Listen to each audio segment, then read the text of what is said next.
Alright, welcome to the long-awaited Dynasty Warriors Xtreme. That's a pretty good opening. I still think Dynasty Warriors 7s is a bit better. That's pretty good. Alright, people have been requesting this for quite a while, so let's go ahead and get into it. With the Encyclopedia reading. Oh, did I not write in the title that this is going to be an Encyclopedia stream? Ah, must have forgot. Anyways, we're going to start with Chapter 1, The Decline of the Han Empire. The Yellow Turban Rebellion, the fall of the Han. At the end of the 2nd century, the once infallible Han Dynasty suffered from internal strife and corruption, and had become a shadow of its former self. The land fell into chaos, and the people, no longer able to rely on the authority of the Han, turned to a religious sect known as the Way of Peace for salvation. The chat. Finally realizing it's the Encyclopedia stream. Just cheering. I love you guys. I'm also going to be checking the C also. The bottom right there, you can see. It'll bring up a little tab for stuff. For, like, the Way of Peace right there. Because I think that'll be interesting to hear, like, the little tidbits they have. And I'll make this last a bit long. I have no idea how long the stream is going to be. Have a glass of water handy. I do. The Way of Peace, an early Taoist sect led by Zhang Zhao, insider of the Yellow Turban Rebellion. 5 Pets of Rice was another early Taoist sect. Feels kind of irrelevant, but thanks for the information, I guess. Zhang Zhao, who had studied the Way of Peace by the mystic of Nanhua, is said to have cured sick peasants with magic, thereby rapidly gaining followers. Eventually, Zhang Zhao, along with his brothers Zhang Bao and Zhang Liang, hatched a plan to rebel against the Han Dynasty. But after word of this leaked, they were forced to rise up before they were fully prepared. I do love how many people are excited for this, but I imagine there's going to be so many people that are tuning in, expecting me to properly play Dynasty Warriors 8. And realize it's this, and then just leave immediately. Okay, second part. Seeds of Rebellion. Zhang Zhao, the leader of the Way of Peace, boldly declared the age of the Han had passed, and that he would usher in a new age of the Way of Peace. Through his rhetoric, anti-imperial sentiment began to spread across the land. Grand Master Zhang Zhao. In 184 AD, Zhang Zhao finally made his move to take control of the land, giving himself the title of Grand Master. He began to organize the many followers he accumulated through his miracles into a military force. Oh, thank you for the $10, Calico. Thank you for giving us what we wanted for so long. The stream will be told by generations to come and create an everlasting legacy. Aristocrat, I love this gameplay. It is technically gameplay. Oh, nothing happens to this cool wizard character. It would be a shame. Zhang Zhao rises, with a lowercase r. When news of his plans was leaked to the Imperial Court, Zhang Zhao immediately mobilized his new army with the help of his brothers Zhang Bao, Zhang Liang. The bulk of this force was a peasant militia that numbered in the hundreds of thousands. You can see in the right over there just how far Zhang Zhao's influence spread. All the yellow on the map. He did a lot. Now, the Yellow Turban Rebellion. All soldiers under Zhang Zhao wore yellow scars around their heads as a tribute to their master. Thus, these soldiers came to be known as the Yellow Turbans, and their movement would go down in history as the Yellow Turban Rebellion. Their unity made them seem unstoppable as they tore through the Imperial forces in regions across the land. To halt the momentum of the Han's offensive, to halt the momentum of the Yellow Turban forces, the Imperial Court assigned the generals Huangpu Song, Lu Ji, and Zhu Jun to form a subjugation force and quell the rebels. Humble the rebels. Meanwhile, Yu Province Prefect Liu Yan began to recruit volunteer troops to aid the efforts of the Imperial forces. The Peach Garden Oath.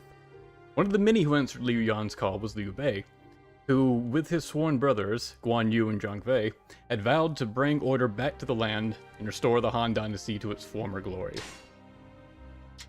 See, right, I knew the Peach Garden Oath was one of these glossary entries. Oath sworn by Liu Bei, Guan Yu, and Zhang Fei in the Peach Garden behind Zhang Fei's home in 184 AD. A famous portion of the oath can be translated as, that we were not born in the same day, of the same month, of the same year, we should die on the same day, of the same month, of the same year.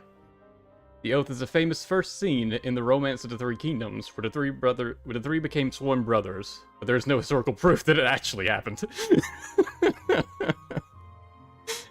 Really? There's no historical proof. Everyone's just kind of assuming it happened. Alright.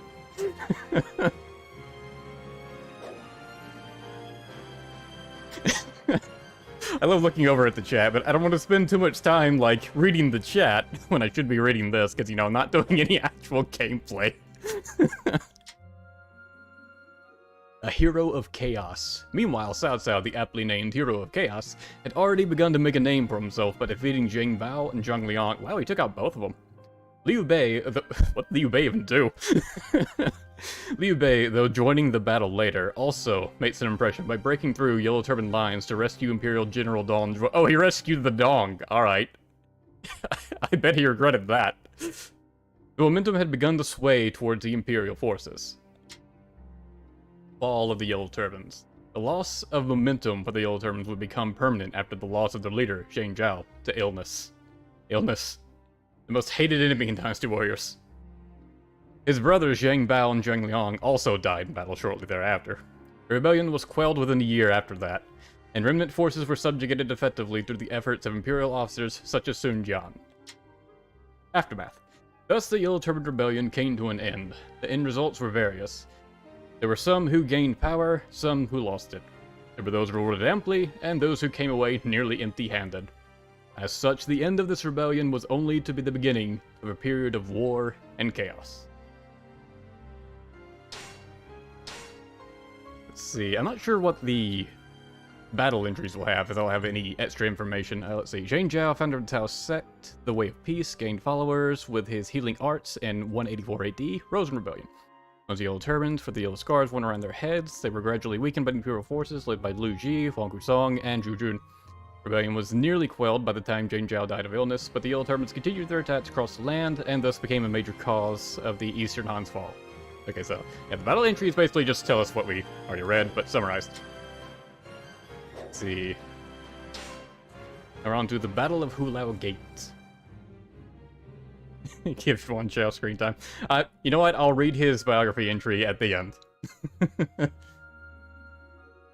The Rise of Dong Zhuo. The Rise of the Dong. Even after the Yellow Turban Rebellion had come to an end, internal power struggles within the Imperial Court did not cease. Ultimately, Dong Zhuo of Xiliang would take advantage of the confusion in the capital and take control over the Imperial Court through his immense military might. Here, a rule of tyranny would begin. Cao Cao's call to arms. Regional leaders grew angrier every day at Dong Zhuo's atrocities. Cao Cao went as far as to attempt an assassination, but failed and fled to his homeland. From there, Cao Cao would send out a call to arms to regional leaders across the land in order to form a coalition force to remove Dong Zhuo from power. The coalition. Renowned leaders such as Yuan Shao, Yuan Shu, Sun Jian, and Ma Ting.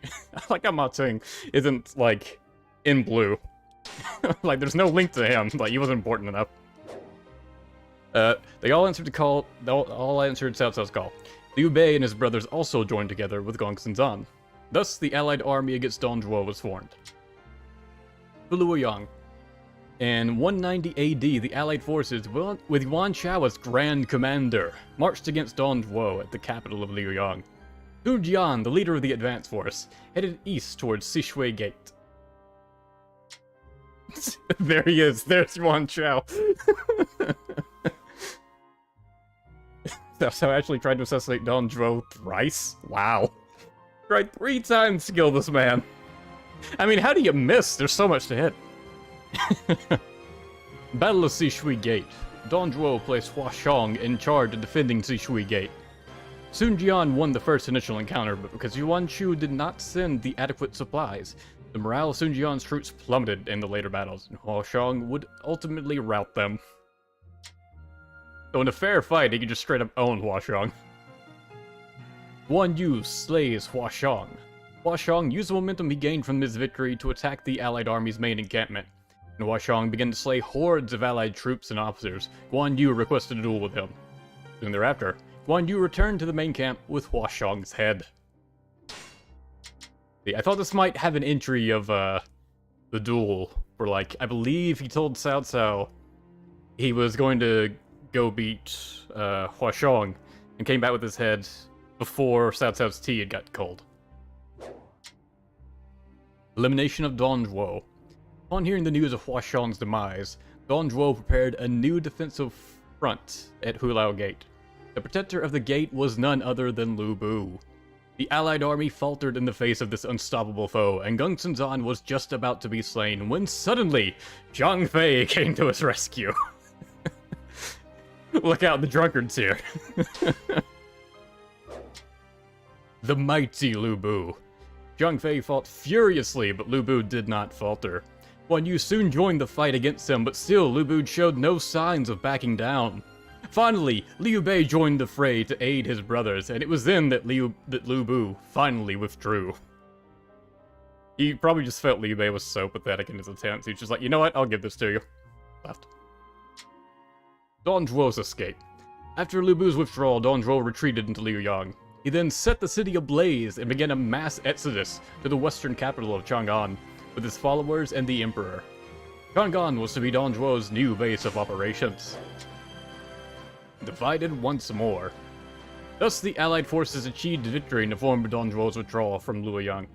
However, as the Allies entered the ruins of the former capital, there were no signs of the enemy or the Han Emperor, and all that was left to do was return to their respective territories, where their own struggles would continue. It's like Don Zhuo got away, but they were just like, good enough. They just all went home.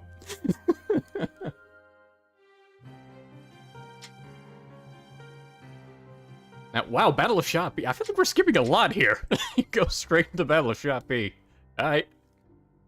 Lu Bu's betrayal. Don Zhuo successfully escaped to Chang'an, but he was soon ensnared in a ploy set by Wang Yun, and ultimately slain by Lu Bu. Later, Wang Yun himself was slain by Don Zhuo's former officers, and Lu Bu was forced to leave Chang'an. Marquee 2007, yo! DW8, awesome! And it's just the Encyclopedia. This is the stream of all time, that is a statement, sure. The Wandering Lu Bu. Wandering Lu Bu and his men entered Yan province, where they fought Cao Cao's forces for control of the region. Lu Bu ultimately lost this contest, however, and he fled to Shu province, where Liu Bei was acting as prefect at the behest of Tao Qian.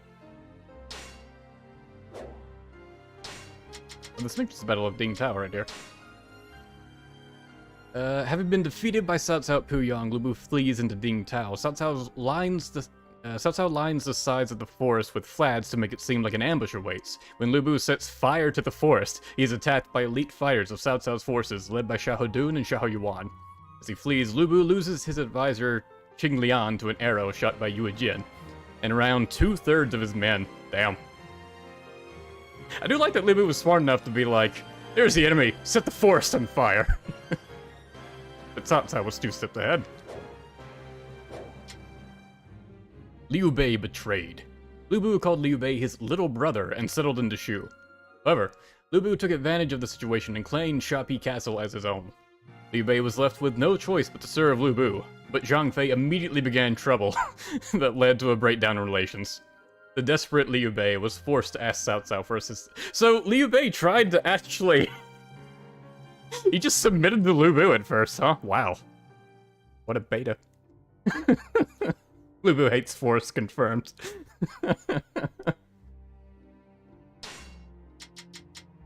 Okay, so there's an assault on Shapi and a battle of Shapi.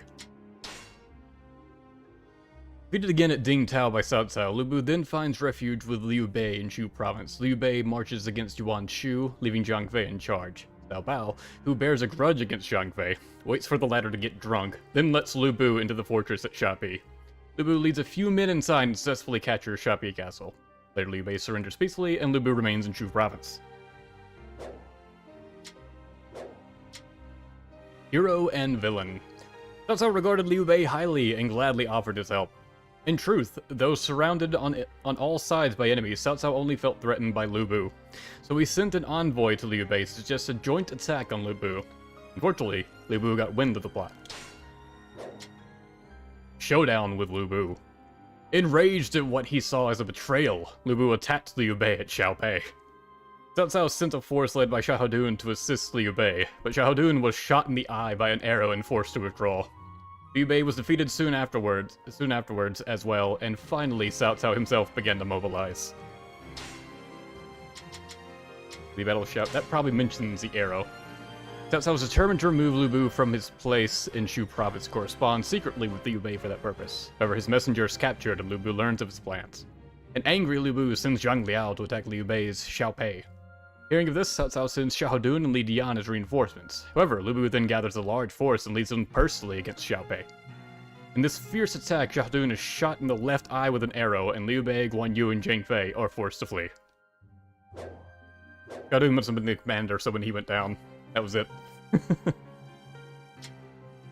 But Xiahou Dun got shot and withdrew like a bitch. Noobs. The Siege of Shapi. In 198 AD, Cao Cao's forces surrounded Lu Bu at Shapi Castle, and through the advice of his strategist, Cao Cao utilized 2 nearby rivers to flood the interior of the castle. As the muddy water seeped through the walls of Shapi Castle, the morale of Lu Bu's troops began to plummet. Lu Bu's downfall. Having no solution to the problem at hand, Lu Bu's behavior became erratic. First, he began to drink heavily, and then swore off alcohol altogether. Unknowingly, a servant offered Lu Bu a drink during this period, whereupon he was punished severely. Such actions were beginning to strain the relationship between Lu Bu and his men. Man, he got depressed, fell into hard times, and tried to recover from it. The servant was just trying to be nice, like, oh, here's a drink, my lord. Just like, what the fuck, I'm trying to get clean! No one's at fault there. That's the worst situation. Captain on the flood attack. It's only water, just drink it. No, it was muddy water. You don't want to drink that. Hello, Omega Surge. The captured beast. Several officers soon rebelled against Lu Bu and stole his prize steed Red Hair as an offering to Cao Cao. Furthermore, they allowed Cao Cao's army to enter the castle grounds. Lu Bu, asleep after another night of drinking. Oh man. The poor guy, he can't stay away from it. Was immediately caught and bound. Man, so he didn't even really fight. They just like caught him while he was asleep and hung over. The Zhang Fei effect. The fall of the mighty. As he sat in defeat, Lu Bu offered his services to Cao Cao and suggested they conquer the land together. To this, Liu Bei pointed out the precedent of Dongzhuo. Lu Bu immediately barked threats at Liu Bei, but those were to be the last words he would ever speak. What lies ahead? Thus the mightiest warrior of his era was no more. Cao Cao returned to Xuchang along with Liu Bei, but Liu Bei was not one to be satisfied, serving under another for long either. He used the campaign against Yuan Shu as an opportunity to flee from Cao Cao's influence, and gained independence in Shu province. Yeah, you know, honestly, Liu Bei was in no position to be saying that about Lu Bu, considering how many lords he's hopped between. Let's see. Alright, we got the Among Men. The Among Men Lu Bu. The entire phrase is Among Men Lu Bu, among horses Red Hair, meaning Lu Bu is the strongest of all warriors and Red Hair is the best of all horses. Like the famous Han general Li Guang, Lu Bu was also known as a flying general due to his physical strength and exceptional horsemanship and archery skill. Likewise, Red Hair was praised to be a horse that could run thousands of miles a day, excluding the Li thing. It is said that people watched in awe when Lu Bu rode by on Red Hair.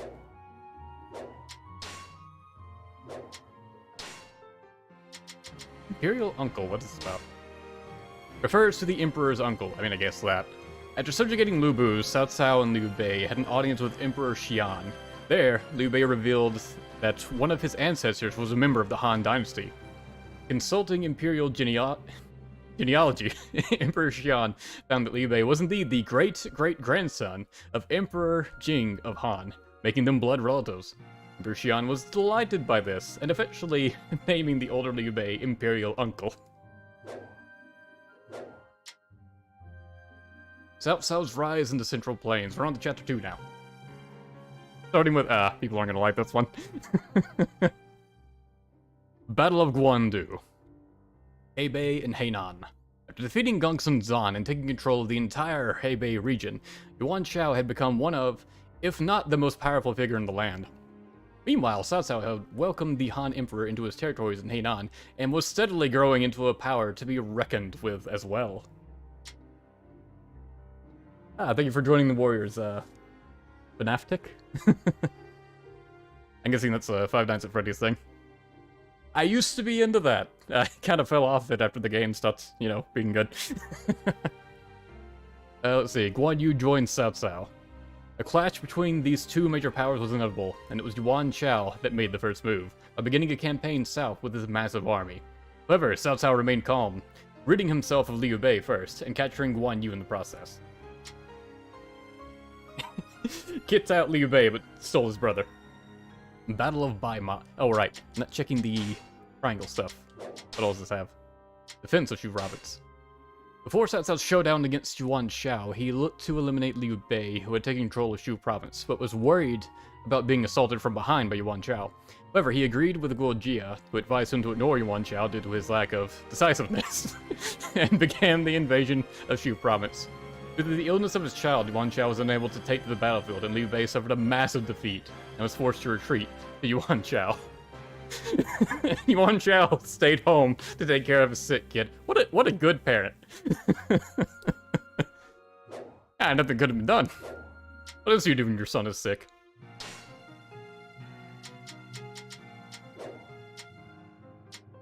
Okay, right, Battle of Bai Ma. In 200 AD, the open conflict between Cao Cao and Yuan Shao finally begun. Cao Cao used diversionary tactics against Yuan Shao's larger army and succeeded in a surprise attack at Bai Ma. There, Guan Yu fulfilled his obligation to Cao Cao by slaying Yan Liang, one of Yuan Shao's finest generals. Have a look at Yan Liang's intro. A brave warrior under Yuan Shao, he spearheaded the attack at the Battle of Bai Ma, defeating both Song Xian and Wei Shu. Those were former Lu Bu generals that defected to Cao Cao. He also forced a brave Xu Huang to retreat, but shortly after, he was killed in one blow by Guan Yu, who was serving under Cao Cao at the time. So really all Yan Liang gets is this last thing he does right up until he dies. I mean, gotta be pretty strong if he could force Xu Huang to back off after killing two other people. But then Guan Yu just one-shots him. Because he has plot armor. Battle of Yanjin. Following Battle of Yanjin, Cao Cao used a supply convoy as bait to make Yuan Shao's forces break formation and attack. Cao Cao then sprung an ambush that would lead to another victory. Here again, Guan Yu displayed his might by slaying Wen Chou, another powerful general under Yuan Shao. See what it says about Wen Chou. An officer under Yuan Shao, in order to avenge his companion Yan Liang, he set out for Yanjin, where he met Cao Cao and fought bravely in battle. He managed to defeat both Zhang Liao and Xu Huang, but was eventually defeated by Guan Yu. I feel like Guan Yu is just coming in when everyone else is like had to go first, and then when the opponent is exhausted, he just takes them out. He's an expert seal killer. That's what he is. Guan Yu stole the kill. Yeah.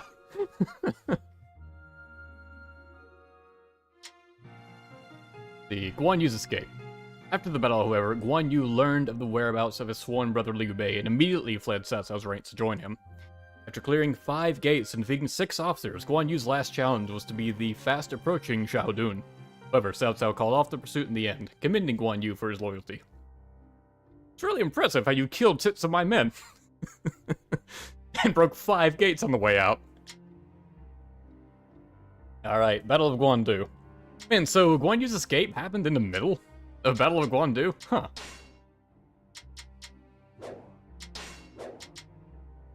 Despite suffering 2 major defeats, Yuan Shao was far from finished. He mobilized his still massive army towards Guandu, where Cao Cao had taken up a defensive position.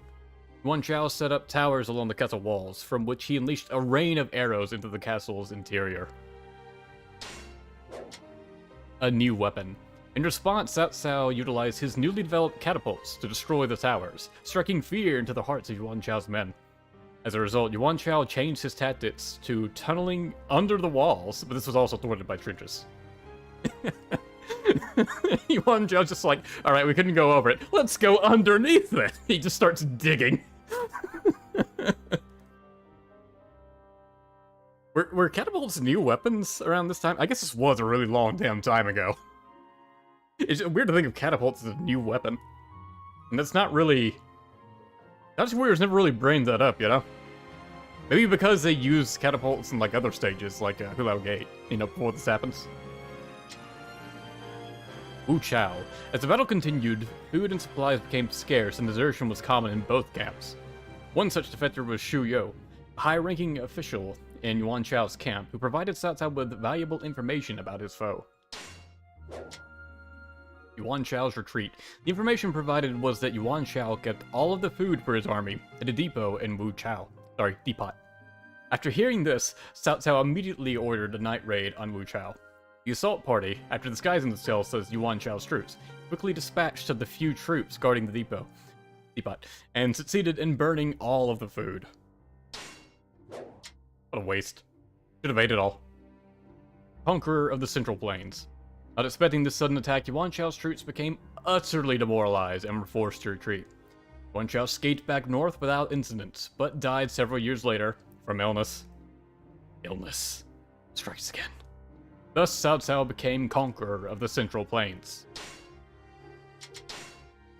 The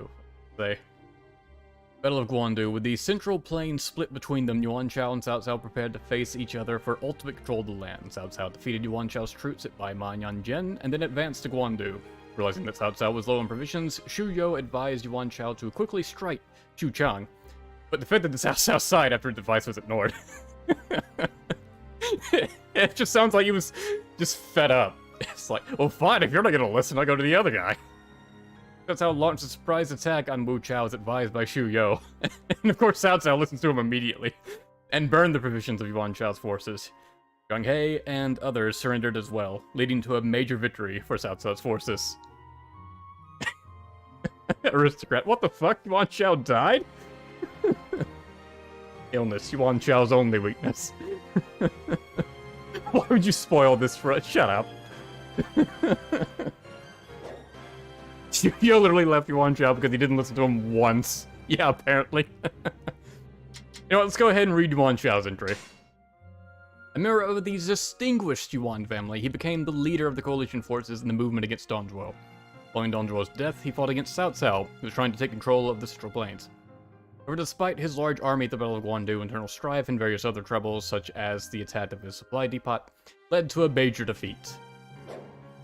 Yeah, the generalized, like, biographies aren't all that interesting, because, like, it has to fit in a lot in just, like, one paragraph's worth of space. Okay, we're still in Cao Cao's rise in the Central Plains. Battle of Changban, Tu Pass. After his victory over Yuan Chao, Cao Cao focused on eliminating the remaining Yuan forces in the north. Meanwhile, Liu Bei still had no land to call his own. Liu Bei was just doing nothing this whole time, and eventually found himself in Jing Province, where prefect and distant relative Liu Biao placed him in charge of guarding the border. Battle of Mount Ailong.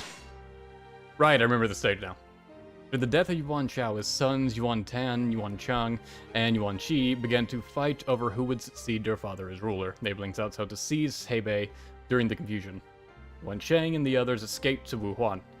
Cao Cao took the advice of his strategist Guo Jia and met Yuan Chang in battle at Mount Bailang. After a fierce battle, he slayed the Wuhuan king, Tadun, who had been harboring Yuan Shang.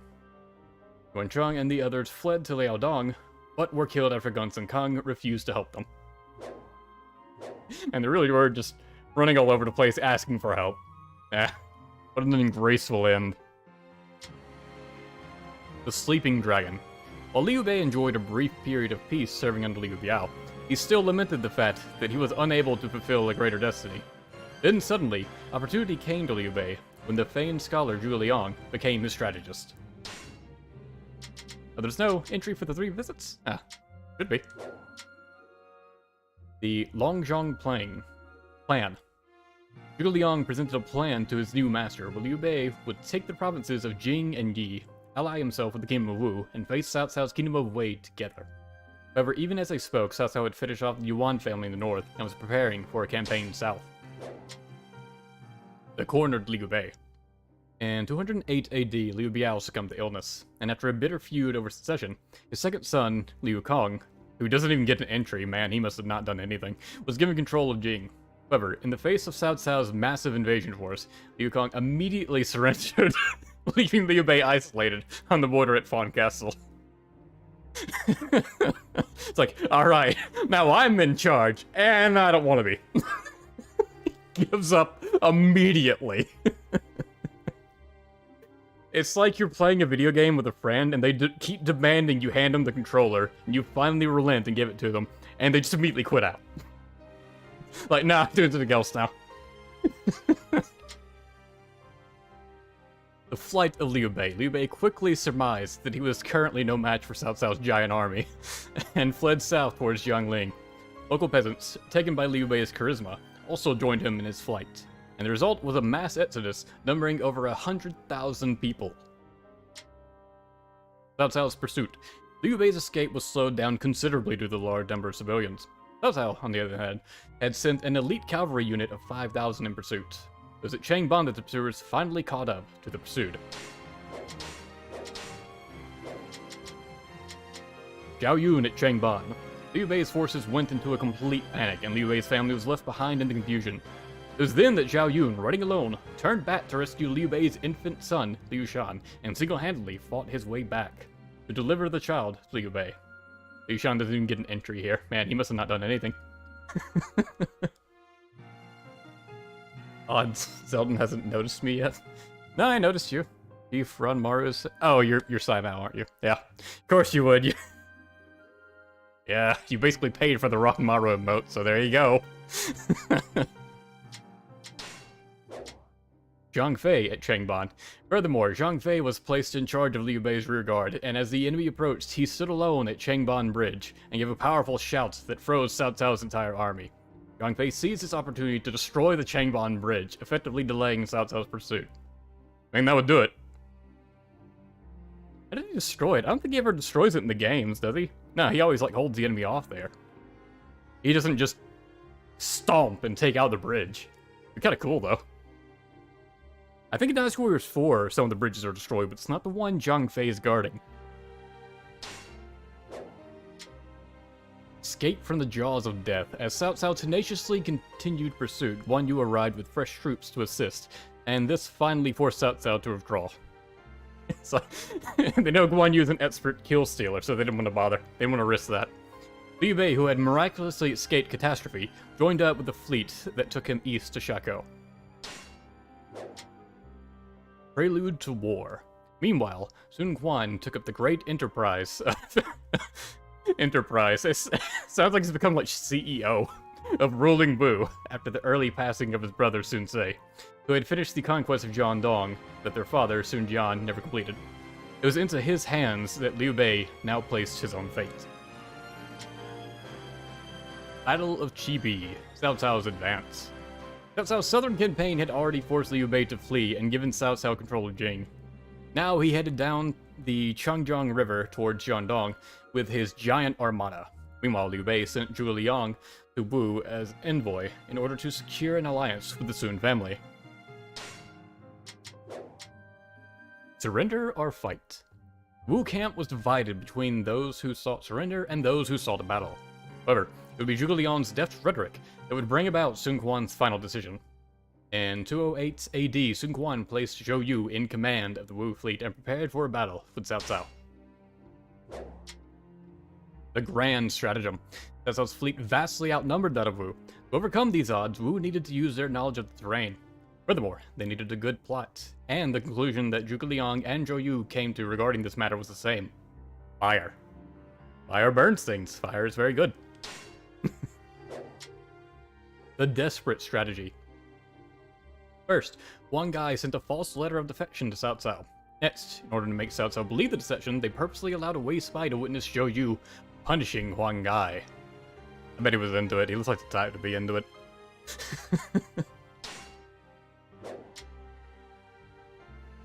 The chain strategy. Then Peng Tong was sent to the Wei camp to advise them to link their boats together with chains to prevent troops from getting seasick, and they apparently believed this random stranger. The stage had been set for the ploy, but one problem still loomed over Zhou Yu. Zhou Yu's concern. The season was winter and the winds blew from the northwest, almost exactly where the Wei fleet was positioned in relation to the Wu fleet. Currently, the Wu fire attack would spread towards their own fleet.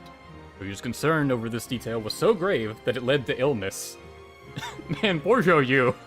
He's just so worried about the fire coming back on them. He worries himself sick, literally. However, Zhuge Liang visited his bedside one day and promised to make the southeast wind blow.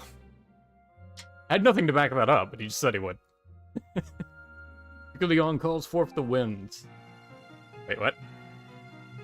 Why did my controller disconnect? Okay, there we go. Our first adversity in trying to read the full encyclopedia. Technical issues. Zhuge Liang set up an altar on Mount Nanping and began his prayers to make the wind blow. On the promised day, the southeast wind indeed began to blow, and the Wu forces, seeing that the time had come, sprung into action. Huang Gai's fire attack. First, Huang Gai set about his false defection by leading a small fleet towards the Wei fleet. With the winds pushing it quickly towards its target, the small Wu fleet received the signal from Huang Gai to begin the fire attack. Once the fires caught, the southeast wind spread the flames throughout the entire Wei fleet. Zelda Taco. Oh, did it say that? That's the name I put when the PS4 asked for a name. I was just like, what do I call myself? Zelda, I guess. And then I had to pick a last name, so I was like, Taco. I like tacos. Tacos are one of my favorite foods. The Wei fleet in flames. When Cao Cao realized the ploy, it was already too late. Ship after ship was being engulfed in flames, and the Wu fleet was pouncing on the confused and frightened Wei troops. The dawn of the Three Kingdoms, Cao Cao was defeated soundly that day, and was forced to retreat north. Wei's bid for domination had taken a step backwards. The victorious Sun Quan had established Wu as a power to be reckoned with, and Liu Bei had managed a foothold on his path to glory by taking Jing province. It says about the Battle of Chibi itself. But you would plan to fire attack, finish off Cao Cao, but the wind direction had him concerned. Sympathetic to Zhou Yu's cause, Zhuge Liang conjured a southeast wind. Sympathetic to Zhou Yu's cause. That makes it sound like he was just like, aw, I feel sorry for Zhou Yu, let me just summon a wind. With the wind in his favor, Zhou Yu ordered his troops to the field. Huang Gai sent his fire ships into Cao Cao's fleet, setting it ablaze. Cao Cao was forced to flee, but was caught by Guan Yu, who then allowed them to escape. Alright, let me get a drink of water real quick. I've been talking a lot.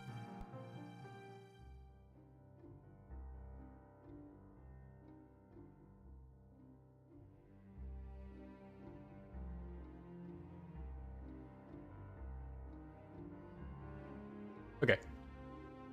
See, the Kingdom in 3 is Chapter 3 now. Appropriate. Battle of Chengdu, to the west. After the defeat at Chibi, Cao Cao began to prepare for another assault on Wu. One such preparation was to eliminate any threats to the rear. Cao Cao used his cunning to have Xiliang prefect Ma Teng put to death, and also defeated his son, Ma Chao, in battle at Tong Gate. Used his cunning?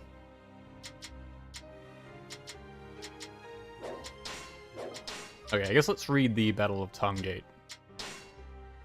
When his father was killed by Cao Cao, Ma Chao of Xiliang joined forces with Han Sui and captured Chang'an in Tong Gate. Cao Cao himself took to the field in response, but was unable to stop Ma Chao's attack. With the help of Xu Zhu, he managed to cross the river to Tong Gate. Catching the Xiliang forces in a pincer movement, Cao Cao gradually began to gain the upper hand. He then used a ploy devised by Jia Shu to destroy relations between Ma Chao and Han Sui, allowing him to finally defeat the Xiliang force. Ma Chao fled to Longxi. We have Battle of Chengdu Shu. Having finally decided to attack Chengdu, Liu Bei marched to Luo Castle, although he lost his strategist Feng Tong. He received help from Zhuge Liang and managed to capture the castle. In charge of Chengdu's defense, Liu Zhang requested aid from Zhang Lu in order to stop the invasion. Ma Chao, who had found refuge in Hanzhong, was sent out to the battlefield. However, Zhuge Liang forced Ma Chao to surrender and recruited him to their side. Seeing Ma Chao fight bravely for the enemy, Liu Zhang was left with little choice but to surrender the castle. The envoy from Yi. Meanwhile in Huangzhong, Zhang Lu growing apprehensive of a Wei invasion, decided to take the initiative to conquer the Yi province in order to combat the Wei threat. News of this invasion worried Yi official Liu Zhang, and he quickly sent Zhang Song to Cao Cao to request assistance. Peng Tong got lost in the mall. What?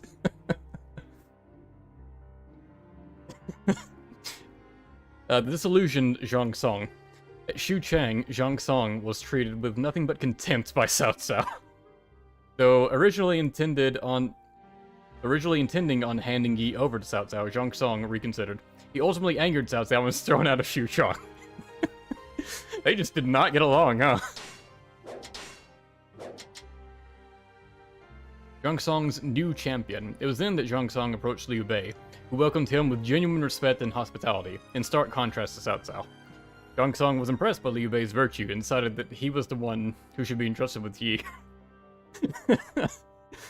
I mean, wouldn't really necessarily say it was his virtue, it's more by virtue of him not being an asshole to you. And throwing you out.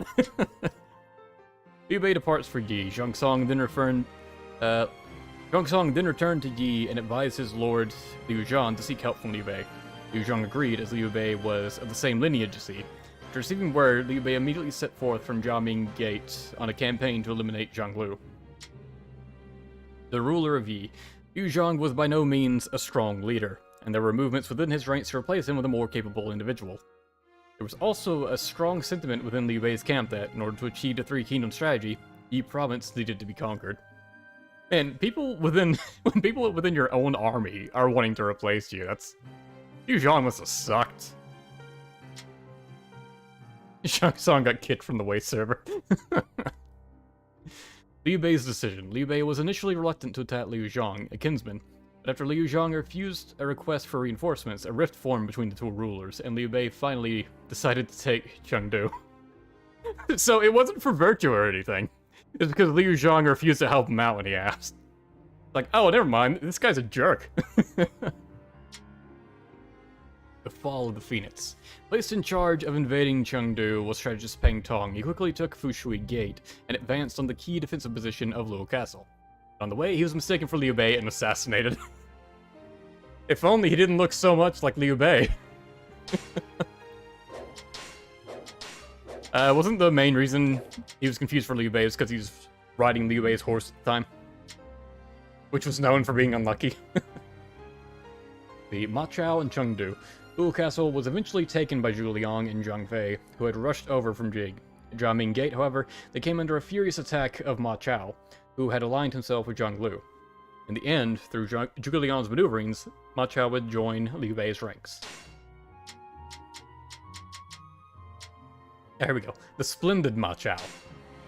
A nickname praising Ma Chao, hero of Xi Liang. In battle, he would wear a lion-shaped helm, a belt with the faces of various beasts, and armor made of silver over a white robe. Seeing his majestic figure, the people began calling him Ma Chao the Splendid. It is said that even the great warriors of Cao Cao and Liu Bei used the nickname with a sigh upon seeing Ma Chao in the enemy's lines. Like, it's that guy. Also, a lion-shaped helm, but in his... That's where his 8 outfit. It's very clearly a dragon helm.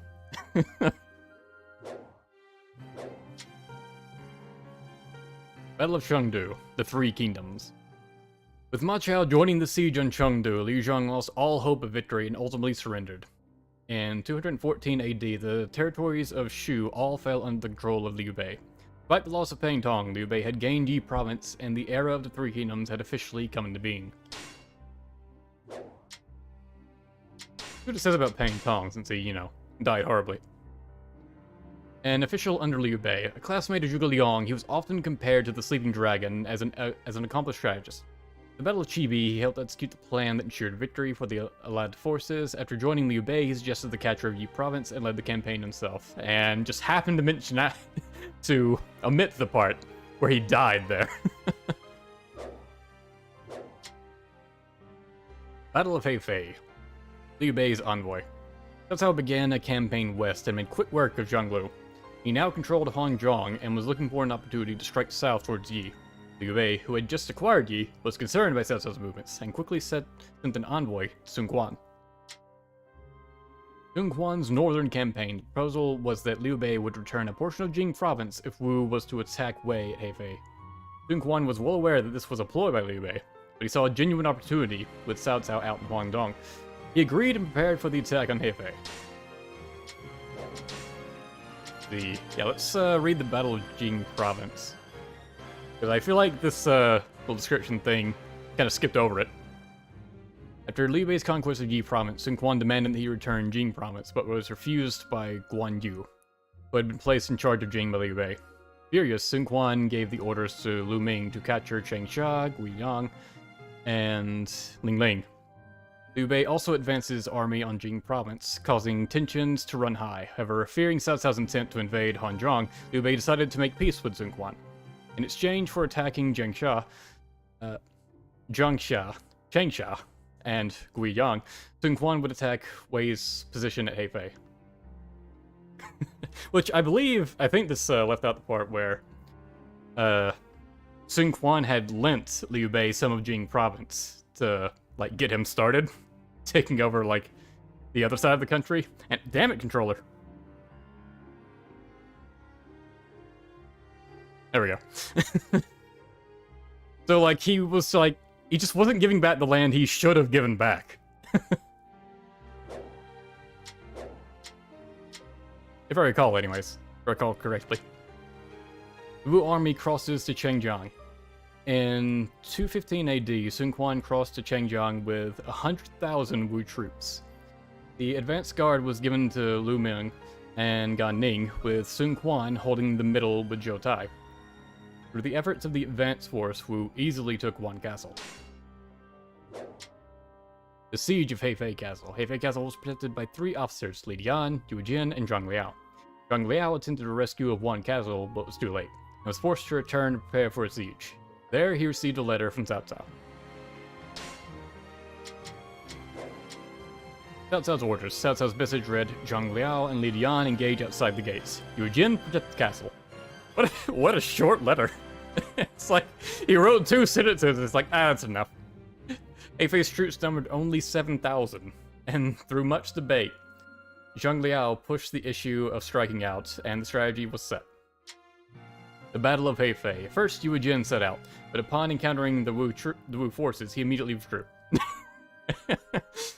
Yu Jin walked outside, and he's nope. Turn right back around. The Wu troops then pursued furiously, with Sun Quan even coming up towards the front. It was then that Zhang Liao and Li Dian struck out from the sides to attack their flank. Okay, so that was intentional. Yeah, makes sense. It's just hilarious imagining him just turning around and going, nope. Sun Quan's leap. Sun Quan immediately began to withdraw, but the bridge behind him had been cut.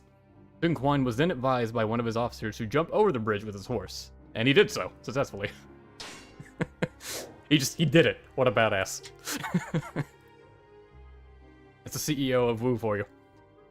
Zhang Liao of Wei, Sun Quan, had escaped immediate danger, but he had suffered a major defeat at the hands of a significantly smaller Wei force. This battle brought infamy to Wei officer Zhang Liao, who would long be feared as a monster by children in Jiangdong.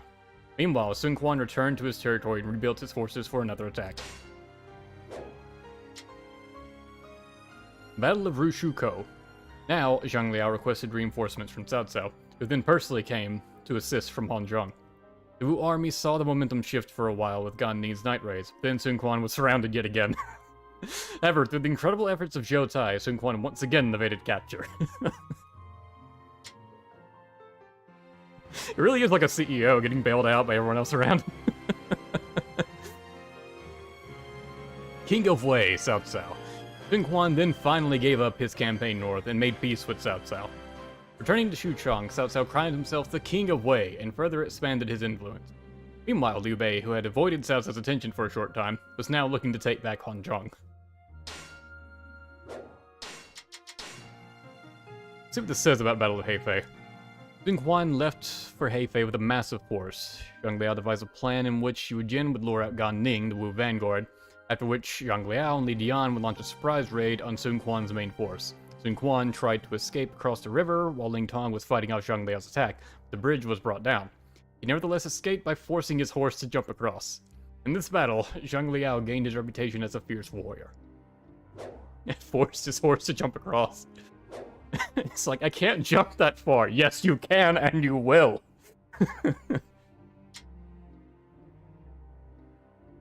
Okay, Battle of Yiling, still in the Kingdom in 3. King of Shu, Liu Bei. After several campaigns to the north, Liu Bei finally regained Hanzhong, and in 219 AD gave himself the legendary title of King of Hanzhong. As a Feng Qiu, Guan Yu, who had been protecting Jing, began to mobilize his troops north for an attack on Fan Castle, protected by Wei officer Cao Ren. Okay, a bunch of battles listed here. We did skip over Dingzheng, didn't we? Yeah, read that one. Shu General Huang Zhong, who had defeated Zhang He at Mount Tiandong, confronted the famous Wei General Xiahou Yuan. On the advice of Fa Zheng, Huang Zhong deployed on a mountain even higher than Mount Dingzheng. Xiahou Yuan tried to take the mountain, but Huang Zhong would not budge. Seeing that the Wei forces were tiring, Fa Zheng signaled Huang Zhong forces to charge down the mountain. They crushed the Wei forces with their fierce charge, and Huang Zhong slew Xiahou Yuan. He got lucky. The battle for Jing. Guan Yu used a flood attack against Fan Castle and proved more than a match for the Wei defense force. At the same time, however, Wu Army Commander Lu Meng was waiting for an opportunity to take back Jing. Lu Meng also enlisted the aid of the little-known but extremely cunning Lu Xun, who Lu Meng later named as his successor. Guan Yu captured. Lu Meng's prediction that Guan Yu would leave Jing vulnerable to attack from behind came true. Lu Meng immediately advanced into Jing, coordinating efforts with the Wei forces to attack Guan Yu from the front and rear. Guan Yu was forced to retreat to my castle, where he was eventually captured.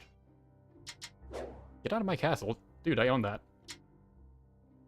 The death of heroes. Guan Yu scoffed at the notion of serving Sun Quan and was executed. I just imagine him like scoffing, and immediately, as his head is like turned up from the scoff, just taken off. Lu Meng would also die mysteriously soon thereafter. Alright, mysteriously. What an odd way to phrase that. Not illness or anything, just dead? Alright. Guan Yu's head was sent to Cao Cao, who gave him a hero's funeral. It was not long after that Cao Cao himself succumbed to illness and passed on. Ah, illness. Takes away all the good ones. Apparently not Lu Meng, though. I don't know what killed him. See, what does his description say? A Wu officer. Already an accomplished warrior, he devoted himself to learning and became a paradigm of wisdom and valor after being admonished by Sun Quan. He was admired by Lu Su as a great servant of the Wu Kingdom. Together with Lu Xun, they reclaimed Jing, taking the great Guan Yu in the process. Nothing about his mysterious end. Do I prefer Dynasty Warriors 7 or Dynasty Warriors 8? Definitely Dynasty Warriors 8. Encyclopedia is way better. I think it's about the same, honestly. Creepypasta starts down. When you haunted Lu Meng. Oh, is that... Yeah, that's the excuse for how he died, isn't it? Yeah. Guan Yu's ghost.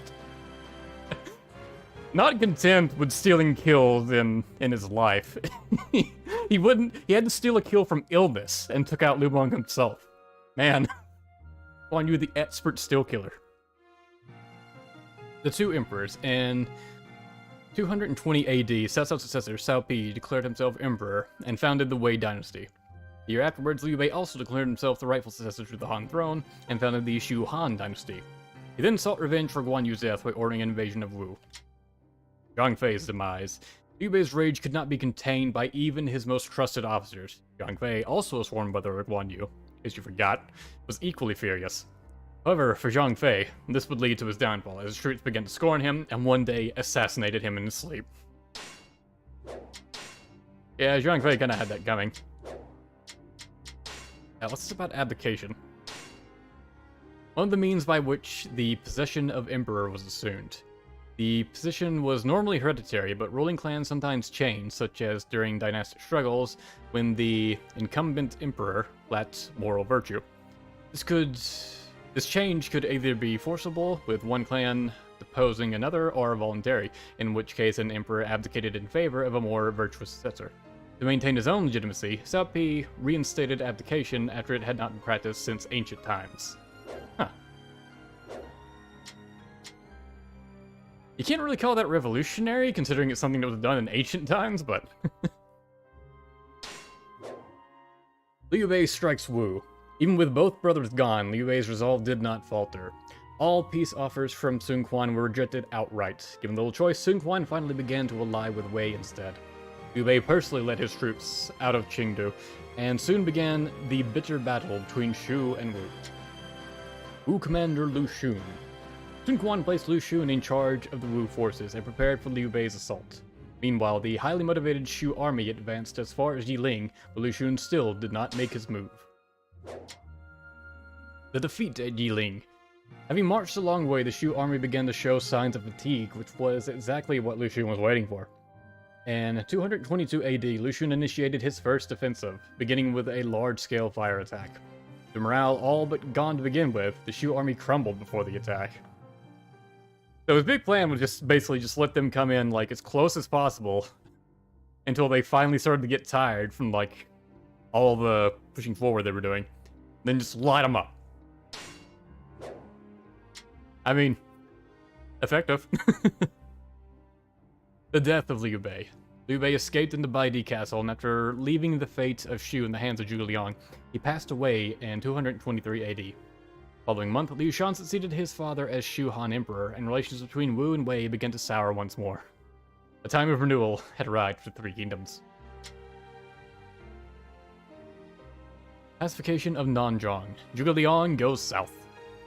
Zhuge Liang, who had become Prime Minister of Shu and Chief Advisor to Liu Shan, arranged to renew peaceful relations with Wu and requested to begin a campaign south. The aim was to quell the uprisings in Nanzhong and eliminate any threats from the rear. Now, the map in the bottom right is kind of interesting. It shows like a whole bunch of Shu territory to the left of Nanzhong, like past Nanzhong territory. Meanwhile, it looks like the Nanman are really taking up a lot of China right here. I don't think they were spread that far, were they? The Attack the Spirit. The most influential leader in the south at the time was the king of Nanzhong, Minghuo. In 225 AD, Zhuge Liang advanced his troops into Nanzhong territory with a plan to attack the spirits of the tribe and make them surrender from their hearts. The first battle. In the first encounter between Zhuge Liang and Minghuo, Zhao Yun ripped his forces to shreds, after which Minghuo himself was captured by Wei An. Minghuo refused to yield to Zhuge Liang, whereupon the strategist released him, giving him a second chance in battle. The second battle. Being more cautious, Minghuo created fortifications along the river for the second battle, daring the Shu forces to cross. However, the extreme heat had turned the river shallow, and the Shu forces easily crossed with rafts. Furthermore, several Nanzhong officers betrayed Minghuo and handed him over to Shu army. Still, Minghuo did not yield. It's like, I dare you to get across this river, and they just do. The egg on his face. The third battle. Zhuge Liang gave Minghuo a tour of the Shu encampment before releasing him a second time. It's like, just have a look around, see what all we got. Minghuo, excited about his knowledge of the enemy camp, sent in his brother Mingyu on a false defection ploy, but it was easily discovered and both brothers were captured. Man, they really do portray Minghuo like with the same level of intelligence in Dynasty Warriors as he actually had in actual history. Or in Romance of the Three Kingdoms, I guess. I guess this follows the books more than actual history, doesn't it? Yeah. The fourth battle. Released once again, the very angry, Minghuo gathered a force of 100. Damn, they had a lot of troops. 100,000 and attacked the Shu camp. Whereupon Zhuge Liang immediately evacuated his entire force. Zhuge Liang just like, nope. Of course, this was yet another ploy. Minghuo's army fell into the numerous pits that had been dug within the camp. Minghuo was captured once again. 100,000 troops, all essentially were taken down by, I've fallen and I can't get up. The fifth battle. Trying to learn from his defeats, Minghuo now opted to wait for an attack by the enemy. The plan was... It took 4 defeats to be like, alright, let me let them attack first. Minghuo now opted to wait for an attack by the enemy. The plan was to lure the Shu forces into poisoned marshes, but Zhuge Liang was advised of the danger of Minghuo's elder brother, Meng Ji, and managed to avoid the marshes altogether. Needless to say, Minghuo was defeated and captured once more. I love how the narrator just, like, needless to say. It's like, yeah, we'll get them into the poison marshes. What if they go around it? They can just do that?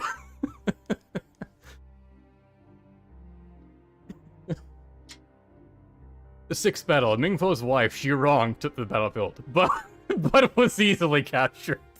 Easily. That's really all she gets. She showed up and did nothing. Minghuo then attempted to gather wild animals such as elephants and tigers to combat the enemy, but they were scared away by Zhuge Liang's fire-breathing contraptions, resulting in yet another defeat. The seventh battle. Finally, Menghuo enlisted the aid of troops who wore armor made of rattan. I don't know what that is. That was said to deflect swords and arrows alike. However, Zhuge Liang easily discovered the armor's weakness and routed the army with a fire attack. Minghuo is now captured for the 7th time. Okay, this has a entry for the capture of Minghuo. In Romance of the Three Kingdoms, Zhuge Liang invades the south and battles Minghuo, capturing and releasing him 7 times, whereupon Minghuo finally surrenders Nanzhong and pledges his allegiance. He resisted on the first capture, but by the 7th time he came to deeply trust Zhuge Liang and swore an oath never to rebel. I mean, I guess when you're captured 7 times, Stockholm Syndrome takes in. However, among the people of Yunnan, there is an anecdote that claims it was Minghuo who captured Zhuge Liang 7 times. What? Alright, whatever. Reverse Stockholm Syndrome. Zhuge Liang disliked the person he was kidnapping. The end of the Southern Campaign. Even Minghuo had to admit defeat at this point, and he vowed to surrender to Shu from his heart. Thus the southern threat was neutralized, and the Shu army returned home. Finally, Zhuge Liang could look northward. Dumplings. Alright. A steamed bun with a wheat flour shell, and beef, pork, or other fillings. Now I'm hungry, thanks, game. It is said they were invented when Zhuge Liang came to a swift-flowing river after subduing Minghuo, the king of Nanzhong. He learned of a cruel tradition in the region by which human heads were flung into the river to appease the river god and prevent flooding. Wishing no further bloodshed, it is said that Zhuge Liang invented the steamed bun to be thrown into the river as a replacement. It's like he just told them, look, this will work just as good, also you could eat it. You don't need to decapitate people for this.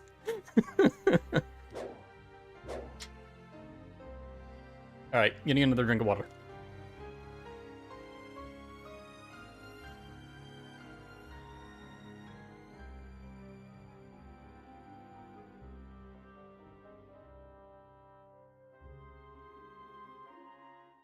Cat wants to know my favorite OST. But you're mentioning me for those dumplings you promised me. I promised you nothing aside from the heads of my enemies. Favorite OST?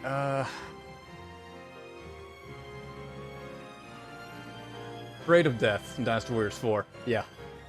Yeah, that one's really nice to just listen to in any moment. No breaks allowed, keep reading. Please, put down the whip. I'm sorry, I'll get back to it. Okay, Chapter 4, The Fall of the Three Kingdoms. Battle of the Wuzhang Plains. Where are we? Jeez, I've been talking for an hour? Has an hour really already gone by? Damn. Alright, Zhuge Liang goes north. Having secured the south, Zhuge Liang now requested to begin a campaign north against Wei. Meanwhile, in the kingdom of Wei, Cao Pi had passed away. Cao Pi really did nothing, leaving the young Cao Rui. Cao Rui. As his successor. The chief advisor to this child emperor was none other than Sima Yi. Oh, he was just a kid, man. What's to say about Cao Pi? First emperor of Wei and Cao Cao's second son, Cao Pi was skilled in the arts and warfare and fought alongside his father from an early age. In the campaign to capture Yi, he met the beautiful Jinji and made her his wife. Following Cao Cao's death, he assumed control of the Wei throne and forced the emperor to step down, effectively stealing the crown. Cao Pi the thief.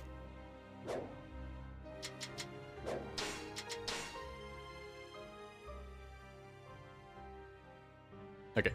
Cao Rui, the son of Cao Pi and Jinji, he became the second Wei emperor. Utilizing Cao Zhen and Sima Yi, he resisted Shu's northern campaigns. When Shu and Wu joined forces against Wei, he defeated Sun Quan. Wow, more than I expected from this, 12-year-old. However, when he learned of Zhuge Liang's death, he grew complacent and eventually squandered his country's resources on such endeavors as the expansion of his palace before he died of illness. It's like, I want a bigger house. Like, my lord, there are more pressing matters. No, bigger house. Just dies. Okay. Sima Yi's dismissal. Sima Yi's cunning knew no bounds, and even the great Cao Cao viewed him as a potential threat. Zhuge Liang feared his abilities as well, which led him to use a ploy to remove him from the Wei Emperor's favor. This was the easiest way to make the campaign run smoothly. What was the ploy? I'm curious what he did. What Zhuge Liang could have possibly have done to affect, like, Sima Yi's standing in Wei. Sima Yi's such a threat, he's just like, can I just get him out of this? Remove him from the equation. The prodigy of Tian Chui. The Shu army, led by great generals such as Zhao Yun, initially won many victories. However, at Tian Chui, Wei officer Zhang Wei made an impression upon the Shu forces by seeing through Zhuge Liang's ploys and faring evenly with Zhao Yun. Admiring his skills, Zhuge Liang used a ploy to cast suspicion of treason upon Zhang Wei, and eventually convince him to join Shu. Zhuge Liang casting all this shame on people. Sima Yi's return. With Shu winning battle after battle, Cao Rui had no choice but to reinstate Sima Yi. The very skills that had caused him to fall out of favor now became Wei's greatest weapon, as he quickly mobilized to eliminate Ming Da, who was about to defend the Shu. It's like Wei had one guy that could solve this, and they were too scared to use him. Let's see, Battle Tian Chui, what does this say? After Zhuge Liang had subjugated Nanjiang and made preparations for a campaign against Wei, first the Shu forces used their momentum to strike the Wei Grand Chief Commander Xiahou Mao. To take the Wei Grand Chief Commander Xiahou Mao. What a title! Wei Grand Chief Commander. Prisoner. And capture Nanan and Anding. Momentum was blocked by the prodigy of Tian Chui, Zhang Wei. After Zhuge Liang successfully lured Zhang Wei from Tian Chui, he let Xiahou Mao escape there, and had a fake Zhang Wei attack Tian Chui. Suspected of defecting, Zhang Wei had no choice but to go over to Shu. After this, Tian Chui soon fell to a plot by Zhang Wei. He just immediately turned on his guys. Read Ming Da? Alright, sure. Wow, doesn't say much about him. An officer who served under Liu Zhang, Liu Bei, and Cao Pi. He contributed to Liu Bei's Shu campaign, but he deserted Guan Yu and joined Wei. After the death of Cao Pi, he attempted to return to Shu, but was defeated by Sima Yi. Yeah, this guy just kept jumping ship. He was around for a lot of it, but he didn't really do much. You're just kind of there. Ming Da playable win. I do think he would be a fun character to make playable. Because it would give a character with a story that like goes all over the place. And it'd be sort of interesting to have a guy that's, you know, just sort of a jerk as part of the cast. Okay. The Battle of Jiting. Furthermore, Sima Yi moved to cut off Shu's supply lines with Zhang He, leading the advance force. Zhuge Liang sent Ma Su, a promising young officer, to defend. However, Ma Su's overconfidence led him to defy direct orders and camp in a strategically weak area. As a result, Jiting fell to the Wei army. Let's say about the Battle of Jiting. Zhuge Liang drafted a document known as the Chu Shi Biao, in which he recommended that they launch a northern campaign against Wei and start a war against the Wei commander Sima Yi. I like how it's a war against the Wei commander Sima Yi. It's not necessarily a war against Wei or like Wei's ruler, Cao Rui. Shu's Ma Su was ordered to meet the enemy at Jiting, but he decided to set up position on the mountain summit instead and found himself surrounded by the Wei army. Sima Yi cut off their water supply and drove Ma Su back, leading to the defeat of the Shu forces. He was forced to withdraw, and Ma Su was executed for his mistake. Massive Shu L. Ma Su's execution. Okay, I'm surprised Ma Su gets a whole paragraph to him. Although the Wuxing Plains has more entries than the other ones. The other, like all the other segments had 10 entries. Wuxing Plain has 15. Ma Su's execution. When Zhuge Liang reached Hanzhong, he knew what had to be done. Rules were paramount on the field of battle, and there were no excuses for disregarding orders. While lamenting his own short-sightedness, he executed the war criminal. War criminal! Ma Su. War criminal makes him sound awful. I mean, I guess that's technically true. Deploy at Jiting. Meanwhile, Sima Yi instructed the defense troops at Huangzhong to fortify their position against Shu attacks, while he went to aid the campaign against Wu. However, after Cao Shui was tricked into a Wu plot that eliminated Shi Ting, Sima Yi returned north with his troops. It's like, he went over to fight Wu for a little bit, and then that was just going to shit, so he's just like, forget this. Going back to fight Shu. Like fighting Zhuge Liang more. Battle of Shi Ting. Zhou Fang of Wu offered his surrender to Wei's Cao Shui, but in reality it was all a ploy to carry out a strategy he had devised with another advisor.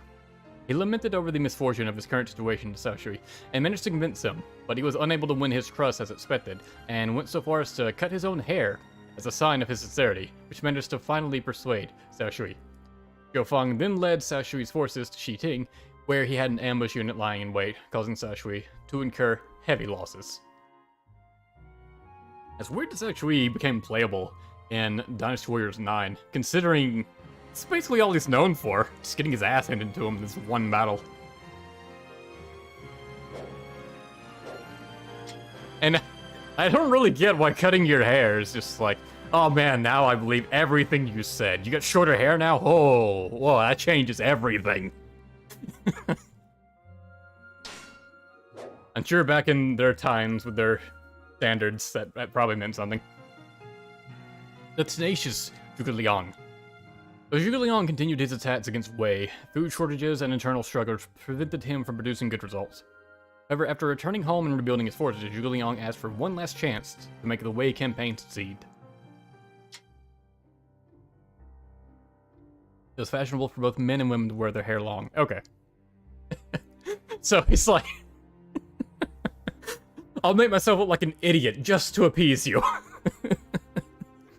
I'll throw away my good looks. To the north once more.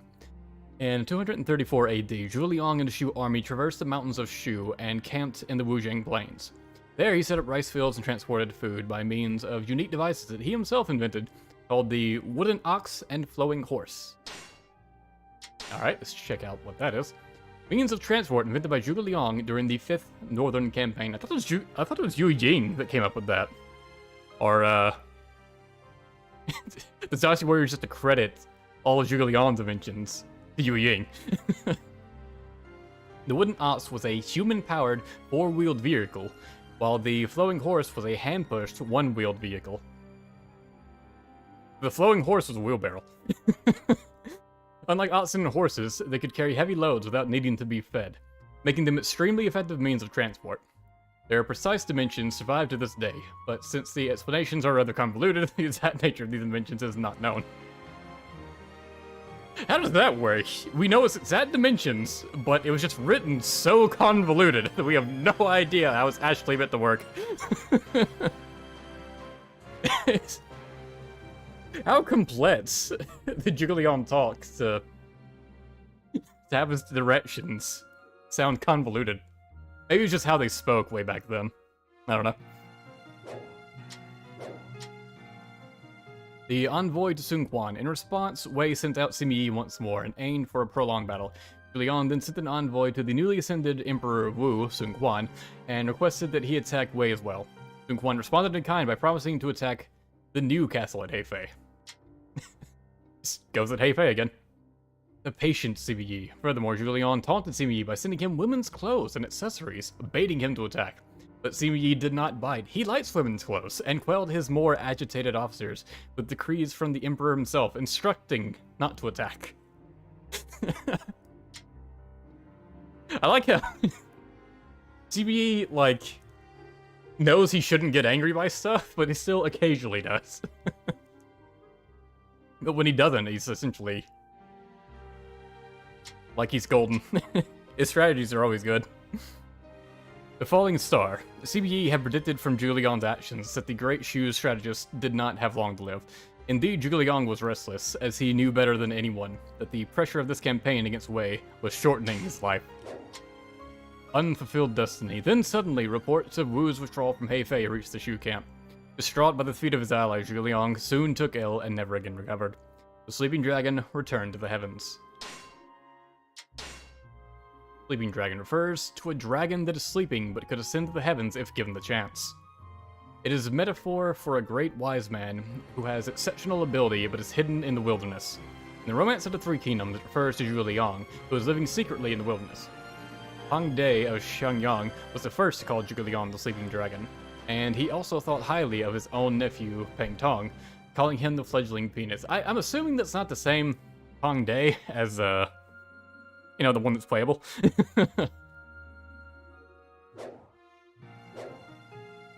But I didn't know that Sleeping Dragon could apply to basically anyone. Didn't necessarily have to be Zhuge Liang. Zhuge Liang's last ploy. The Shu army attempted to hide Zhuge Liang's death and began a discreet withdrawal. However, Sima Yi had sensed the great strategist's passing and ordered pursuit. The Shu army struck back almost immediately, leaving Sima Yi to think it was another ploy by Zhuge Liang. Sima Yi hurriedly called off the pursuit and withdrew. Alright, the saying, a dead Zhuge. The entire phrase reads, a dead Zhuge scares away a living Zhangda. Its origin lies in the Battle of Wuzhang Plains, where Shu forces began a quiet withdrawal after Zhuge Liang died in battle. Sima Yi, whose style name was Zhangda, firstly gave chase, but using a tactic Zhuge Liang devised before his death, Shu forces made it appear as if he were still alive. Sima Yi broke off the pursuit, fearing that Zhuge Liang's death had been merely a trick.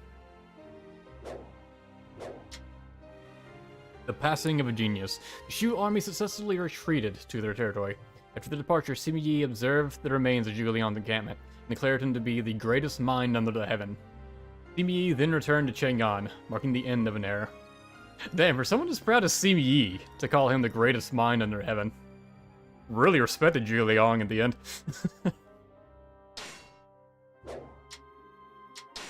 See what the description of Zhuge Liang is. The Shu strategist and advisor, who's often referred to as a sleeping dragon.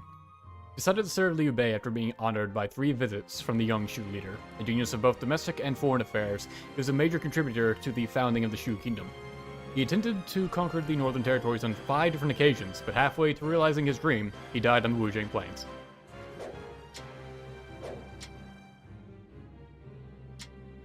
Okay, collapse of Shu. After the northern campaign, Chu's campaign against Wei was temporarily called off with the death of Zhuge Liang. Shu Emperor Liu Shan wept with sorrow and fulfilled the great strategist's wishes to be buried at Mount Dingjun. Thereafter, Shu concentrated its efforts on domestic matters to recover from the losses suffered in battle. Like, I want to be buried on the site where Xiao Yuan died. I don't know. I want to be buried at Mount Dingjun. Why did that have any significance to him? Zhuge Liang's successor. Zhuge Liang's will was passed on to Zhang Wei, who relentlessly sought opportunities to strike north. Meanwhile, in Wei, Sima Yi had effectively seized power and earned the ire of the Cao family loyalists, such as Xiao Ba, who eventually defected to Shu. Zhang Wei saw this as a sign of vulnerability on Wei's part and requested another campaign north.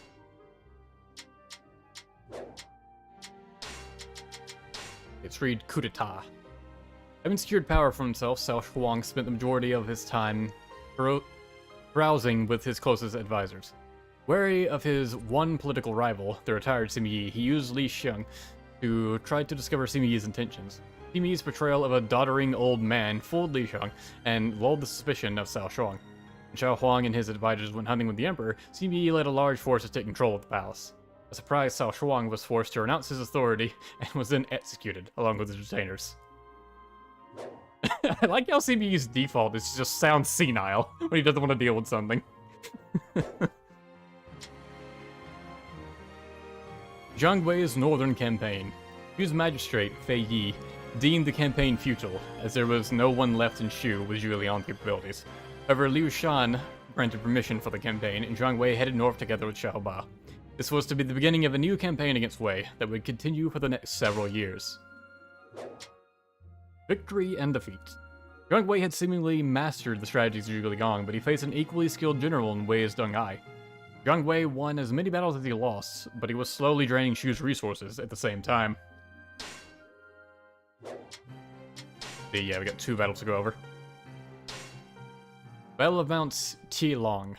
Shu's Zhang Wei received a request for aid from Wu's Zhuge Ke. He agreed to cooperate with the Qiang tribe in an attack on Wei's Nan'an. Sima Zhao and Xu Ji led the force sent to stop them. However, Xu Ji was killed by Sima Zhao, driven to Mount Tielong by a ploy devised by Zhang Wei. Hearing of Sima Zhao's peril... Okay, making sure I read that right. Hearing of Sima Zhao's peril, Guo Huai subjugated the Qiang and forced them to launch a surprise attack on the Shu forces, who fell into disarray and retreated. Guo Huai pursued Zhang Wei, but was shot with an arrow by Zhang Wei and died. So it's Zhang Wei that took him out. So I like how Guo Huai just, like, essentially forced this gang of, barbarians to work for him. Battle of Taoyang. After setting out on numerous northern campaigns, Zhang Wei attacked Taoyang together with Xiahou and Zheng Yi. In charge of the castle's defenses, Sima Wang, and Ding Ai that's my favorite name, devised a plan to trick the enemy, luring the Shu forces' vanguard, led by Xiahou into the castle, where they killed him with an arrow. Revenge for Guo Huai. Arrow for an arrow. Afterwards, Shu forces attacked Mount Qi, but due to false claims from the Shu eunuch Huang Hao, Zhang Wei was summoned to Chengdu and forced to withdraw. False claims from the Shu eunuch Huang Hao. Alright, I'd like to know more about that in detail, but I don't think I'm gonna find that anywhere here. Decline of Shu. And in Chengdu, Liu Shan became entirely dependent on a small-minded minister named Huang Hao. Okay, there he is. Who often provided the emperor with foolish counsel. Zhang Wei was often summoned back from the front lines for no good reason, and criticism started to arise throughout the kingdom, stating that the present war was a waste of Shu's resources. It wasn't to say about Huang Hao. An official of Shu, a eunuch loved by Liu Shan and given a lot of influence over government. Bribed by Wei, he frequently interfered with Zhang Wei's campaigns. Bribed. When Wei attacked Shu, he tricked Liu Shan into listening to the priestess. He hid the fact that the Wei army was approaching Chengdu and basically led Shu to its downfall. He was later killed by Sima Zhao at Luoyang. Damn! Brutal, Sima Zhao! You have served me well. Now you will serve me no more.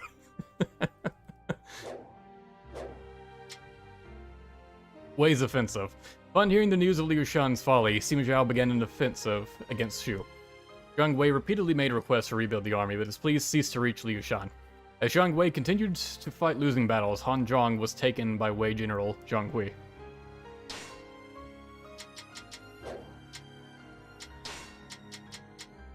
Is that on this? Okay, I'll cover 2 battles at the end of this slide. Chengdu in danger. Left with little choice, Zhang Wei withdrew his troops to the stronghold of Zhangye to defend against Zhang Hui's massive army.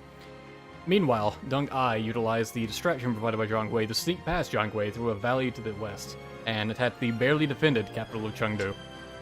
Shu surrenders. The desperate Shu defense force placed Zhuge Liang's son, Zhuge Zhan, in command, who mobilized to engage the Wei army with his son, Shang.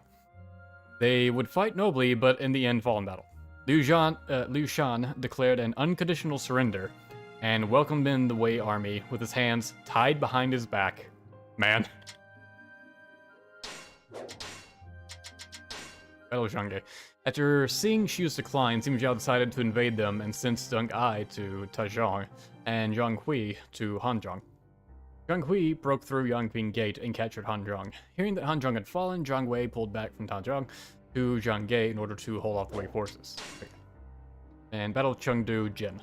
After deciding to campaign against Shu, Sima Zhao sent Deng Ai and Zhang Hui to battle. Deng Ai passed by Zhangye, using a little-known road in Yinping to attack Bianzhu. A lot of locations here. Once there, he defeated Zhuge Zhan and his son, and then marched to Chengdu. Following the advice of his counselors, Liu Shan surrendered without fighting, signaling the end of Shu. Who is Zhuge Zhan do anything? An officer is Shu, son of Zhuge Liang, whose mother was said to be Yu Ying. Huh. With his eldest son, Zhuge Shang, he led the attack against the invading Wei forces. He faced Deng Ai at Mianzhu. He used a wooden image of his father, Zhuge Liang, to confuse the enemy troops and win a great victory. Oh, is that, where fighting Zhuge Liang's ghost comes into play in Dynasty Warrior 7? When that happens out of nowhere? But he was pushed back by the overwhelming numbers of the Wei force. He was lured out, surrounded, and killed. What did it say about his son? Oldest child of Zhuge whose mother was said to be Liu Shan's daughter. He took the vanguard with his father against Father Zhan against the Wei forces beyond Zhu. The tide of the battle gradually turned against them, and they sent to Wu for aid, but Zhuge fell to an ambush before reinforcements could divide. Angered, he attacked... Right, Zhuge Zhan's the father. Angered, he attacked and died in battle. Yeah. Okay. Zhang Wei and Zhang Hui.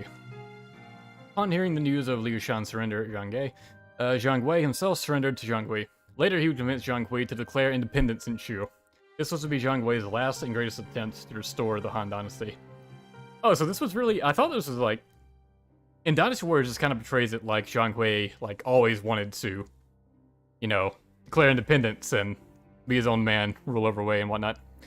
But, yeah, I guess it would make more sense that it was Zhang Wei putting ideas in his head and trying to get just one last chance to take out Wei. That totally seems like something Zhang Wei would do. However, Zhang Hui's plot was discovered almost immediately, and he was eliminated in battle, along with Zhang Wei.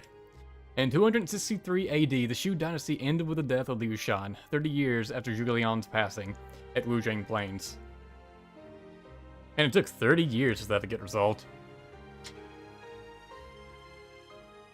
Okay, the collapse of Wei. I think now we're going back in time a bit, since it's showing Sima Yi on screen. Third Emperor. In 239 AD, 5 years after the Battle of Wuzhang Plains, the second Emperor of Wei, Cao Rui, fell ill and passed away, leaving matters of state to Sima Yi and Cao Shuang. The new emperor was Cao Rui's adopted son, Cao Fang, who at the time was only 8 years of age. Sima Yi hides. Cao Shuang assigned Sima Yi to a figurehead position with no actual power, and attempted to seize power for himself. Sima Yi feigned an illness and withdrew from public life, and his two sons soon followed suit. This was, of course, a ploy by the Sima family to display weakness, so that Cao Shuang would be lulled into a false sense of security.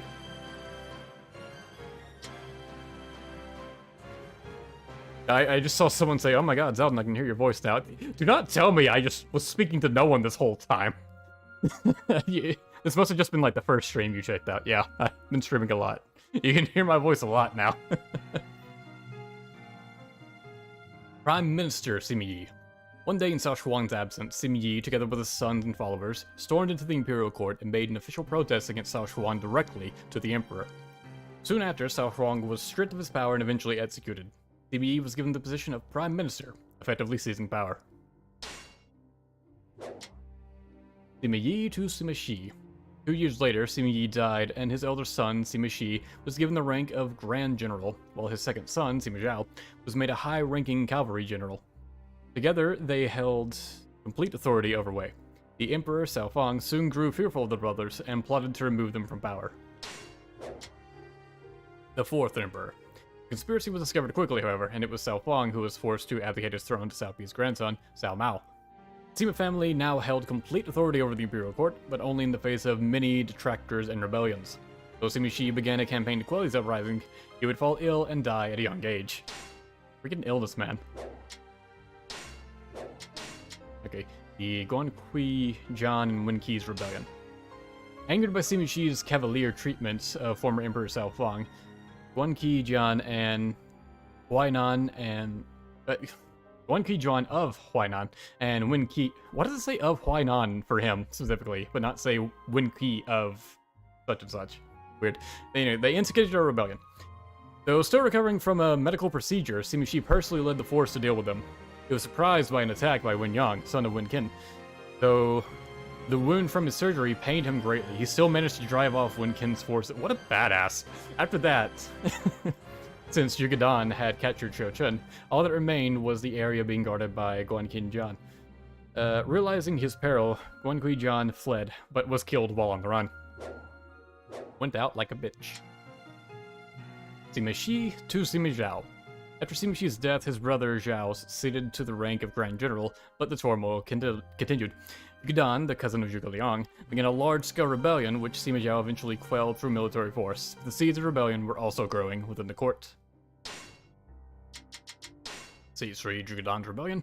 Satisfied with the despotism of Sima Zhao, Zhuge Dan of Huainan, why is Huainan so important, began to raise troops and ask for Wu reinforcements.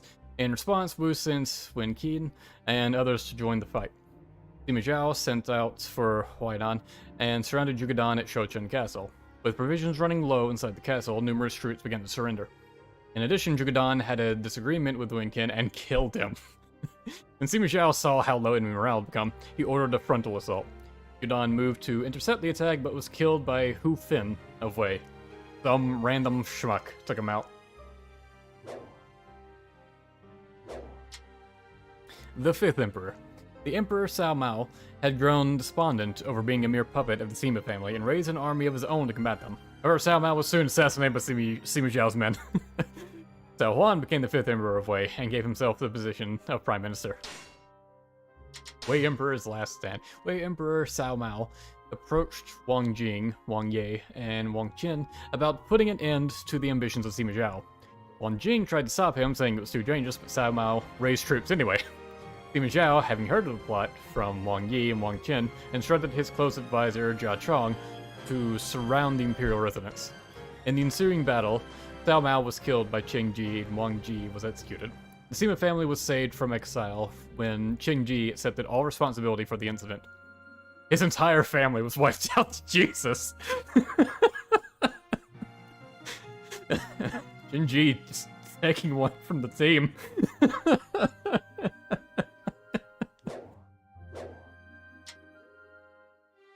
Campaign against Shu. After regaining a degree of domestic order, Sima Zhao now looked to a definitive campaign against the Kingdom of Shu. First, Zheng Hui successfully occupied Hanzhong, and then Deng Ai led a surprise attack on the capital city of Chengdu, whereupon the Emperor Liu Shan immediately surrendered. Shu had fallen with a minimum of effort. I love when it uses, when it says it like that. Immediately surrendered, a minimum of effort. The King of Jin. After the fall of Shu, Sima Zhao was given the title King of Jin. The next year, Sima Zhao succumbed to illness. Freaking illness. It's like, as soon as anyone accomplishes anything, it's just like, I'm gonna take him out. And named his eldest son Yan his successor. Taking over the title of King of Jin, Sima Yan had climbed nearly to the top of the imperial hierarchy, but he was still not satisfied. Way to Jin. You control it.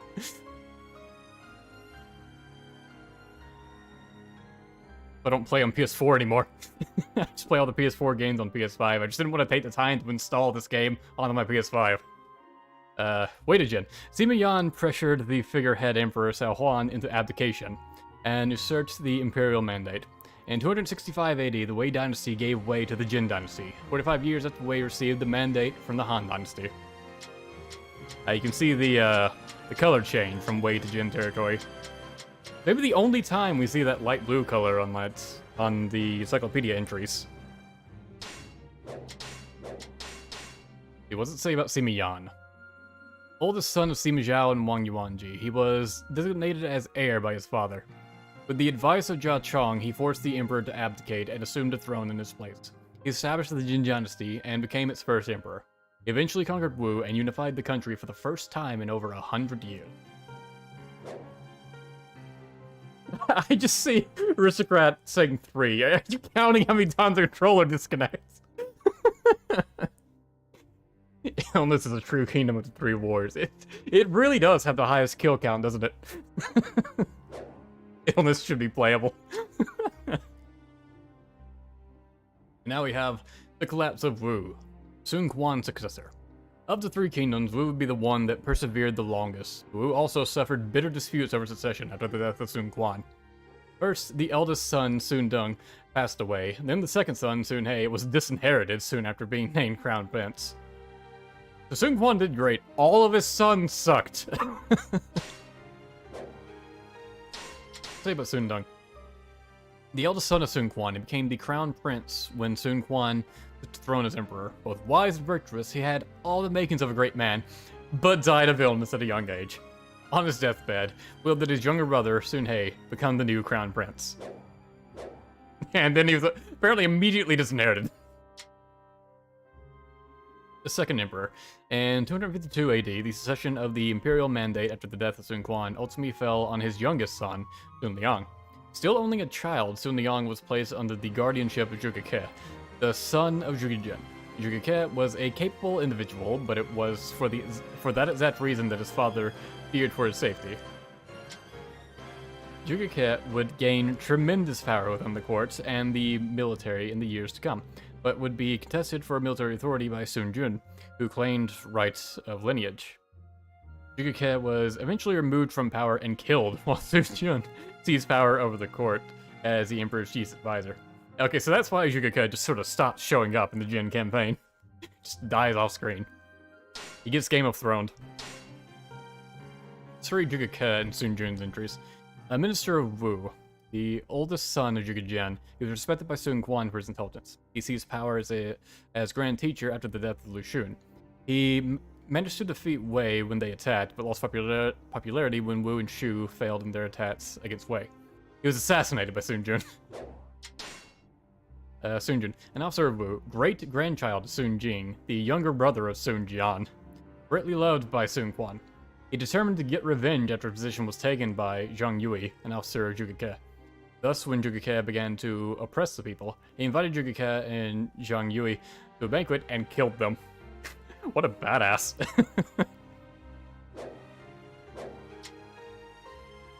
Invites to a banquet and killed. He really did get Game of Thrones, didn't he? The third emperor. When Sun Jun succumbed to illness, as they do, kinsman Sun Qian took over his role as advisor to Sun Liang. Sun Liang soon grew wary of Sun Qian's selfish behavior and attempted to dispose of him. However, his plans were discovered and Sun Liang was forced into abdication. The mandate passed to Sun Quan's sixth son, Sun Chu. It's a lot of Suns to go over here. Let's see. We still got... I'll go to the next slide. Sun Qian's fall. By placing Sun Shu on the throne, Sun Qian's power grew even greater, and his abuse of their power grew uncontrollable. Eventually, even Sun Shu grew tired of Sun Qian's selfishness, and he placed suspicion of treason upon him. After being invited to an official function, Sun Qian was accosted and summarily executed. Alright, let's read up on Sun Qian. An official of Wu, cousin to Sun Jun. He seized power and ruled tyrannically. This was like the Wu Dongzhuo. He sent Zhu Yi as reinforcement during Zhugedan's rebellion, but they were defeated by the Wei forces. Angered, he had Zhu Yi executed. Until killed by Zhang Bu and Ding Feng, he inflicted countless atrocities upon the Wu people. Man! Brutal. Let's see. Yeah, we'll read Sun Shu now. Sixth son of Sun Quan, third emperor of Wu. He was placed on the throne by Sun Qian, who had disposed of his own brother, Sun Liang. An irresponsible and lazy emperor, he brutally suppressed a rebellion against him by ordering Ding Feng and Zhang Bu to kill Sun Qian. He sent troops, including Ding Feng, to assist Shu against a Wei attack, but they did not arrive in time. Ah. Oh, there's a Jin killer. After I was saying we probably wouldn't see it again.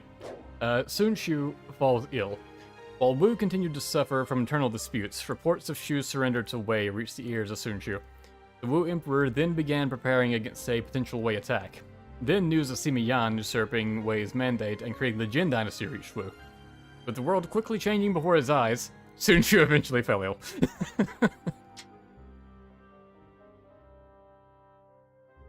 It's like they just couldn't handle anything back then. Whenever they're faced with adversity, they just get sick and die. The fourth emperor, after Sun Shu succumbed to his illness, Wu's mandate passed to one of Sun Quan's grandchildren, Sun Hao. This is a name I actually recognize. Sun Hao was thought to be a promising young man who had the markings of a great leader. But as soon as he ascended the throne, he began a rule of tyranny. Like, all of Sun Quan's kids and grandkids all ended up being tyrants. He didn't raise them right, they're all spoiled rich kids. The decline of Wu. Eventually, no one dared to go against the word of Sun Hao, and the hearts of Wu's citizens began to stray from the Sun family. Liu Kang, son of the great Wu general Lu Xun, protected Wu's borders well, but even he could not prevent the decay from within. Jin invades Wu. Meanwhile in Jin, word of Sun Hao's atrocities had reached the ears of Emperor Sima Yan, and he saw this as an opportunity to eliminate Wu and achieve total conquest. Sima Yan placed Du Yu in charge of the Jin army and ordered an invasion by both land and water. The Jin army slowly advanced on the Wu capital of Jianye. The fall of the Three Kingdoms. Before the military might of Jin, many Wu soldiers surrendered without a fight. Finally, Sun Hao, like Liu Shan before him, surrendered his territory. In 280 AD, the Wu dynasty crumbled. The land was at last unified under the Jin dynasty. The era of the Three Kingdoms had come to an end. And that's it. No more slides. Sun Quan was drunk most of the time, so of course his skits were like that, yeah. It's what happens when you have a dad with alcohol problems. I need this water. I just rambled for an hour and 40 minutes. Probably why we don't have Woo past New Heifei cast. Yeah, like, it's full of nothing but jerks. Sun Hao doesn't even have an entry, wow. He was Liu Kang, an officer of Wu, second son of Lu Xun and grandson of Sun Ce. He marched... Grandson of Sun Ce, huh. He matched Lu Xun for skill with strategy and earned renown during Jigadan's rebellion. During the Jin dynasty, he dealt with the rebellion of Wu Chan quickly, allowing Jin no opening to exploit. Though enemies, he and Jin's Yang Hu respected each other's abilities. However, that became a problem as he was suspected of secret interactions with the enemy and released from his position. Wu just keeps making mistakes.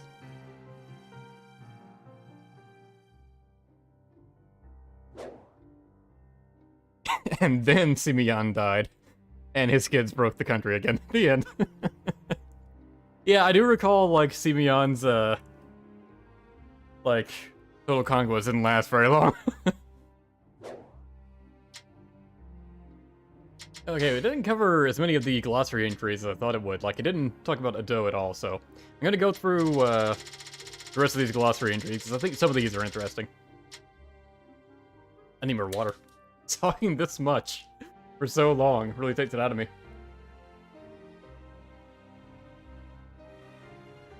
I'm surprised how many of you have stuck around for this. It's literally just reading an encyclopedia. Read the part where you one chog, one do. I mean, I'm sorry. That's not in this game. Let's see. Ado. Infant name of Liu Shan, Liu Bei's legitimate child and second emperor Shu. Do is a Chinese character for dipper, while is merely an endearing name prefix. His mother, Lady Gan, chose the name because she dreamed of the Big Dipper while pregnant. Famous story about how Zhao Yun saved him at the Battle of Changban. Shu fell after Liu Shan succeeded his father, and to this day, Ado is used to refer to incompetent people. Valor through and through. This term is used to praise people full of valor. The Battle of Hanzhong, Zhao Yun single-handedly faced off against Cao Cao's massive army. It is said Zhao Yun's imposing manner struck fear into the hearts of Cao Cao's forces, causing them to retreat. Hearing of this deed, Liu Bei praised him using his courtesy name, saying, Zilong has valor through and through. Right, I think that was a stage in Dynasty Warriors 5 Xtreme Legends, where you get to, one-man army, Cao Cao's army, as Zhao Yun. Or do a terrible stealth section as Wang Zhong if you hate yourself. You don't want to play the fun version of the stage. Wu Huan. The tribe of nomadic hunters based in the Laohua River Basin region in the eastern Inner Mongolia. Also known as the Wuwan. Descended from the Donghu, who were destroyed by the Xiongnu leader Modu. All these names and things! Leader Modu Chanyu. They fled to the Wuhuan Mountains, and thus came to be known as the Wuhuan. They were known for their fierce bravery and repeatedly challenged the Han Dynasty. The tribe was ultimately destroyed by Cao Cao when he conquered Hebei. Wuhuan cavalry that surrendered to him were incorporated into his forces. So Cao Cao just has like a elite group of cavalry comprised of a bunch of Mongolians. Huh. Ability to assist an emperor. Designation praising the ability of strategists/statisticians who assist an emperor. The famous statisticians that helped found powerful dynasties such as Liu Shang, Daikon Wang, who aided King Wu in the founding Zhou, and Zhuge Liang, who assisted Zhang Liang, who assisted Liu Bang, founder of the Han Dynasty, were seen as ideal representations. Chun Yu, a historical figure mentioned in the official Three Kingdoms history, is said to have had this at a young age. I don't know, I wouldn't compare Chun Yu to like Saigon Wong and someone who helped Liu Bang. Not that I really know much about them, honestly. I only know Saigon Wong from Warriors Orgy.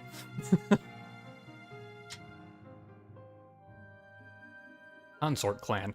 Clan related to a freaking controller. Why are you doing? You know what? I'm taking the cord out. It's being a wireless controller now. Consort clan. Clan related to an Empress Dowager. How do you pronounce that? What even is that? What is a Dowager?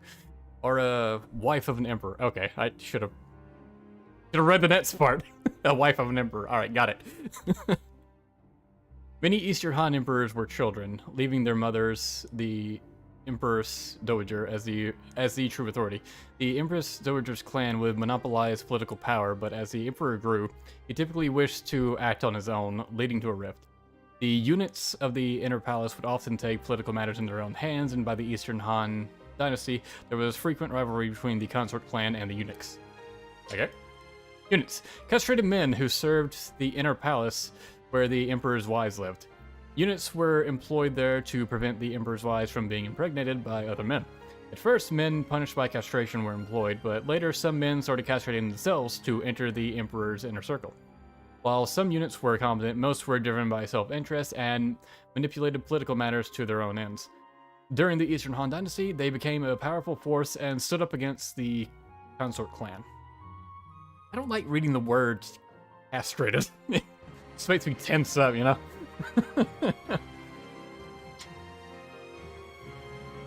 The five generals of Wei. Five generals of Wei were Zhang Liao, Yu Jin, Zhang He, and Zhu Huang. Known for their distinguished service, they were venerated as heroes of Wei even after their deaths. Zhang Liao was known as a chief vassal of Wei. Yu Jin for being brave and decisive, Yu Jin for being stout-hearted and dignified, Zhang He for being resourceful, and Zhu Huang for being wise in the art of war. But Zhang He had the least impressive one, resourcefulness. Qiang tribe, a nomadic tribe in Western Asia.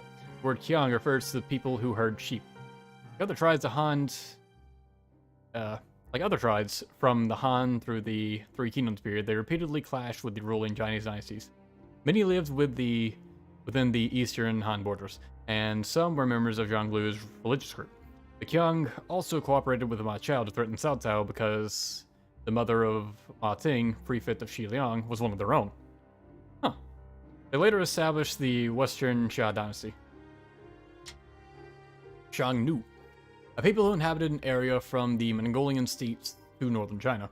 Their lineage is unclear, but they may be a blend of Mongolic and Turkic peoples. Bodu Chanyu expanded their power and was the de facto ruler of Western Han. They were later attacked by Emperor Wu of Western Han and went into decline, splitting into East and West populations. Around the 1st century, the Eastern Xiongnu further split north and south. Southern Xiongnu served the Eastern Han, and during the Three Kingdoms period, Luo Luo, and Liu Bao used them in their forces. Yufu Luo, that's a fun name. Xiongnu of the Southern Xiongnu, King of the Left. King of the Left! Everything left of you? He's king of it. And Liu Bao's father. When unrest broke out in southern Xiongnu and his father was killed, he joined the Yellow Turban Rebellion as part of the Baobo Bandits. Or Baibo Bandits. They wrought turmoil throughout the land. Eventually, he joined with some imperial troops fleeing from Chang'an and joined up with anti-Donzhuo forces under Yuan Shao. Later, during the struggle between Yuan Shu and Cao Cao, he saved Yuan Shu with the Black Mountain Bandits, but suffered a great defeat to Cao Cao's army. This guy was all over the place. Like, I remember fighting him in a bunch of different battles, and I guess this is why. He just sort of ran around fighting people. Imperial Seal. Carved of jade, the first emperor of Qin designated it the Seal of Emperors. The seal had 5 dragons. There's a loud cart just went by. The seal had 5 dragon-shaped handles and was engraved with a phrase by Li Si, which can be translated as, "The mandate is received from heaven, may he have longevity and prosperity." After Qin fell, it passed to Han, where it was declared to be proof of the legitimate emperor. It said that Sun Jian found it in a well after Anzhuo burned Luoyang into the ground. Was it Ma Chao? We read that earlier. The Empty Castle strategy. Strategy used in Romance of the Three Kingdoms. Battle of Hanzhong, Zhao Yun lured Cao Cao's forces to a stronghold by making it appear undefended, and then launched a deadly attack with archers hidden in the drained moat. Another example occurs after Sima Yi's defeat at Jieting. Sima Yi's defeat at Jieting? What? He didn't lose that. Whatever. He led a large wave force in an assault on the western castle, where Zhu Liang had left the castle gates open on purpose and had music performed from the rooftops as if to welcome the enemy troops in. It is said that Sima Yi, fearing an ambush, called off the attack and withdrew. The Desperate Strategy. Strategy in which you injure yourself just enough to deceive the enemy into thinking you are no longer a serious threat, or that a rift has developed among allies. A famous example is the violent clubbing who General Zhou Yu gave Huang Gai before the Battle of Jibi. Hearing a spy's report of what happened, Cao Cao believed that Huang Gai would switch sides. A violent clubbing. Imagine Zhou Yu with a club going unga bunga on Huang Gai.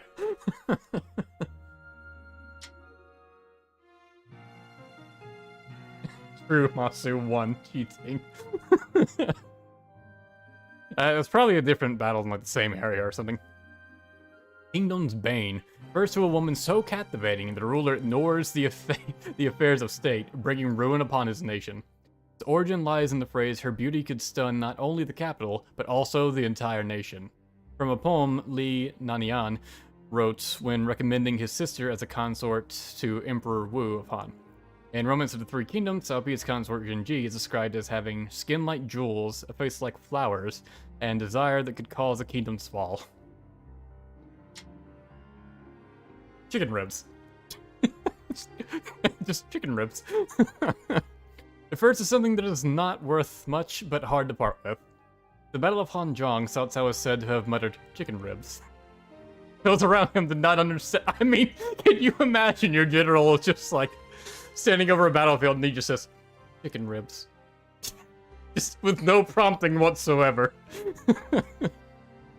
Those around him did not understand that set for Yang Shu, who said, it is hard to throw away a chicken's ribs because they can make a broth, but it will not satisfy your hunger.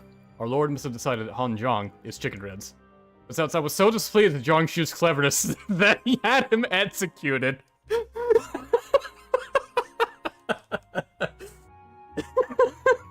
Just... Really, dude? Like, Cao Cao was so disappointed, like, his clever phrase got explained. He was just like, what the... Dude, get out of here, kill him.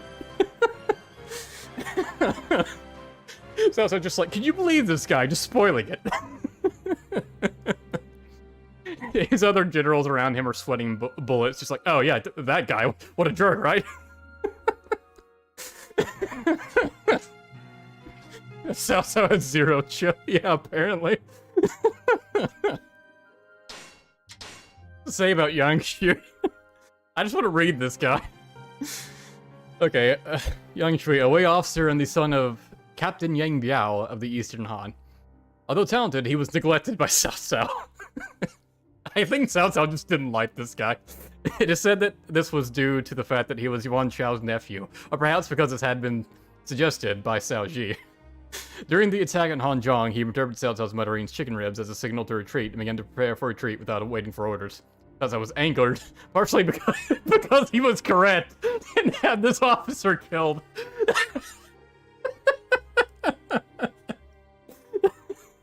Partially because he was correct.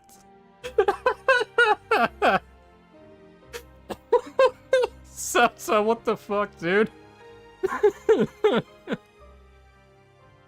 That's the funniest shit I've read. Alright. 7 Scholars of Jianan. Collective name for the 7 scholars Kongrong, Qin Lin, Wang Kan, Yu Gan, Ran Yu, Yin Yang, and Liu Zhen, who served Cao Cao and Cao Pi during the Jianan period. Cao Cao wrote poetry between battles and encouraged his sons Cao Pi and Cao Ji to study the literary arts. These heavenly scholars worked hard at their writings, eventually establishing Jianan literature. Stylistically, it was free and lighthearted, as it broke from traditional Confucian thought.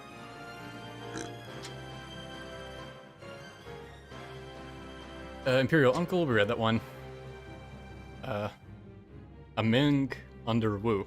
What? Aming is Lumon's childhood name. Okay. So that would be Among is... Among Us. Among is Lumon's childhood name. Lumong had once been too absorbed in warfare to study, but Sun Quan sparked his interest by stressing the importance of learning. Surprised at how he had developed, Lu Su said, "There is no longer Among in Wu." Lu Ming replied, "When you meet someone you haven't met for 3 days, you should see him with a new eye." From that point on, Lu Su started respecting Lumon's opinions. 5 Tiger Generals. The collective name given to the 5 generals Guan Yu, Zhang Fei, Ma Chao, Huang Zhong, and Zhao Yun, who meritoriously served under Liu Bei, king of Hanzhong. So named because they were said to be as brave as tigers. It was not, however, an official title. Their lives are chronicled in the Book of Shu, and it appears the 5 Tiger Generals titles was created based on Guan Yu and Zhang Fei being called Tiger Officers therein. Okay. 5 Pecks of Rice, also known as Qianqi Dao. Along with the Way of Peace, it was an early Taoist sect founded by Zhang Lu's grandfather. They cured the sick, opened free lodging houses, and gave aid to the people. The name comes from the 5 pecks of rice it cost to join. In the 5th century, Guo Quanji established a new form of Qianqi Dao. The descendants of Zhang Lu, who headed the sect, received the title Celestial Master Zhang. 8. 4 Clans of Wu. Refers to the 4 powerful clans Zhang, Lu, Zhu, and Gu of Wujun. The Shishou Xinyu. I'm sure I am butchering so many of these names. Associated Zhang with culture, Lu with the military arts, Zhu with loyalty, and Gu with generosity. Among the 4 clans, Gu Yong and Lu Xun were chancellors of Wu, while Zhu Huan and Zhang Wen were also persons of note. Persons of note. The Sun clan, which rose to the top in Wu, was a smaller and weaker clan. They were only able to come to power with the help from the more powerful 4 clans of Wu. Xianyue, general term for the peoples who lived in the mountainous region between northern Jin province and Yang province and refused to yield to the Han dynasty.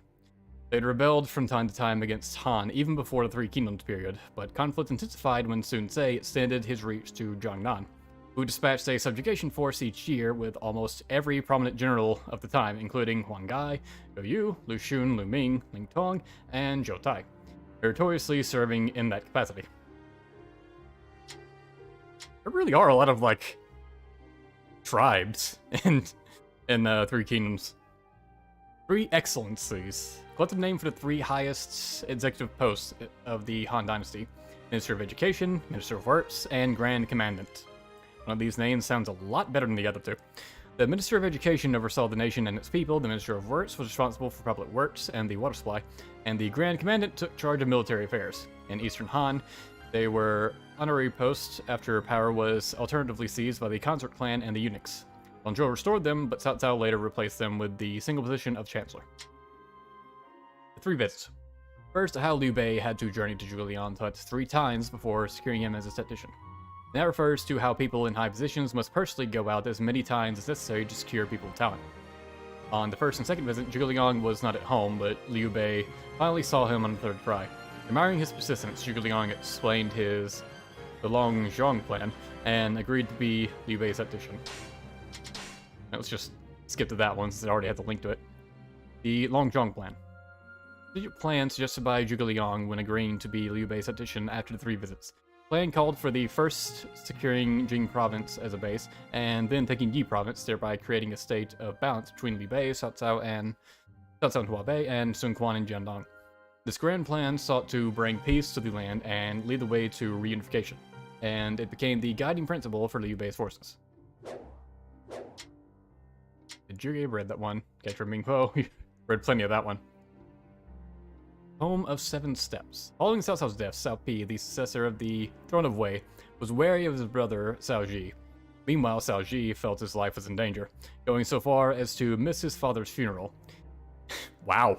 Furious at this transgression, Cao Pi ordered his brother to be put to death if he would not write a poem within 7 steps. Cao Ji ended up quickly composing 2 poems, including one on brotherhood. It said both brothers were so moved that the death sentence was lifted. You can tell Cao Pi is Cao Cao's son. It's like, you show such disrespect. Write me a poem!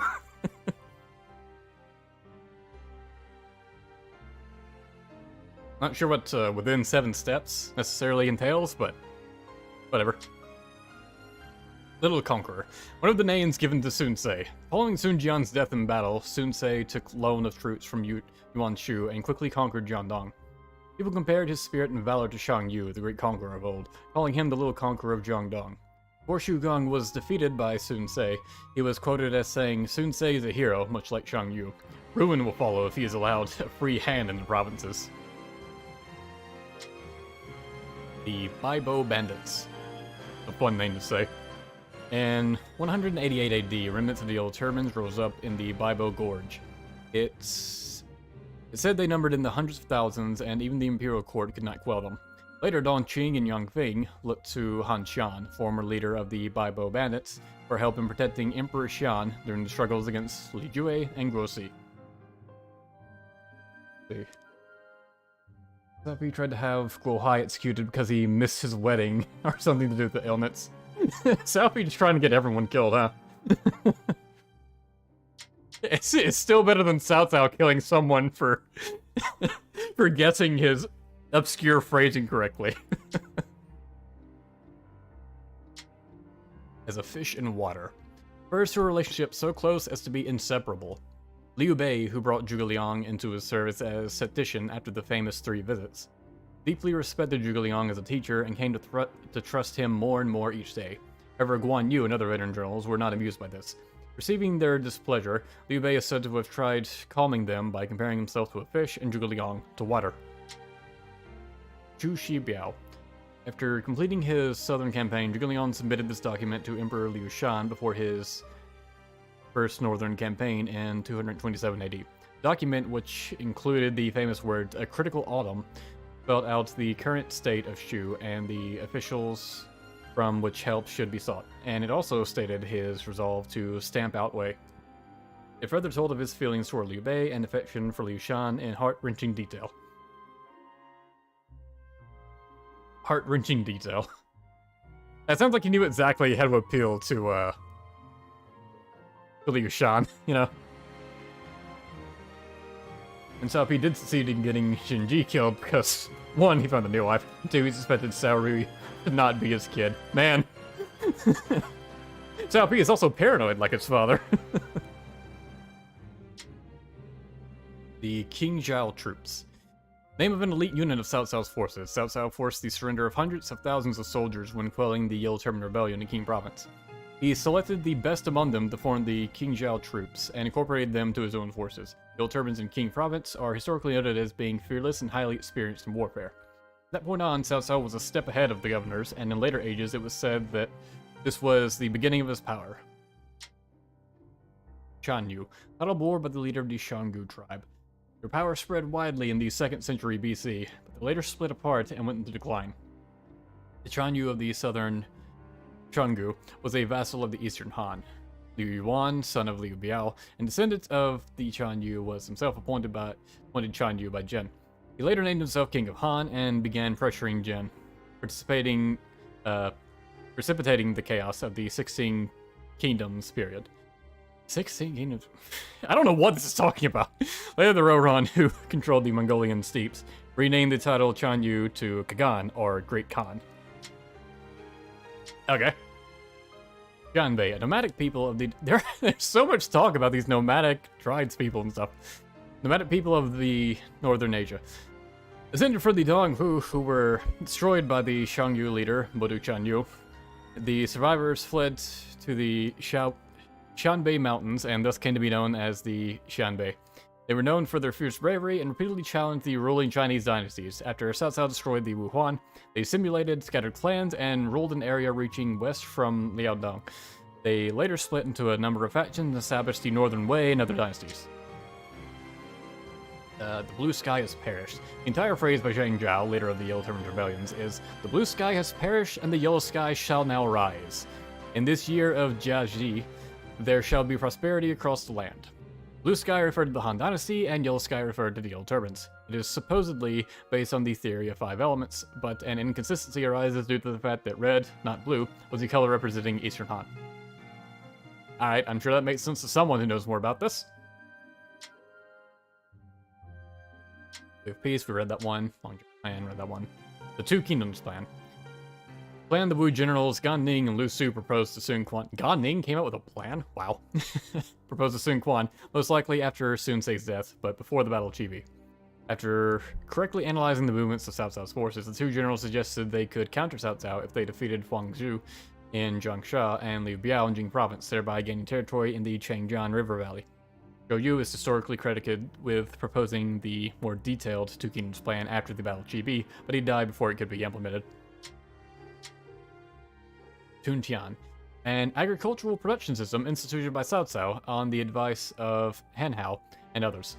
At the time, rural agriculture had been devastated by the incessant war, and the land filled with displaced peasants, and even military forces had little to eat. Seeing the seriousness of the problem, Cao Cao began giving landless peasants the soldiers of defeated enemies and others plots of previously unfarmed land to cultivate. The system was a huge success because it stabilized the food supply. So that's how it just solved China hunger. Masu's execution. I don't think we read this one. After launching the northern campaign, Zhuge Liang advanced forces into Hanzhong and ordered his trusted officer Masu to defend Jiting. Masu, however, deployed his force on the hilltop against the advice of Zhuge Liang and his second-in-command, Wang Ping. This resulted in a crushing defeat to Wei forces. To Wei forces? I'm pretty sure that means Shu forces. Many officers petitioned for his life to be spared, but it is said Zhuge Liang tearfully ordered Masu's execution. Nanzhong refers to the southern part of the province where small groups known as the Shinan tribes lived. It was seen as strategically valuable for its location along a route for rare commodities from India and Southeast Asia. The region's people were labeled barbarians out of fear and scorn because they supposedly had extraordinary strength and could control animals and use magic. King of Hanzhong pledged loyalty to Zhuge Liang after the famous series of incidents known as the Capture of Mingguo. Two Zhangs. Collective name for Zhang Zhao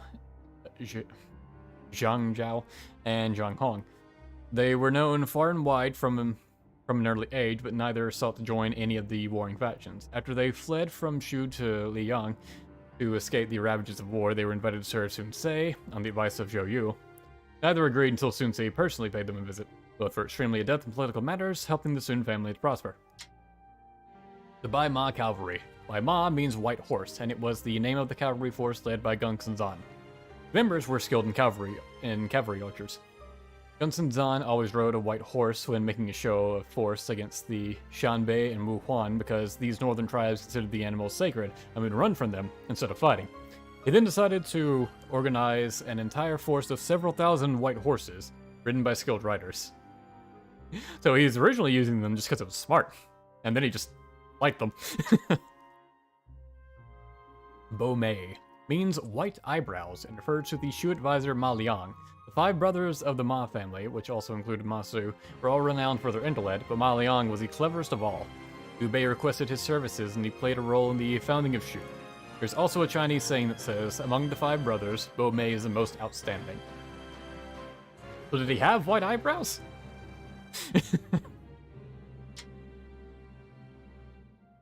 A handsome Zhou Yu, nickname of the Wu general Zhou Yu, a prominent figure in Yang province, he became known as the handsome Zhou Yu for his good looks. He was also well versed in music from an early age, and it said that even when he was drunk, he would turn around to look at musicians if they made the slightest mistake.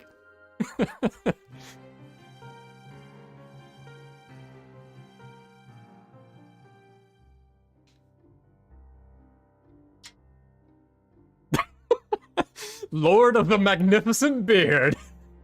What a title. Nickname of Guan Yu. Why don't I hear this more in the game? Lord of the Magnificent Beard. Nickname of Guan Yu that arose when Emperor Xian commented on his glossy beard that grew down to his abdomen. Guan Yu took good care of his beard, going so far as to place it in an embroidered bag to protect it during the winter. Guan Yu walking around with a bag on his beard to keep it safe. When Ma Chao joined Liu Bei, Zhuge Liang wrote a letter to Guan Yu that basically said Ma Chao was a great man indeed, but he could not rival the bearded one for Guan Yu's prominent feature. Sleeping Dragon, we read that one. Fledgling Phoenix.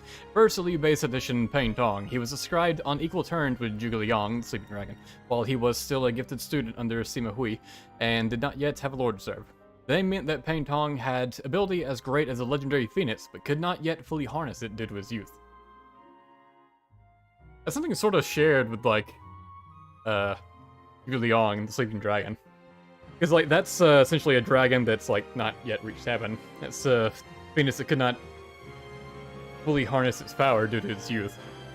So, one's just lazy and sleeping. The other just needs to grow up. Lu Xin Fu. A poem believed to have been written when Cao Ji visited the Luo River in 222 AD. It starts with him meeting a goddess who dwelt in the Luo River, with whom he falls in love. It ends with him lamenting fate in which the paths of man and mortal are not meant to cross. It is said that the river goddess represents Jinji, because he was lamenting her death at the time, and was on bad terms with her husband Cao Pi, who was also his brother. Oh, we're at the last one? Damn, I didn't realize we came up on that so quickly. Chain Stratagem, one of the 36 stratagems. This one makes enemies drag each other down until they are eventually destroyed. The honeypot strategy Wang Yun employed using Diao Chan sowed discord between Dong Zhuo and Lu Bu. And right before the Battle of Chibi, Pain Tong recommended Cao Cao use a chain strategy in which his ships were linked from bow to stern, ostensibly to minimize rocking and the seasickness associated with it. However, the real motive was to make the coming fire attack against the fleet even more effective. Okay, so that was all the glossary entries. Alright, so someone suggested looking at the timeline earlier, so have a look at that. Which, obviously, it's going to start with a bunch of births. Jia Shu, the oldest person in the cast, despite Fang Zhang always talking about how old he is. There's a pretty decent gap between Huang Zhang and Cao Cao, though. And Liu Bei is the youngest of the initial three rulers, makes sense. The 178 strange phenomena occur, such as hens changing into roosters. Okay. Weird that's listed. Okay, 184, the Old Turban Rebellion, Junjiao orders Hellos to rebel. Beach Garden Oath, Yijin appointed the Grand General, Lu Ji and Huang Song sent out, put down rebellions. Junjiao dies of illness. A lot of this is stuff we already read. The Liang Province, Biao Zhang and Han Sui rise from rebellion in Liang. Dong Zhuo and Sun Jian march to quell. Jian appointed Prefect Qing Fa, has rebellion with subduing rebels. Cao Pi born. Berling dies and is succeeded by Emperor Shao. Oh, no, I don't think we're going to find anything too interesting here. And nothing that we haven't already read.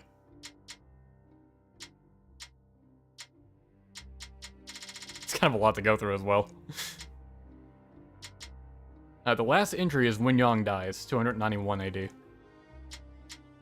Gatron dies 2 years after the Jin Dynasty is founded.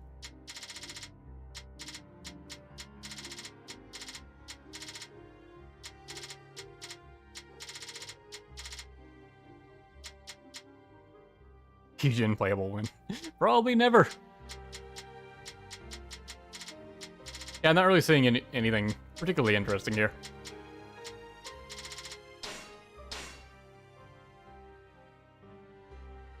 Okay, I was checking Jinji to see if it mentioned her forced suicide. A woman of peerless beauty, she was married to Yuan Chao's second son, Yuan Qi. However, when Cao Cao captured Ji province, his son, Cao Pi, fell in love with her and immediately made her his wife. And that's all she gets.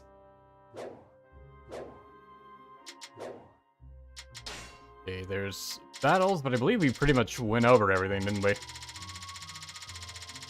Oh, there's probably some that got skipped. Let's see. Battle of the Liang Province. After the Old Turban Rebellion, Yuan Zhang Han Sui staged a rebellion. Dong Zhuo was ordered to subdue it, but was unable to do so. In the year 185, the Imperial Court ordered Zhang Wen to stop Bian Zhang. Zhang Wen advanced to Chang'an, where he reprimanded Dong Zhuo's ineptitude, but to no avail.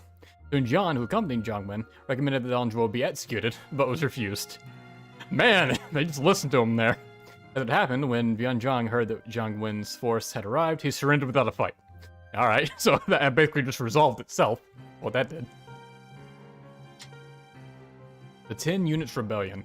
Seeing the corruption of the 10 units, Grand General He Jian plots their assassination and sends missives to leaders throughout the land. In response, generals like Dong Zhuo and Lu Bu gather at Luoyang. Learning of this plan, the eunuchs trick Empress Dowager He into calling He Jian to the Imperial Palace. Not seeing the trap in time, He Jian is killed. Hearing of this, Yuan Shao storms the Imperial Palace with Cao Cao, Yuan Chu, and others. They kill many units, including their group called the 10 Eunuchs. Yuan Shao and the crew just row up. Escape from Luoyang. The tyranny of Dong Zhuo continued unabated even after the deposition of Emperor Shao. Cao Cao borrowed the 7-jeweled sword from Wang Yun and began planning the assassination of Dong Zhuo. He used Dong Zhuo's most beloved courtesan in order to get within striking distance. When Dong Zhuo turned his back, Cao Cao attempted to slay the tyrant, but was forced to abandon the attempt when Dong Zhuo realized what was afoot. He instead offered the sword as a gift and left the capital. What? Stab you with this? No, it's yours. Take it. Cao Cao then decided to reach out to other regional warlords, calling for a united effort to overthrow Dong Zhuo. Thus, the anti-Dong Zhuo coalition was formed. Cao Cao probably has the most entertaining entries in the glossary. Battle of Huaogate. The allied forces assembled by Cao Cao against Dong Zhuo slayed Huashang at Sishui Gate and then advanced to Huaogate. Waiting for them there was Lu Bu, who put up a fierce resistance but was eventually forced to withdraw due to the efforts of many brave warriors. Seeing that the odds were against him, Dong Zhuo decided to abandon Luoyang and moved the capital to Chang'an. Battle of Chang'an. In an attempt to gain revenge on Liu Biao for cutting off his retreat during the campaign against Dong Zhuo, Sun Jian marched on Jing. He defeated Huang Zhu at Fan Castle and then surrounded Shangyang Castle, eventually causing Lu Gong to flee the castle. Sun Jian pursued him into the mountains but was ambushed and killed by an arrow. Liu Biao then moved to the attack, initiating a massive battle. Afterwards, Sun Ce traded his prisoner Huang Zhu for his father's body and returned to Jiangdong. So, it wasn't even really Huang Zhu that killed his father, and Sun Ce gave him up to get the body back? Huh. That's Warriors always paints it as like Huang Zhu was the one that did it.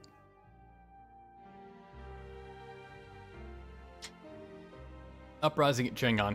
Having seen Dong Zhuo's tyranny, Wang Yun devises a chain stratagem involving a beautiful woman.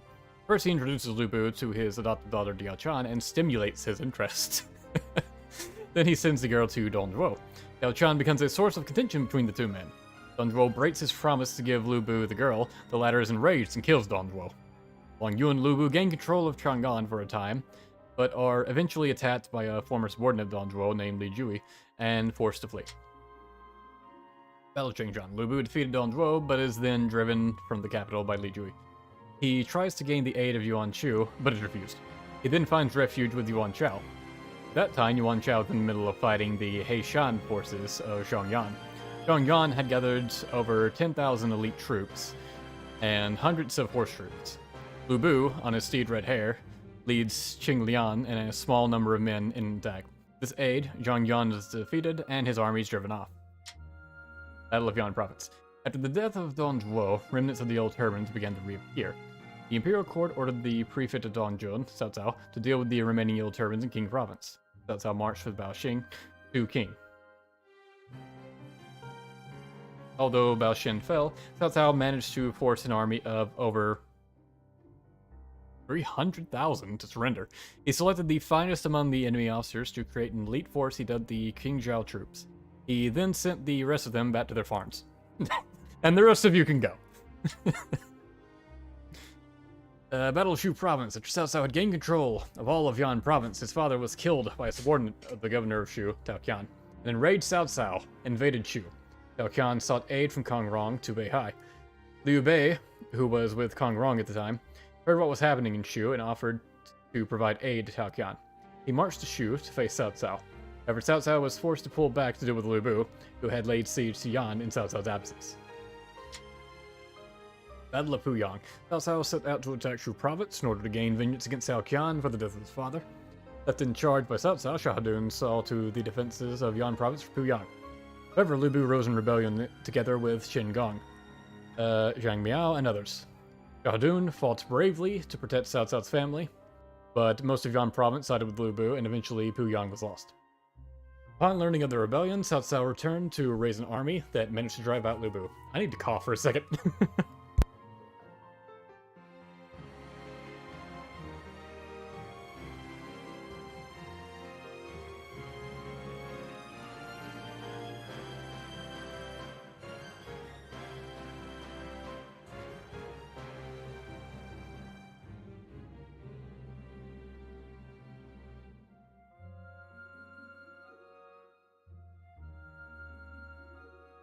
Okay.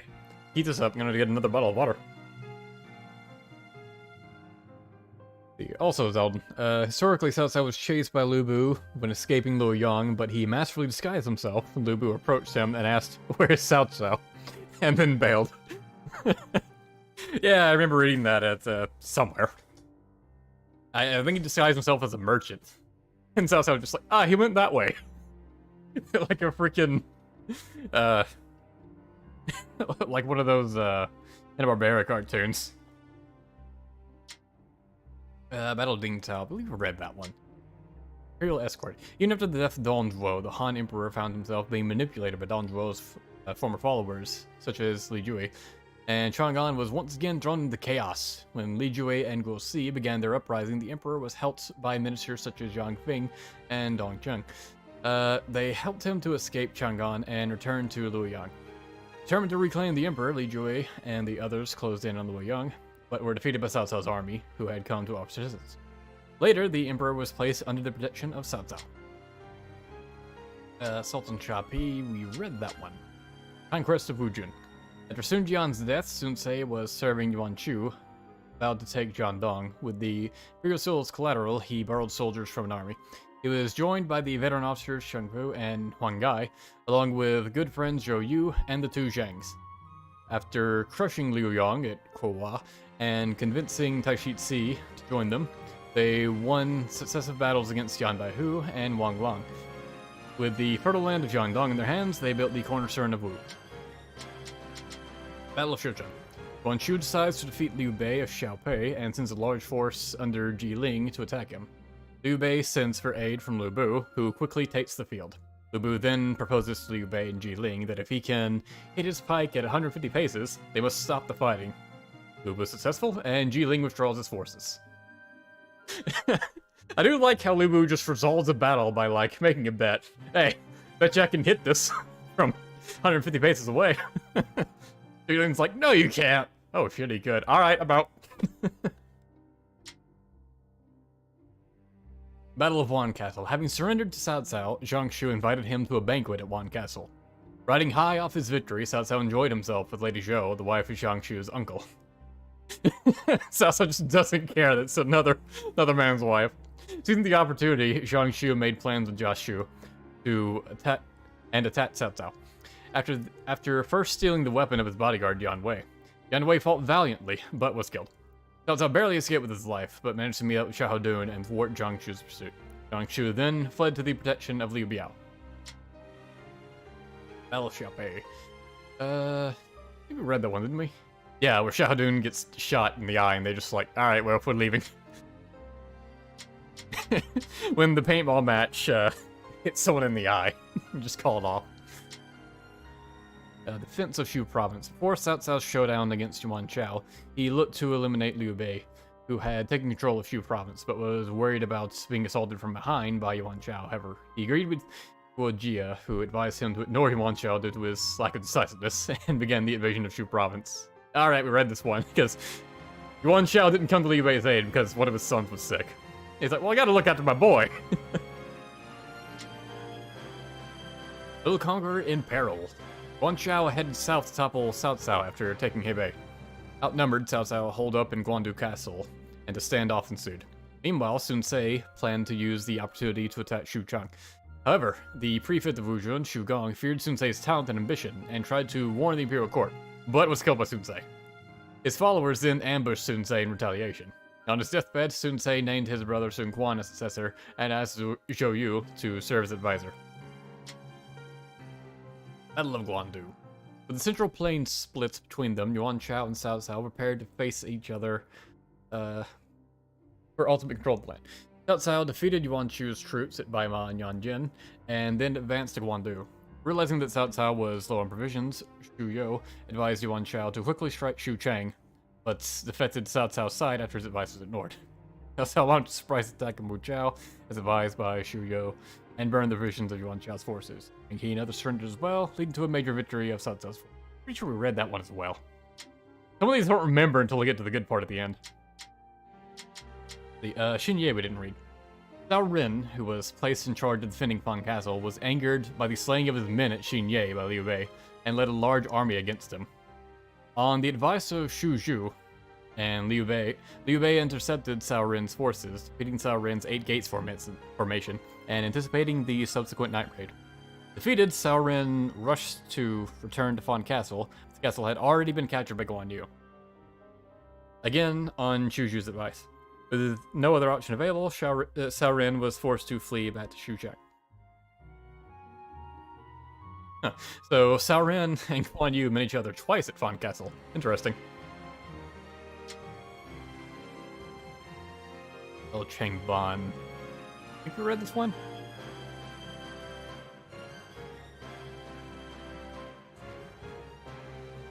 Yeah. Battle of Chibi. Zhou Yu had planned the fire attack to finish off Cao Cao, but the wind's direction had him concerned. I read that one too. Yeah. Nanjun. After the victory at Chibi, Zhou Yu moved to the attack, marching north and invading Nanjun. The battle was in his favor until he was injured by a ploy concocted by Cao Ren. Zhou Yu then used that injury to fake his own death. Cao Ren, certain of Zhou Yu's death, left Nanjun and attacked, but his attack was crushed and he was forced to flee to Xiangyang. Zhou Yu quickly moved to take Nanjun, but found that it had already been taken by Zhao Yun, acting under Zhuge Liang's orders. So, Guan Yu can steal kill. Zhao Yun can take over territory. Battle of Tong Gates. When his father was killed by Cao Cao, we read that, didn't we? Yeah. Qingdu, Qing Province, Fei, Rushikou, Ninggun. A lot of these later ones I think we read. I don't think we read the Fan Castle one. Following Liu Bei's conquest of Hanzhong, Guan Yu began marching north. He laid siege to Cao Ren at Fan Castle, then marched on Xuchang. Sun Quan joined forces with Cao Cao, sending Lu Meng out to battle. Lu Meng betrayed Fu Shiren and Mi Fang and conquered Jing Province. I think that's a typo. Pressured from both north and south, Guan Yu abandoned Fan Castle, choosing to hole up in my castle. Sieged by a massive Wu force, Guan Yu tried to escape to Yi Province, but was captured and slain by Sun Quan. Slain by Sun Quan? Like he just showed up and took him out?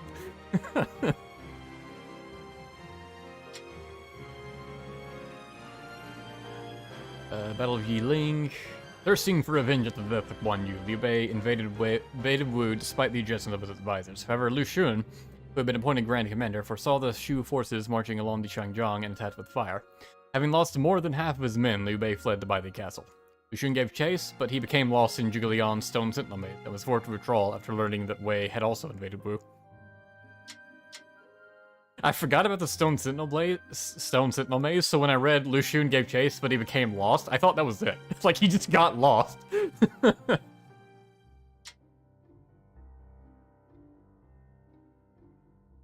Battle of Guanling. Following the Battle of Yiling, Wu formed an alliance with Chu and once again looked to oppose Wei. Cao Pi decided to invade Wu and raise a large army. Fearful of the difference in troop strength, Wu's Xu Sheng built a garrison that spanned a considerable length along the Shangjiang. Upon seeing this, Cao Pi feared the size of the Wu forces and decided to withdraw. During their withdrawal, Zhang Liao, who was in charge of protecting Cao Pi, fell victim to an arrow by Ding Feng, who had been lying in ambush. It's just a massive Wei loss. Cao Pi just chickening out. Gan Shui, people read that one, yeah. And Jieting as well. Jieting, yeah. Jinkang, no, didn't do that one. Having suffered defeat due to the mistake made by Ma Su, Zhuge Liang once again set out on a northern campaign. Tens of thousands of troops at his disposal, he marched on Hanzhong and surrounded Wei's Jinkang castle. Although he effectively used siege weapons and tactics to his advantage, he was unable to bring down Jinkang castle. Eventually the Shu forces' provisions began to run out, and he was left with no other choice but to withdraw. Battle of New Hefei Castle. Ooh. After the death of Cao Shu, Man Chong built New Hefei Castle in the northern part of Hefei, which was a location difficult to attack. In the year 234 AD, in combination with Zhuge Liang's northern campaign, Sun Quan led an army of 100,000 troops to attack Hefei Castle. At the same time, Lu Xun advanced on Jing Province, and Sun Chao advanced on Shu Province, causing Wei to be invaded from 3 directions at once. Oh, so that's why there's like 3, attacking forces at New Hefei Castle in, basically every version of that stage. Huh. However, in an unexpected move, Cao Rui led his navy to Hefei. Sensing that he was at a disadvantage, Sun Quan withdrew before Cao Rui could land. And that's why Cao Rui shows up with reinforcements, huh? Pretty sure we read Wujing Plains, didn't we? Yeah. Battle of Xingping. Sima Yi marched to Liaodong for the purpose of subduing the self-proclaimed King of Yan, Gongsun Yuan, who had rebelled against Wei. He sent a separate force to Xingping in anticipation of Gongsun Yuan, leaving his base there. When Gongsun Yuan hurriedly retreated, his troops were ambushed and he lost many men. Later, after laying siege to Xingping, Sima Yi captured Gongsun Yuan, trying to escape the city by night. Battle of Mount Qingxi. After the death of Wei Emperor Cao Rui, Grand General Cao Shuang gained even greater authority, which propelled his despotism to even greater heights. He started a campaign against Shu, sending out 100,000 troops to invade Huangzhong, but could not break through the defenses of Shu's Wangping. Cao Shuang decided to retreat, but Fei Yi cut off and destroyed his forces, leaving Cao Shuang barely able to escape with his life. In this battle, Wei lost great numbers of oxen and horses, which they used for hauling supplies. This earned them the hatred of the Kang tribe, who had supplied them with the animals. You gave your animals and you let them get killed? What the fuck, dude? Coup d'etat, we read that one. Xiahou Bao's Journey. Wasn't this a what-if battle? No, it's one that actually happens, I guess, but it, has like a what-if ending, if you do it right. Xiahou Yuan's son, Xiahou Ba, was the most talented member of Wei's esteemed Xiahou clan, with a bow and horse, and had earned the trust of the troops. However, when his close friend Cao Shuang was assassinated by Sima Yi, he began to fear for his own safety and decided to flee to Shu. Along the way, he exhausted his provisions and was forced to wander about until he was welcomed by a messenger from Shu. So he almost just died of starvation on his way to retreat.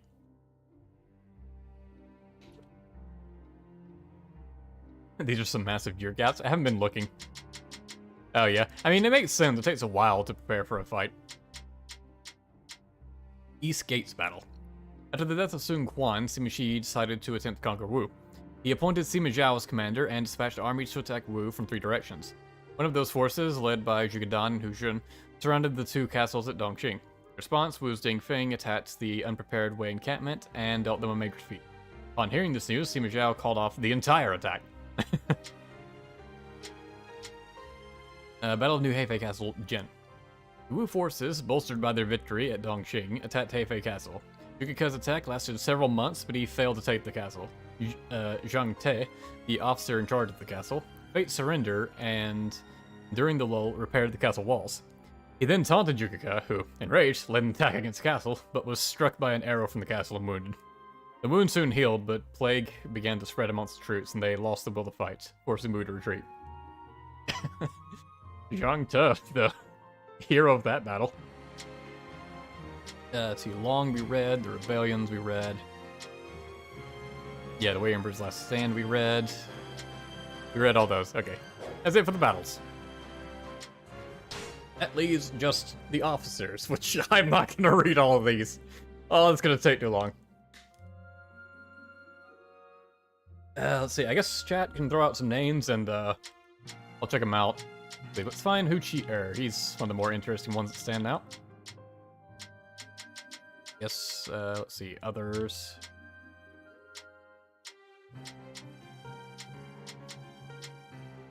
Okay, here he is.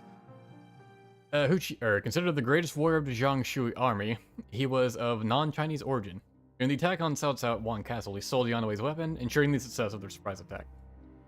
Huh. So he was the strongest member of their group, and apparently wasn't Chinese. He was a foreigner. Interesting.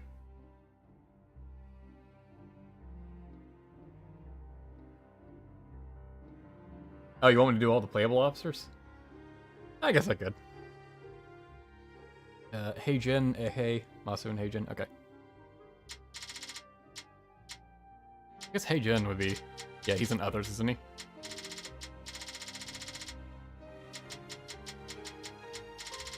Did I go past him? I did. Oh, there's He-Man right below him. Great. After his sister became Empress, he promoted himself to Commander General. He schemed to do away with the 10 units, but was assassinated by them before he had a chance. A lot of these are boring. He-Man. An officer of the Old Turbans, he wielded power under Huang Shao and controlled Runan and Yingchuan. When attacked by Cao Cao for supplies, he attempted to duel Cao Huang. They were evenly matched until he was tricked and cut down. Oh, man. Cao Huang, a match for He-Man. But it made sense He-Man wouldn't have any brains. Dong Tuna, yes. That's definitely one I need to check. Ehei, yeah, he should be at the top of this. Ehei. An officer of the Qiang tribe, under King Midong. He cooperated with Zhang Wei on his northern campaigns and attacked Nan'ang along with Xiao Ge. He was fooled by Chen Tai's false officer's surrender and led the Qiang forces on a night raid against the Wei army. However, it proved to be a trap, and they were totally wiped out. He then committed suicide. He had one last eheh, and then died. Shizai. Outside of the Qiang tribe, he started an uprising with Wei and corresponded to Zhang Wei's campaign to the north. Defeated, barely escaped. He later re-emerged at Baitu Castle and again revolted, but was called to Guohai. Let's see. Huan. Prefect of Yueshi, officer of Gaojing, around 9 feet in height. Jesus, this guy was massive. This officer wielded a great halberd. Gao Ding was incited to rebel against Shu by Ming Huo. Yang Kai and Zhu Bao, nearby prefects, joined the revolt. Counter them, Zhuge Liang used a ploy of estrangement that resulted in this officer killing Yang Kai and Zhu Bao and surrendering to Shu along with Gao Ding.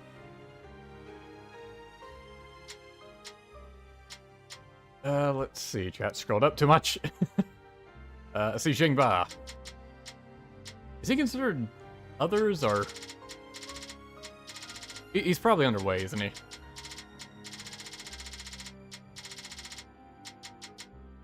Oh no, he's under others.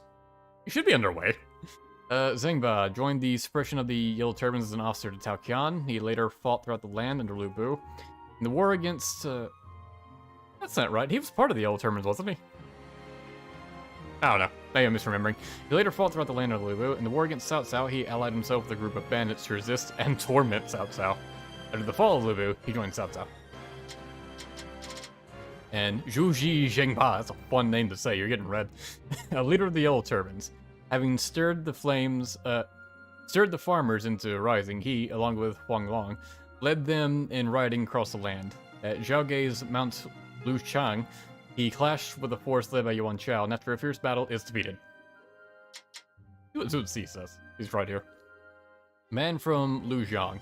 He's also known as Master Blackhorn. Okay. He went to Mount Eme and obtained a special book which taught him the ways of sorceries. After mastering the mystic arts, he descended from the mountain and was welcomed with a land thrown into turmoil. Okay.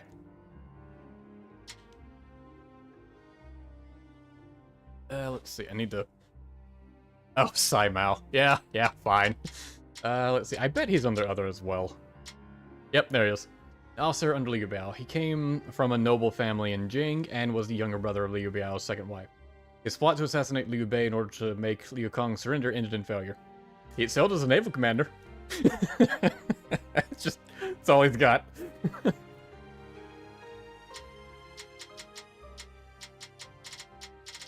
Hey, there's Qingyang.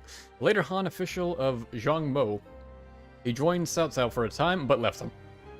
He broke up with Cao Cao. He later became Lu Bu's strategist, giving him valuable advice. With Lu Bu's selfish actions, their group becomes more and more ostracized by others. He's captured along with Lu Bu after their defeat at Xiaopi by Cao Cao. He goes to be executed when Cao Cao is willing to let him live. Like, nah, too good for you.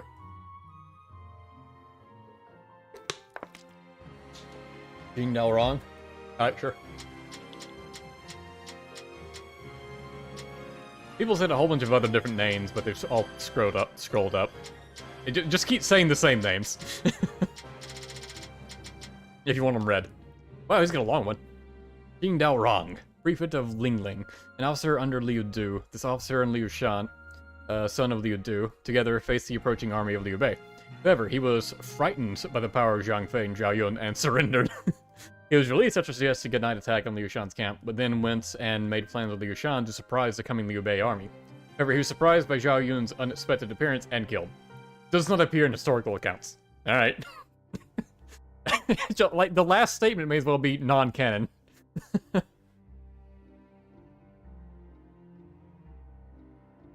Oh, Pei Yuan Chao, right. Yeah. And Dawn Tunic, yeah, can't forget them.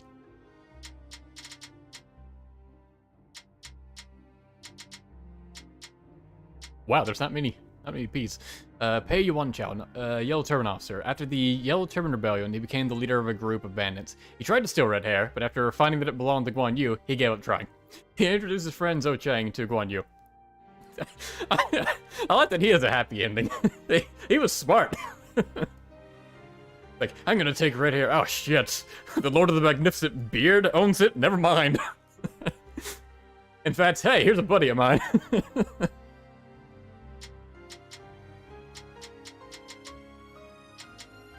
The Dong Tuna.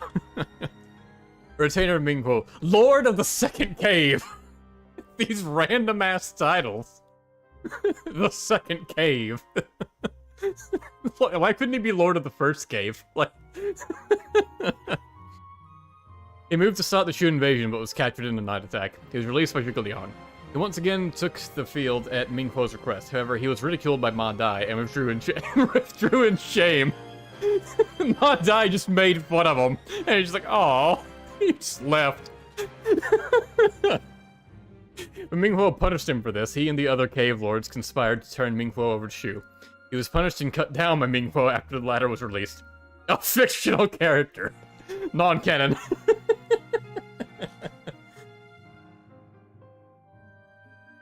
Oh, you mean Dong Tuna isn't real? Aw. I see Jiao Chan up here. A young songstress unequaled in beauty as well as song and dance. Having been raised by Wang Yun as his own daughter, she agreed to participate in his plan to divide Don Zhuo and Lu Bu. He managed to get close to both of them and succeeded in tearing their relationship apart, with Lu Bu later killing Don Zhuo. Yeah. Basically what happens. He got bullied by Ma Dai. Yeah. He was the first cave lord. I have no idea. Aoinan is Lord of the Third Cave. And the bottom of his, it says, parentheses, a fictional character. Non-mon aren't real, guys. They didn't exist.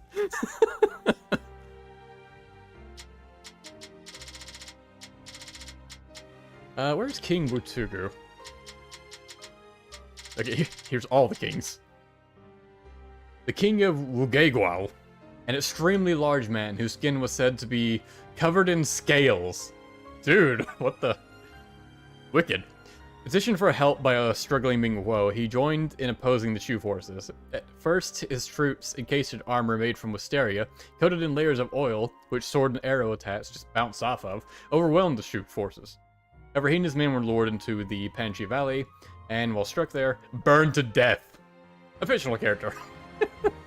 Non-mon are not real. Oh Xing? Okay.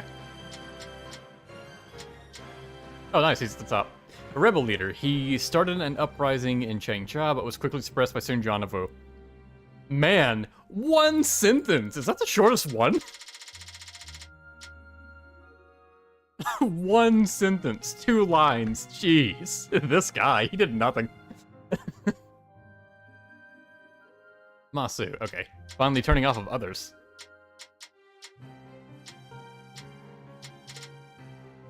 The Shu officer and younger brother of Ma Liang, Zhuge Liang, believed in his talent despite Liu Bei's doubts. Although he served well as an advisor during the southern campaign, he performed miserably during the northern campaign, resulting in a humiliating defeat. Reluctantly, Zhuge Liang was forced to execute him. Oh, Xing had a great career. Here's Ma Dai over here. The Shu officer, after his defeat to Cao Cao at the Battle of Tonggate, he wandered the land, fighting here and there. He later served Liu Bei together with his cousin Ma Chao. He was put in charge of forces in the northern and southern campaigns and did well. After Zhuge Liang's death, he put down Wei Yan, who had revolted. And Ma Chao, the eldest son of Ma Ting, he received the nickname the Splendid Ma Chao due to his skills as a warrior. In an attempt to avenge his father, he commanded an army of troops from Zhiliang to attack Cao Cao at Chang'an, but lost. He later went on to serve Liu Bei, where he proposed numerous strategies, such as the capture of Hanzhong. He was counted among Shu's 5 tiger generals. Ma Chao the strategist. Liu Bei historically told Zhuge Liang, Masu sucks, fire him. Weeping, Zhuge Liang hits Masu in the balls.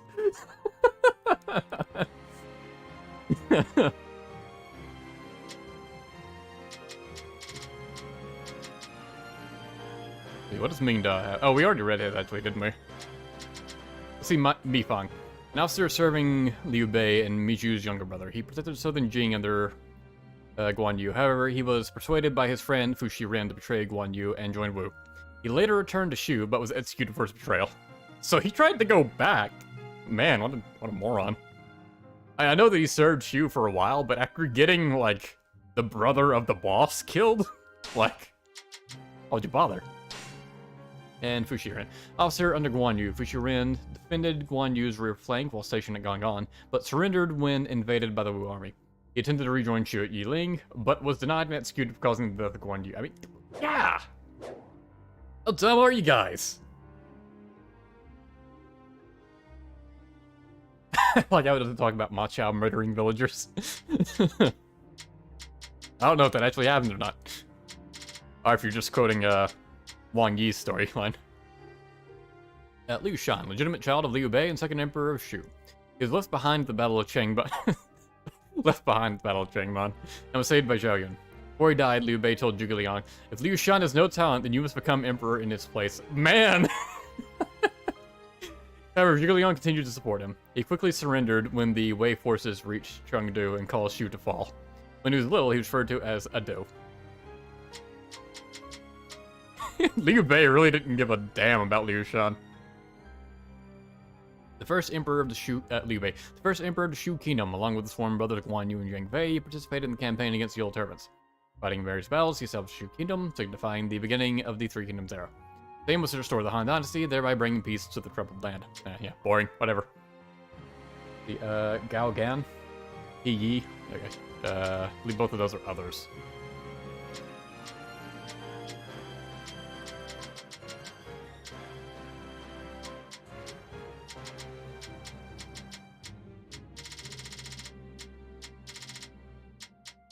Yeah, it'd be up here, wouldn't it? Okay, Gan. Nephew of Yuan Shao and governor of Bing.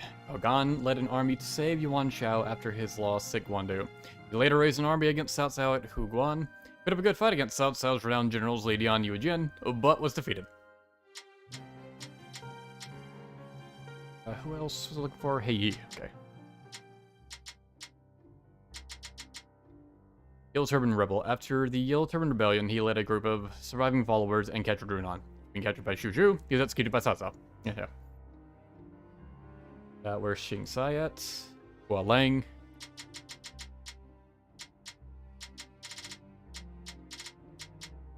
Go ahead and read Hua Lang's right here. An official of Liu Biao, older brother of Kuai Yi.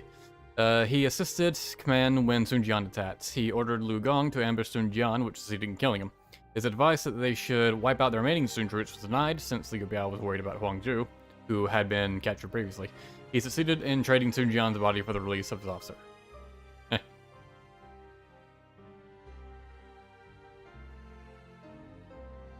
Who's the other one I was looking? Alright, Xing Sai is what someone wanted.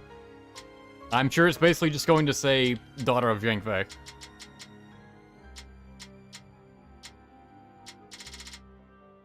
Daughter of Zhang Fei.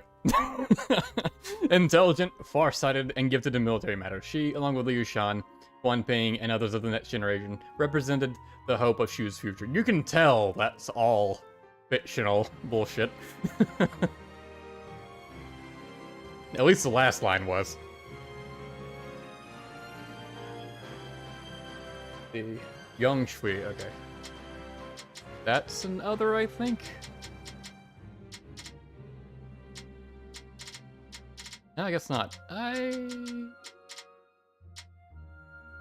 don't know what force he's under.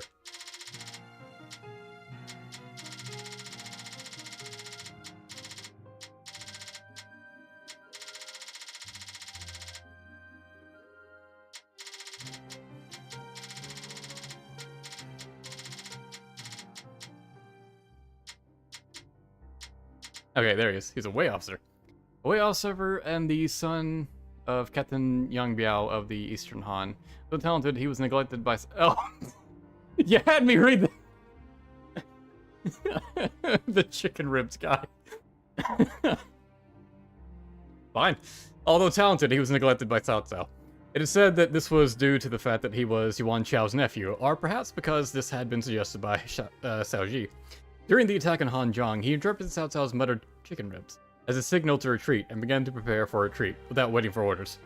Cao Cao was angered, partially because he was correct and had this officer killed. That's gotta be like the best entry.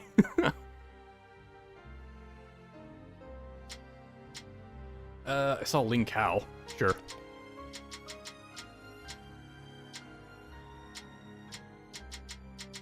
It's right there, wasn't he? An officer of Sun Ce and father of Lin Tong. After defeating Yan Baihu of Wujun, Ling Kao joined Sun Ce and was appointed Commander of Conquest. Commander of Conquest? What a title. In a battle with Huangzhou, he was shot by Gan Ning and killed. It doesn't say, like, by an arrow, so I just imagine Gan Ning just pulled out a gun and just capped him. Ling Tong's right below, so why not? A Wu general and the son of Ling Kao. Upon joining Wu, he tried to seek vengeance for his father and Gan Ning, and was reproached by Lu Meng and Sun Quan. Later, when fighting with Yu Jian of Wei, his life was saved by Gan Ning, upon which he made peace and swore an oath of friendship.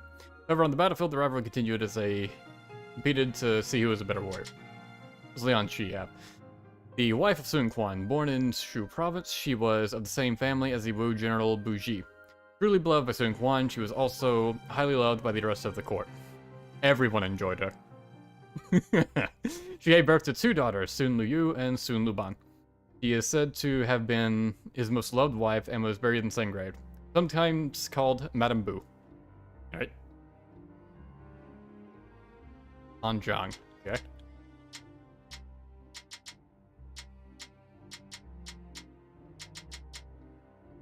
Oh, he's the only P in Wu. Huh. A Wu officer, together with Zhu Ran, he captured the great Guan Yu, receiving the great weapon Blue Dragon as a reward. Later, he was pursued by Guan Yu's son, Guan Qing. Surprised at seeing Guan Yu's ghost, he was caught and killed. It's not that Guan Qing killed him, it's just like, holy shit, you see Guan Yu's ghost over there? And then Guan Qing stabs him.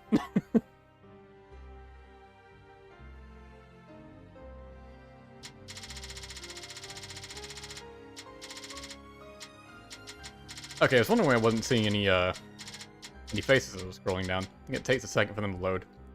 Okay, Sun Ce, the oldest son of Sun Jian. After his father's death, Sun Ce went to serve Yuan Shu, later borrowing 3,000 troops in exchange for the Imperial Shield. He went on to raise his own army. In a short while, he had already established land of Jiandong, giving him a little title.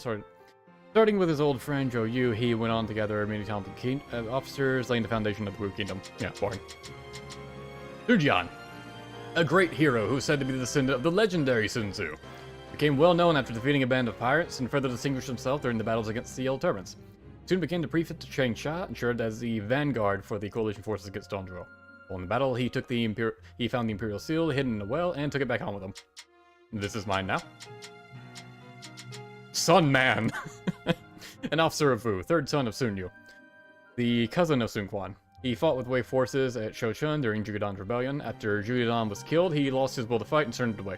Since he brought his men with him, he pleased Sima Zhao, who rewarded them well. Oh, it's nice that things ended well for Sun Man. Sun Quan, the first emperor of the Wu Kingdom. He was the second son of Sun Jian, the younger brother of Sun Ce.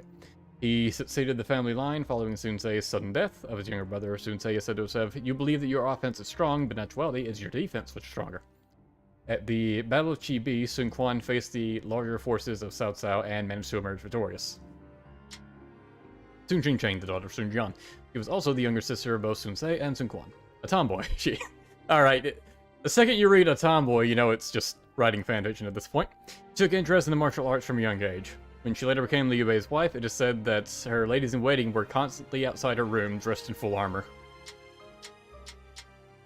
They had some really kinky nights they had to break up.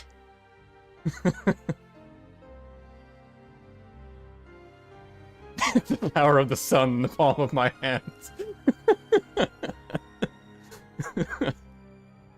An officer of Wu. With his strong sense of with his strong sense of duty and a feeling of obligation to his mother, he saved Kong Rong, the prefect of Beihua, from danger. Later, he served Liu Yang and fought Sun Ce to a draw. Liu Yang eventually lost to Sun Ce, forcing Taishi to submit to Sun Ce, serving him from then on.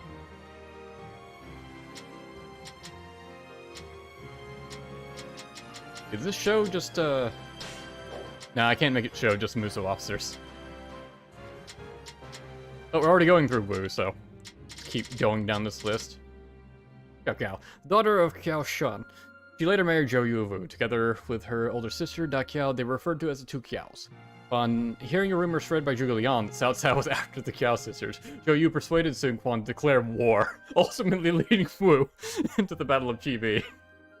Like, Zhuge Liang just leans over to Zhou Yu, he's like, "Hey, heard Cao Cao's into your wife." He's like, "What the fuck?" It's a war!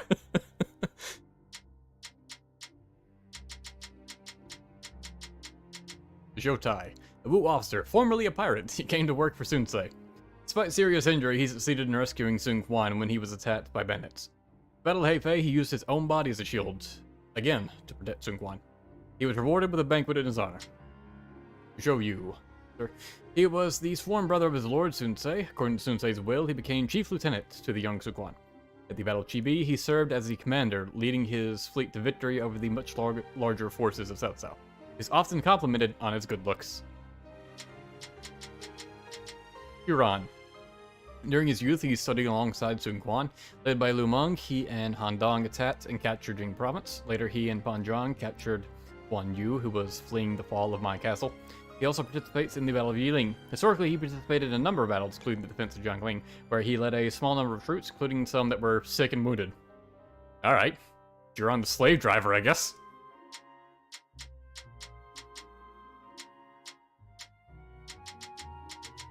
The Da Qiao. Daughter of Qiao Shan, the wife of Sun Ce, along with her younger sister, she was considered one of the great beauties of the time.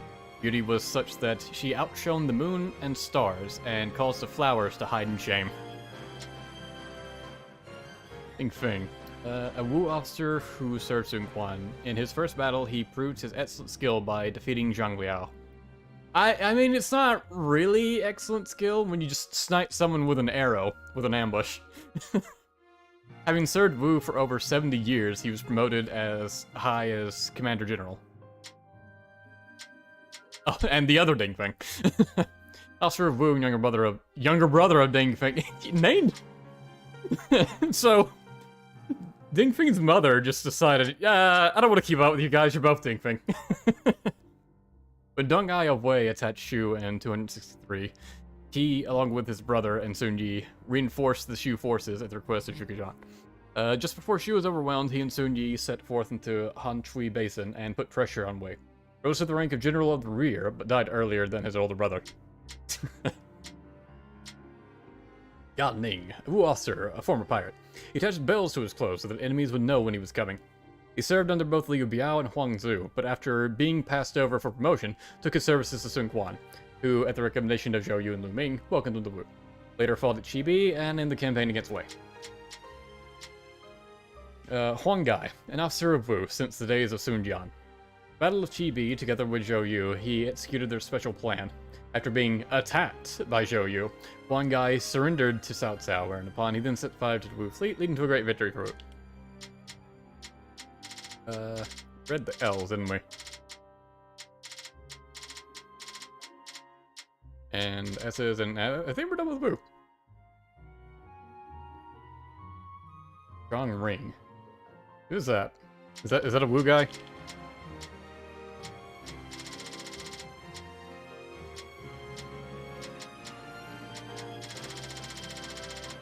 There's a lot of Zhangs. Let's just go to all. It's probably better to do if I don't know what force they're a part of. Oh, that makes the list so much bigger.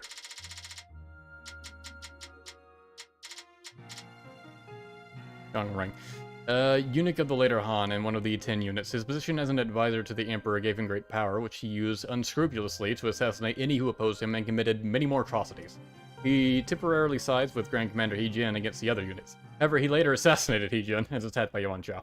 He fled with Emperor Shao and Liu Shi, but was overtaken and committed suicide. Dian Man. That's just Dian Wei's kid, right? I don't think he actually does anything. This Cao Cao vassal was Dian Wei's son. After his father Dian Wei was attacked and killed defending Cao Cao by Yang Qu's forces, he was promoted by Cao Cao and served as his close advisor. Historically, he was made a captain after his father's death, and when Cao Pi became emperor, he was appointed capital prefect.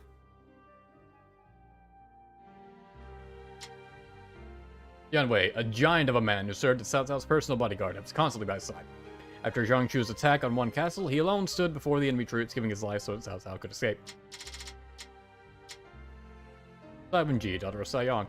Known for her intellect and knowledge, she was also quite a poet. And during an uprising, she was captured and taken off to Xiongnu, where she became the wife of the Xiongnu King of the Left. Again, we're seeing the King of the Left thing. She was later saved by Cao Cao, who paid a fortune for her. And Sai Yang right below her. He took a dislike to Guan Yu when the latter was with Cao Cao and tried 3 times to get Cao Cao to approve a campaign against him, all of which were refused. Cao Cao was too in love with the beard. Later, while hunting remnants of the Yellow Turbans, he ran across Guan Yu, attacked him, and was killed. Historically, he fought against Liu Bei, while the latter was with Yuan Shao, and was killed. Yeah, let's read Cao Ong and Cao Anmin. They're the 2 Caos that die at one castle.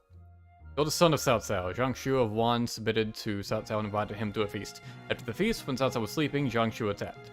Cao Cao's forces were seriously damaged and Cao Cao attempted to escape. He was pursued and in the confusion lost his horse. This officer gave his father his own horse, then stayed behind to delay pursuit. He died heroically in the ensuing battle. Yeah. Pretty heroic, honestly. Cao Anmin, nephew to Cao Cao. After Zhang Shu of Wan turned to Cao Cao, he plotted to put Lady Zhou, the wife of Zhang Ji, in a position close to Cao Cao. Zhang Shu waited for Cao Cao to be off his guard, then, following Zhang Shu's plan, he attacked Cao Cao's forces at night and caused severe damage. He tried to escape, but was run down and killed. Okay, Cao Man didn't really... Cao Man just got taken out. Does this mean Cai Wenji is the queen of the right? I would say she's queen of the left. Juju's kid had a funny story. Ju Yi, okay.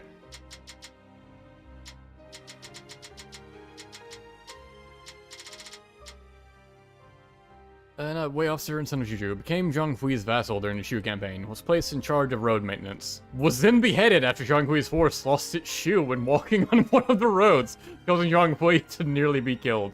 Jesus. Look, we don't expect you to do much, just make a road. You couldn't make a road right! Ah, just kill him.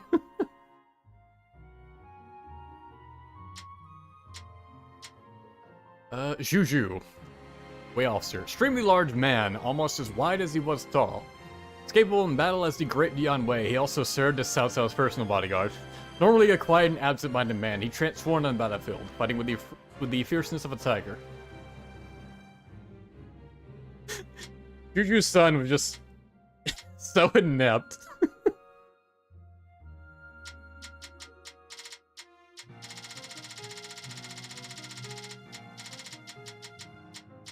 Alright, we read Jinji's already. Wang Yi. Officer of Wei, daughter of the noble Wang clan of Hanzhong. She lost her family to Ma Chao and went to serve Cao Cao as an advisor in order to get her revenge, fighting numerous battles against Ma Chao. In the official histories, when Ma Chao came to attack Ji Castle, she took up a weapon and went to meet him in battle. She even shared her own equipment with others in the army in order to boost morale. She also worked together with Yang Fu and Yin Feng, who had surrendered, and promoted numerous strategies that led to the retreat of Ma Chao's army. So one of the rare instances of a female actually fighting.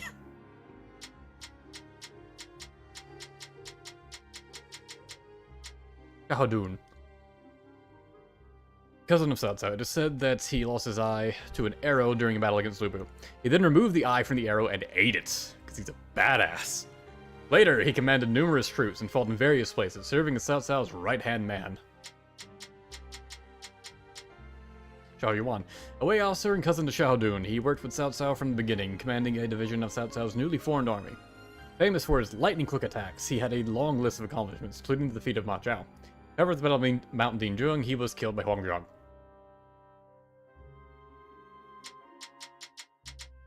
Xu Huang, a Wei officer, a servant of Yang Feng, he joined Cao Cao after being persuaded by Ma Chang.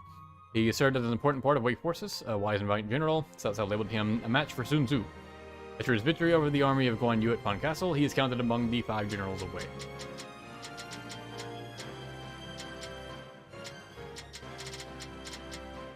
Guo Jia.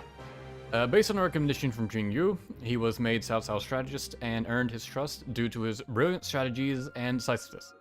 In the campaigns against Lu Bu and Yuan Chao, his timely advice helped lead his forces to victory. However, whilst pursuing the remnants of the Yuan family and leading the attack against the Wuhan, he fell ill and died. Illness strikes again. Later, after Cao Cao's defeat at Chibi, he lamented, "If only I'd have had Guo Jia."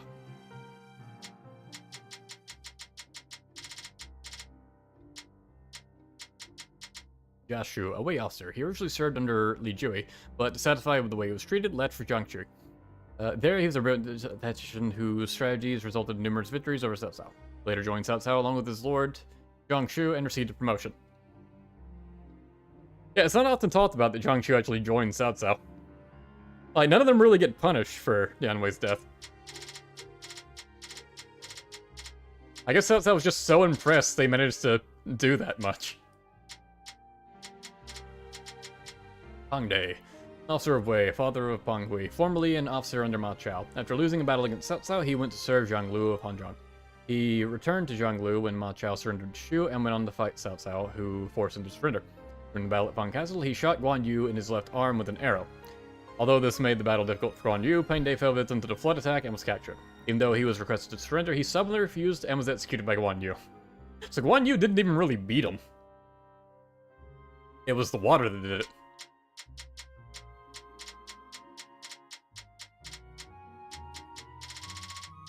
I think that was all of Wei. Nah, we're missing... No, there's Zhang He. Right, I must have not gone down to all these guys, into Y and Z's. Okay, Yujin.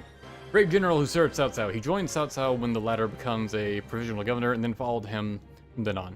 He was praised greatly by Cao Cao for quelling the looting of the Qing troops under Xiahou Dun after Cao Cao was defeated by Jiangsu. He commanded the rearguard at the Battle of Guandu and was naval commander at the Battle of Chibi. Strict and unbending, he even executed an old friend for rebelling against Cao Cao, and they just completely leave out where he defects to Shu at the end.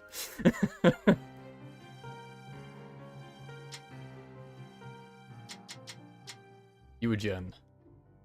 He showed tremendous skill during his many battles and was revered as one of Wei's 5 generals, who also included Zheng Liao, Yujin, Xu Huang, and Zheng He. Wow, he really doesn't get much, huh? He fights good. That's basically all he got. Zheng He, an officer of Wei. Once under the command of Yuan Chao, he was forced into a tight corner due to false charges brought against him by Guo Tu. He then went on to serve Cao Cao and fought mainly against the Shu forces, where his abilities were acknowledged by Zhu Liang. Battle of Jiating, he surrounded Ma Su and defeated him. Counted among the 5 generals of Wei. Zhang Liao, Wei officer. In the beginning, he fought in various battles under Lu Bu. After Lu Bu's death, he served under Cao Cao. During his defense of Hefei, he managed to repel over 100,000 Wu troops with just 800 men. He was feared throughout the land. He was promoted to the head of the Wei 5 generals. Yeah, I think I missed Li Dian. Where is he?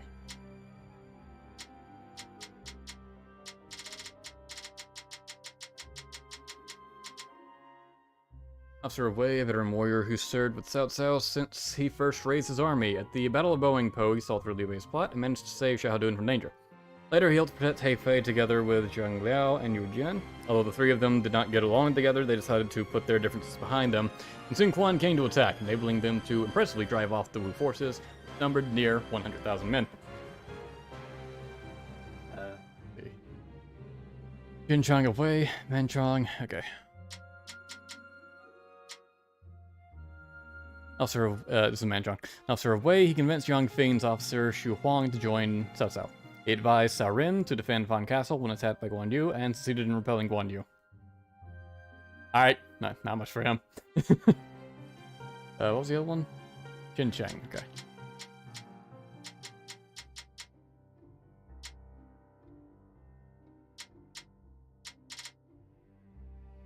Officer of Wei, eldest son of Xin Pi. During the coup d'etat, hearing that Sima Yi had raised troops, he wavered over what to do, but with the advice of his sister, Xian Xianying, he decided to aid Cao Shuang.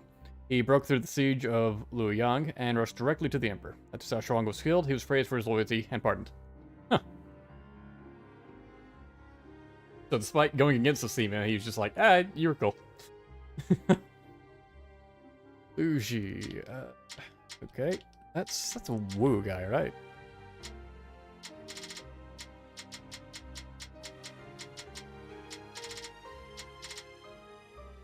No, that's Shu, isn't it? I have no idea.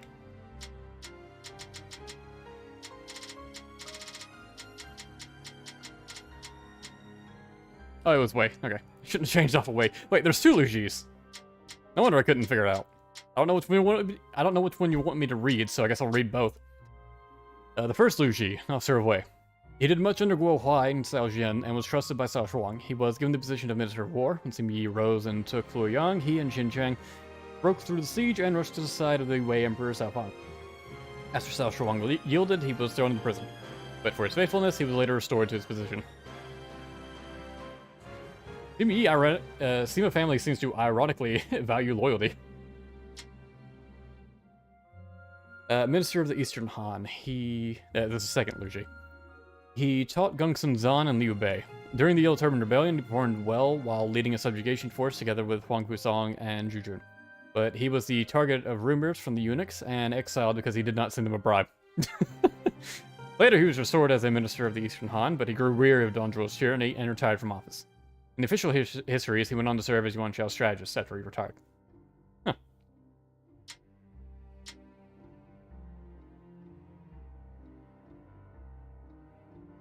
Lu Lingqi. You know what, I may as well go through all the others. All the other playable characters. That shouldn't take too long. Not very many of them.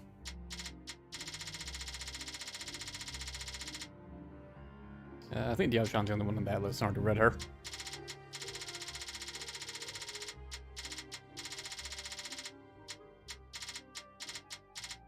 Kind of have to look at the names, because, like, if I just scroll through it, they won't really appear.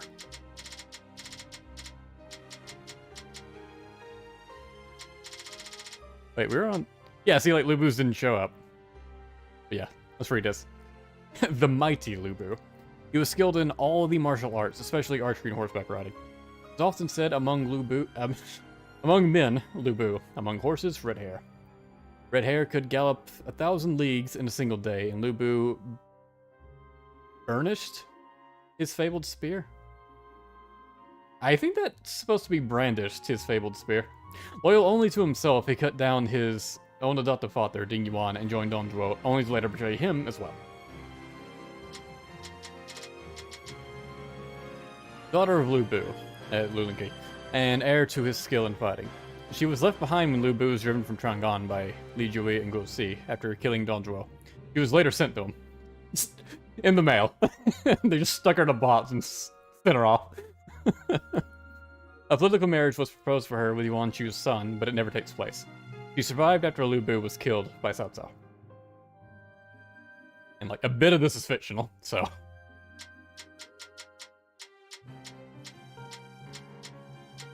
Guo. The great king of Nanzhong. After the death of Liu Bei, he was given the rank by Wei's Cao Pi and moved to attack Shu, but pulled back after seeing strange troops. Okay. I didn't realize Sapi had anything to do with them. He later rebelled along with Yuan Kai, prefect of Jianing, but was quelled. Using this opportunity, Shu started its southern campaign. He tried to oppose their advance, but failed continually. For each loss, he was released by Zhuge Liang. After this happened 7 times, he finally surrendered and swore allegiance to Shu.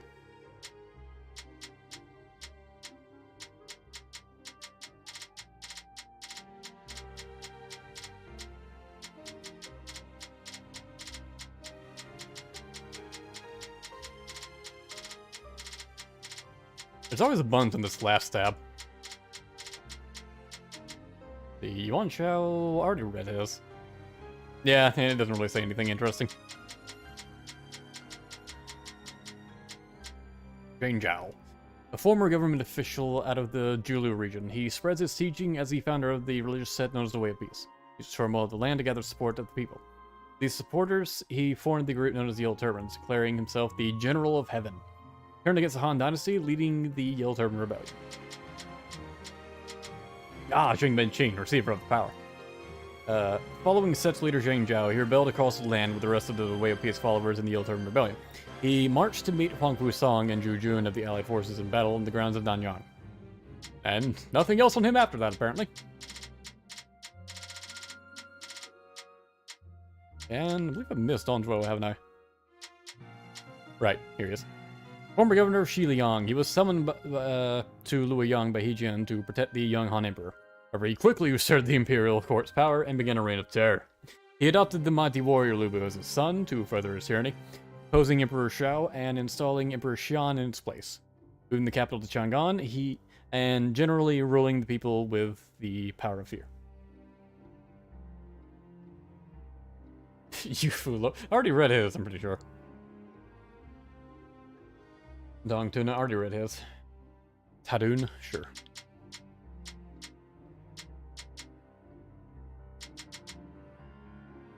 King of the Wuhan tribe. Extremely brave, he followed in the footsteps of Qiu Liju and unified the Wuhan tribe of Liaoxi.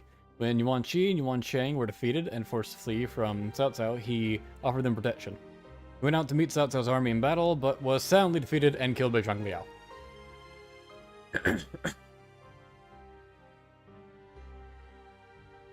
Dongli Gun. Who is that? Ganji, okay.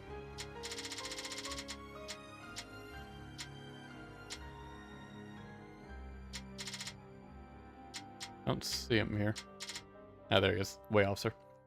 Prefect of Nanyang. At the Battle of Fang Castle, he was defeated by Guan Yu and became one of the many officers to become a prisoner of Shu. When Guan is killed by Wu, he became the prisoner of Wu. They were later returned to Wei. And asked by Cao Pi if Wei would ever surrender to them, he told them no. Alright. Oh, let's see. Right, Ganji.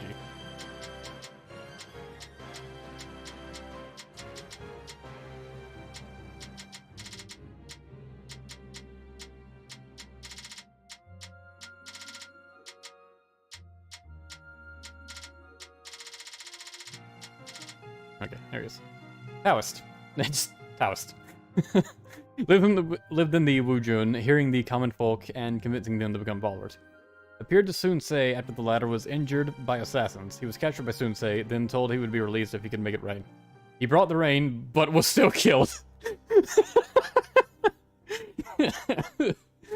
Sun Ce just fucking lied. After his death, he appears as a phantom numerous times to the suffering Sun Ce, causing him to die in agony. I mean, he kind of brought it on himself with that one. Oh, you're a magic man, are you? Bet you can't make it rain. Then he does, like, heathen!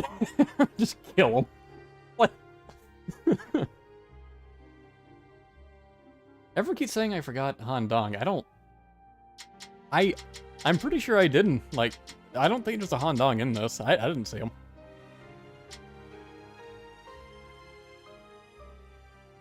Let's see. Liu Feng. Hugo. Okay. Alright, I think I'm gonna start wrapping this up.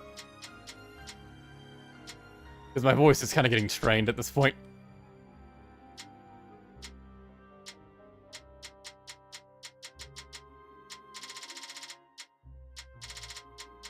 There's so many Lius. Liu Bei's adoptive son. He served in the defense of Xiangyang, but refused Guan Yu's request for reinforcements. As a result, Guan Yu and his son were killed. Enraged, Liu Bei had him executed at Chengdu. Alright. Man, killed his own son? I mean, adopted, but still. Man. Jerk. Liu Bei sucks.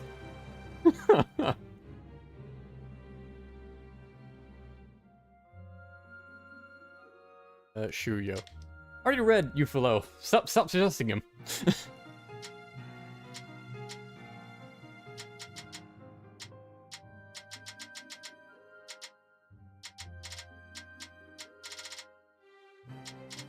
Is it Shuyo? I thought it was Wei. Oh, this is Yuan Shao guy, isn't he? I think, maybe? I don't know. I'll find out in a second when I can find him. Staff officer under Yuan Shao. Just a member of the staff. Formerly a friend of Cao Cao's, however, he pressed Yuan Shao to attack Cao Cao's army at the Battle of Guandu, which was on the verge of defeat.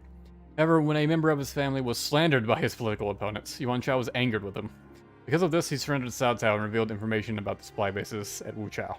Cao Cao used this information to score a stunning victory.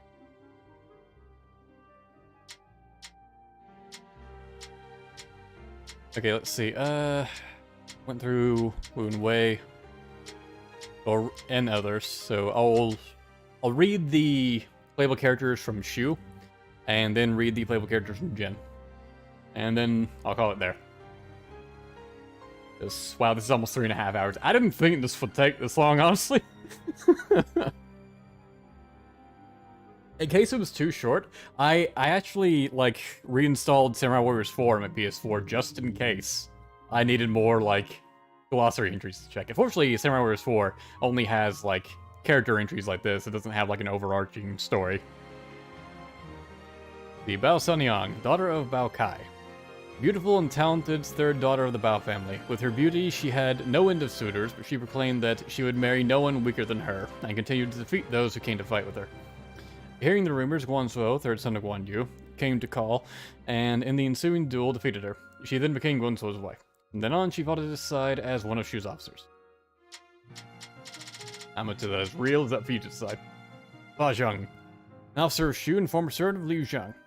Together with Zhang Song and Ming Da, he planned Liu Bei's Shu campaign. He was appointed prefect of Shu districts upon Liu Bei's entry into Chengdu, and with Zhuge Liang worked on governing. Well versed in strategy, he was the main advisor for the attack on Hanzhong. He lured out Xiahou Yuan at Mount Dunjun, which allowed Huang Zhong to kill him.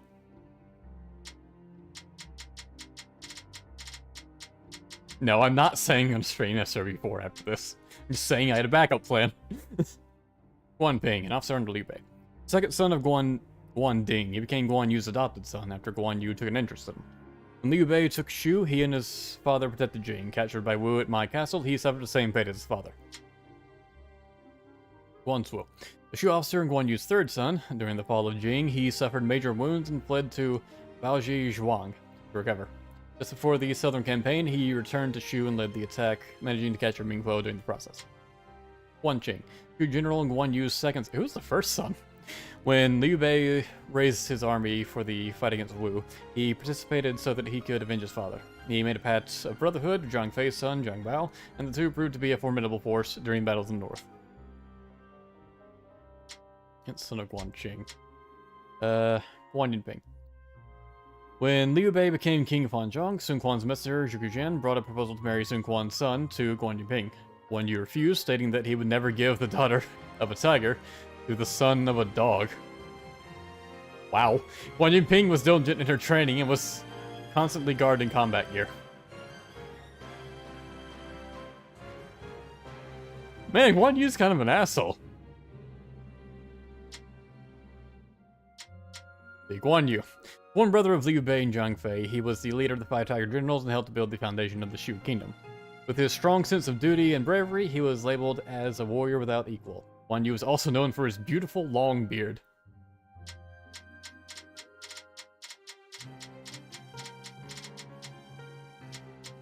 Oh hey, Fei Hua. Everyone likes him. Because he just lives forever. A Shu officer and former Yellow Turban rebel. During Guan Yu's flight from Wei, he asked to be Guan Yu's servant, but was refused. He later went on to serve and fight for Liu Bei. he lived to see Shu from its birth to its demise. Liu Shan, already read him. Yeah, I think I read all the guys down here.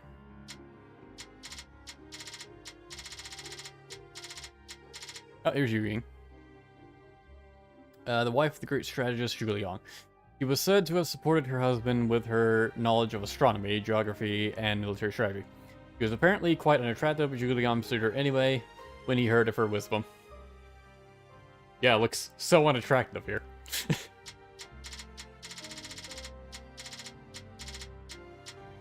I went halfway on. A Shu officer, he served under Liu Biao until his death, from which time he joined Liu Bei. Despite his rebellious spirit and disapproval for Zhuge Liang, Liu Bei took him in as one of his own, eventually promoting him. He was later considered almost the match of the 5 Tiger Generals for his bravery, and was a major force in the Shu efforts to take the north. Anyone else? Oh, there's Shimok. Might as well read him.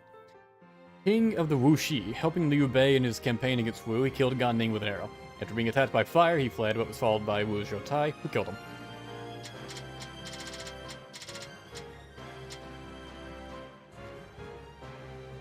Chu Chu, he was fascinated with swords from an early age and became quite proficient in their use. He got into trouble for helping a friend seek vengeance, so he decided to focus on his studies as well, and went to study under Sima Hui. Later, he met with Liu Bei and convinced him of the need for the strategy by using tactics to repel an attack from Cao Cao's forces. Or as a result, Cao Cao came to want that talent for himself. Bing Bao. The Shu officer and Zhang Fei's eldest son. When Zhang Fei died, he took the Serpent Blade and fought in his first battle in the campaign against Wu. It's weird they had that text in, because he doesn't fight with Zhang Fei's weapon, he fights with his own weapon. Whatever. Together with his former brother Guan Qing, he continued to seek vengeance against Wu and later participated with Guan Qing in the northern campaigns. Together they carried on the legacy of Shu after the death of Guan Yu and Zhang Fei. So many of these they make a lot more flowery for the playable characters, as opposed to what the other character, the generics get. Being favorite below, an officer of Shu and member of the 5 Tiger Generals, one brother Liu Bei and Guan Yu. At the Battle of Changban, he rode alone out onto Changban Bridge and gave a powerful shout, frightening off 1 million of Cao Cao's troops. 1 million? Really? That seems a bit excessive. His love for wine and drink, more often than not, led to his defeat in battle. Yeah. Zhao Yun. A Shu officer, formerly a servant of Yuan Shao and later Gung Zan, he changed loyalties to Liu Bei, impressed by his virtuousness and personality. Bold and daring, he single-handedly charged through the enemy army at the Battle of Changban in order to rescue Liu Bei's son, Liu Shan. He was among the 5 Tiger Generals of the Shu Kingdom. Liang. Shu's strategist and advisor, he was often referred to as the Sleeping Dragon. He decided to serve Liu Bei after being honored by 3 visits from the young Shu leader, a genius of both domestic and foreign affairs. He was a major contributor to the founding of the Shu Kingdom. He attempted to conquer the northern territories on 5 different occasions, but halfway to realizing his dream, he died on Wujing Plain. Okay, that should have been all Shu. A guy. A Wei officer. His talents discovered by Sima Yi. He was active in the Shu campaign. He joined with Zhang Kui to destroy Shu, but later turned against him. Due to Zhang Kui's accusations, he was captured and, while being led away, assassinated. All Zhang Kui's rebellion amounted to was Deng Ai getting killed. Sucks. Guo Huai, Grand Marshal of Wei. Under the direction of Cao Zhen and Sima Yi, he advanced to Mount Qi to do battle against Shu in one of its northern campaigns. He was constantly on the move and gained small victories in numerous locations, but was never able to achieve more than that. He was eventually shot with an arrow by Zhang Wei and died. Historically, he was given the rank of Grand General posthumously. Koliko, $5, thank you. Please read Yoshiaki Mogami's entry, please. It's not in this game. Are you really gonna make me load Samurai Warriors 4 just to do this? You had to give me money for it. Damn it. You bitch. Fine. I guess that's how I'm gonna end this stream. Jia Chong. An official of Wei, son of Jia Kui, served as an aide to both Sima Shi and Sima Zhao, and participated in stopping the Wen Kui Jian and Wen Qi's rebellion and the uprising led by Zhuge Dan. He led the army to meet Cao Mao's attack when he came to defeat Sima Zhao. He acted as a strategist for the campaigns against Shu, and they're reluctantly against Wu as well. Why? He is said to have been the first one to contribute to establishing the Jin Dynasty.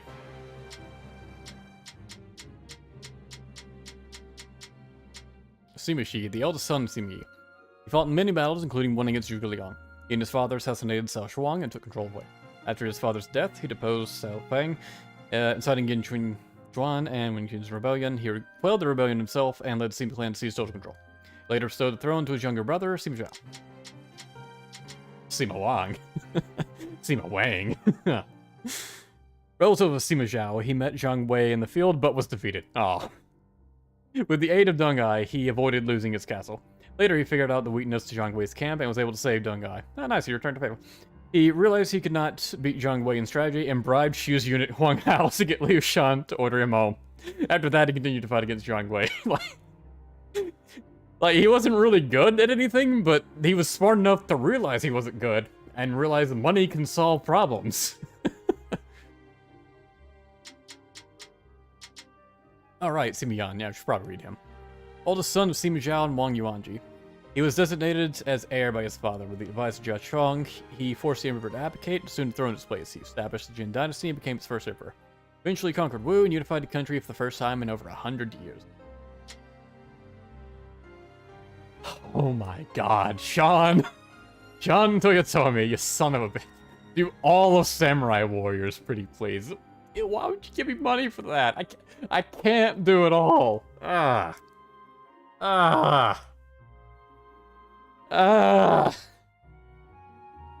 Doing... I feel like I need to, and I actually paid me for it. Damn it. Money can really solve problems. Shut up! You would send that right after I said that, wouldn't you? My voice is so parched. I have barely any water left. Sima Yi. He was promoted after Cao Cao recognized his talent and ability. In the battle against Shu, he refused to be lured out by Zhuge Liang, putting his strength into a strong defensive effort, which resulted in victory. After serving 4 generations with the Cao family, he won a battle with Cao Shuang to seize control of the Wei Empire, laying the foundation for what would eventually become the Jin Dynasty. Sima Zhao, an officer of Wei and second son of Sima Yi. With his older brother Sima Shi, he wielded political power following his brother's death. He was made supreme commander. After Shi was subdued, he was named King of Jin. Wang Yuanji. Mother of Wang Su, married Sima Zhao and was blessed with numerous children, including the first emperor of Jin, Sima Yan. The histories say that from an early age, she was an irreproachable conduct and highly educated. Of irreproachable conduct, okay. Even as Sima Zhao's wife, she lived frugally and helped her husband in many ways. It is said she even predicted Zhang Hui's revolt. Oh, is that why they have such antagonism towards one another? Torturing Zeldin by giving him money. You kind of are. Wen Yang, an officer of Wei. The oldest son of Wen Qin. A large man, he was extremely proud of his ability as a warrior. During Guan Gan's rebellion, he and his father managed to defeat the Wei forces despite being outnumbered. It was said that his efforts were a match for Zhao Yun on the Changban Bridge. He wasn't on that. Later, he fled to Wu, and during Zhuge Dan's rebellion, he and Wen Qin held the Wu forces. When Wen Qin was killed by Zhuge Dan, Wen Yan surrendered away. It said that Yang was his name as a child, and that his real name was Wen Shu. Alright. Xiaoba.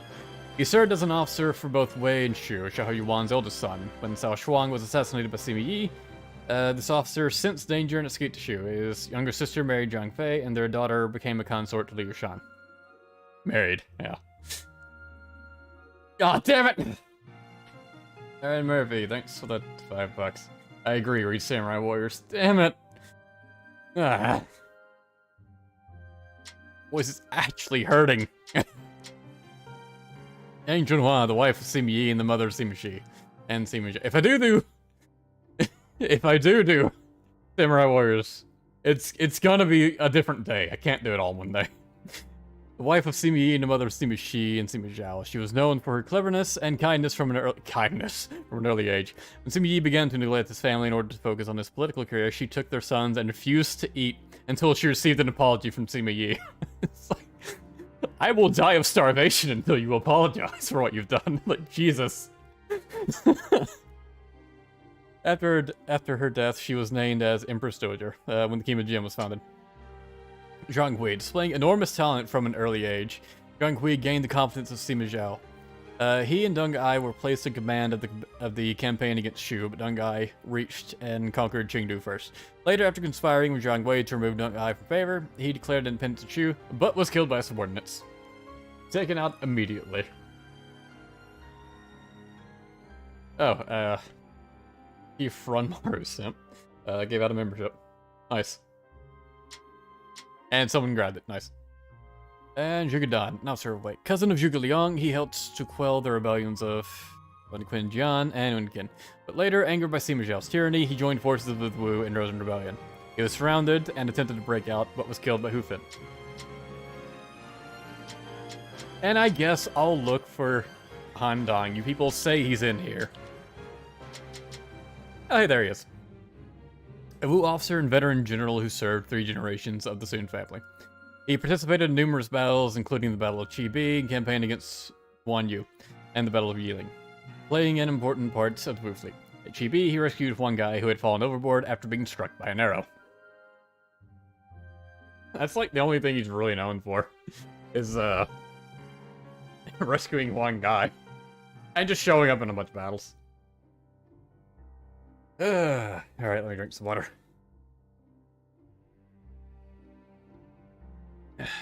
Oh, water bottle's empty.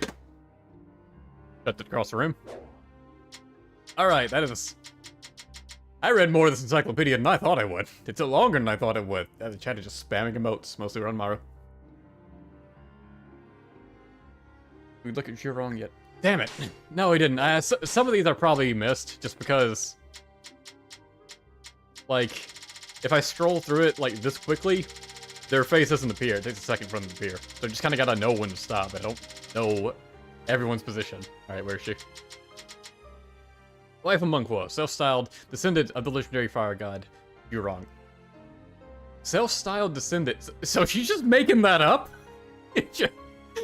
There's no truth to that? She just decided I'm descendant of the god of fire? I'm gonna roll with that forever?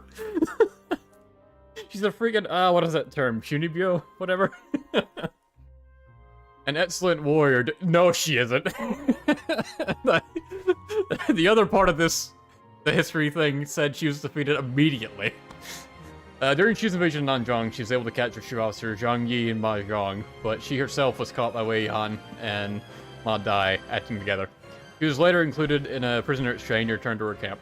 But she was captured again and again, ended up fully capitulating to Shu along with Mingguo. Alright, let me...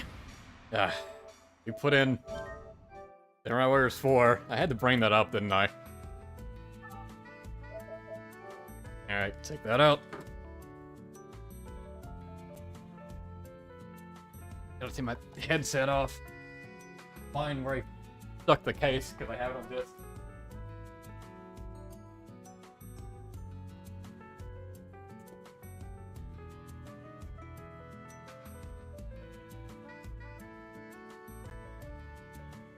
Okay, putting it in.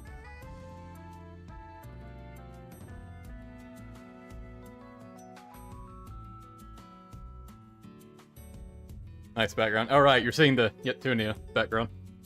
Oh yeah, I guess you're seeing my entire menu. Oh no, you're seeing all the games I play. I do like this this theme. The music is very satisfying. And I like the themes that actually change the icons.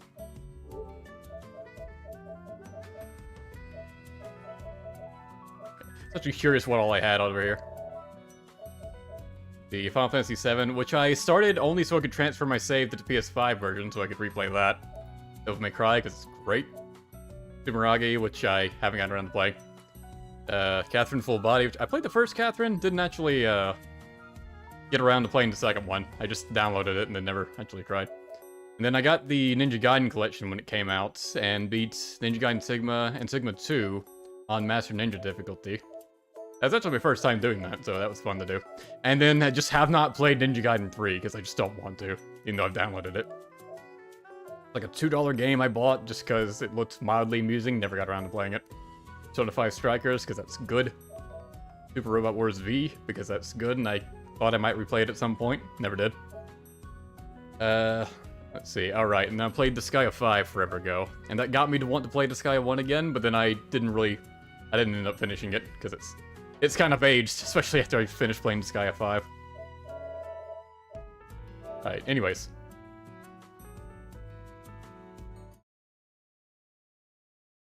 Where's that Persona dude in chat? He's there, he's just called Chief Yoshiaki Simp now.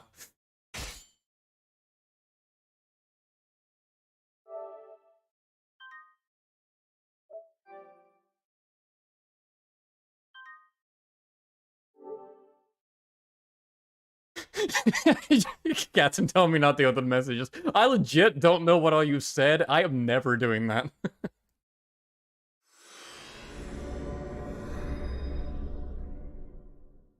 Stream Sumeragi. No. I'm not gonna stream something that's in all Japanese. Actually, maybe load this up. Let's go to the Encyclopedia.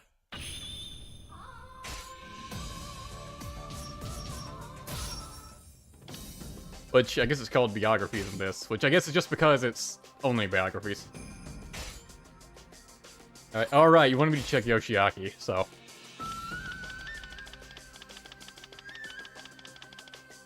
Really should have just pressed L1 instead of R1 a bunch. Wait, what the... What is this ordered by? Okay, it's going by last names, but it's listing the first names first, and that's really throwing me off. Wait, what? You should be here, right?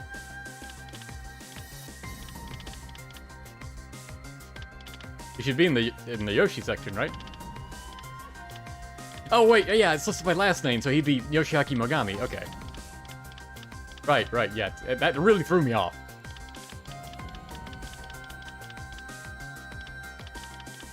Let's see, where is he?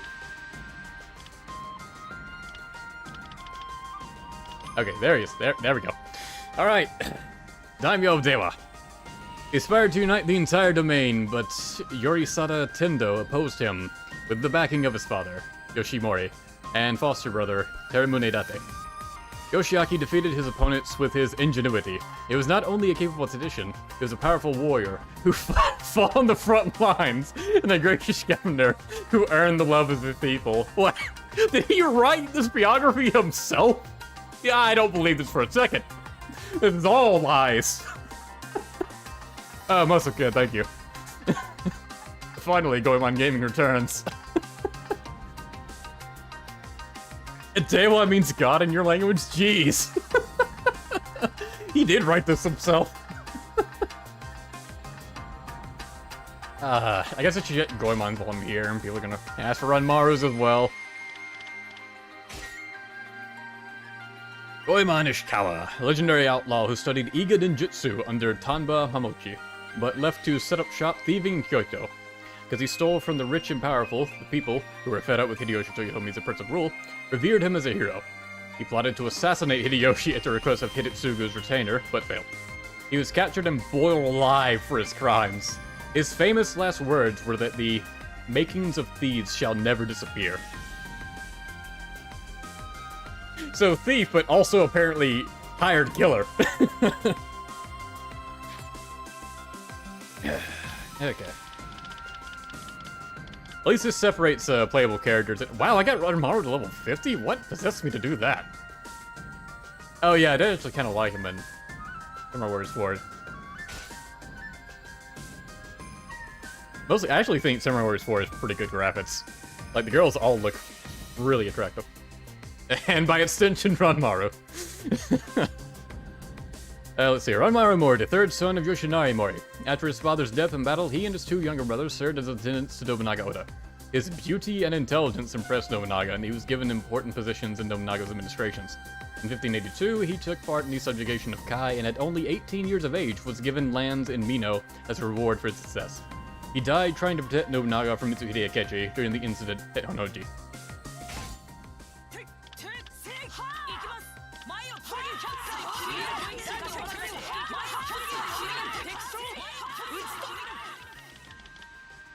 You can't spam the lines in the general lines. Also, they really screwed up by not having, you know, a text spots appear for the English version of this, because, like, if you don't know Japanese, then, okay, but that one's actually a really easy one to figure out. It's just enemy officer defeated. But if you don't know Japanese, like, good luck figuring out, like, a lot of these.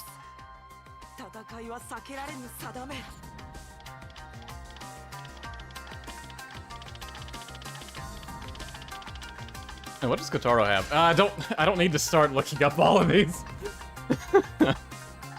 Kotaro Fuma. The Fuma were a group of ninja based in Sagami. They were recruited by Son Hojo to collect information and perform assassinations for the Hojo.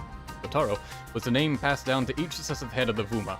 After the fall of the Hojo clan, the remaining Fuma became thieves in Edo, but were eventually rounded up and executed. Were there any other suggestions? I'm so tired of talking. Hideyoshi Toyotomi's wife, who supported his fast-rising career. She married Hideyoshi when she was 14 and he was 26. Why does this specify that? Why does this specifically tell you that? It was a rare marriage for love, but they could not produce children. She was constantly worried about him having affairs with other women, and even Nobunaga Oda commented on how he should not take such a wonderful woman for granted.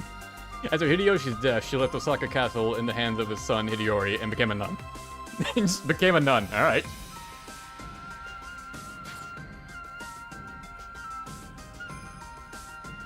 Play Goemon sounds. Alright, fine.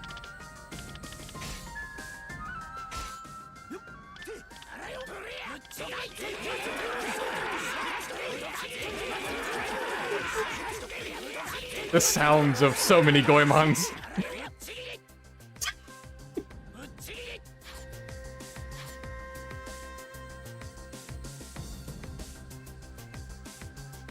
Otoharu Kakawa. Alright, sure. His last name is Kakawa, so that would be the case.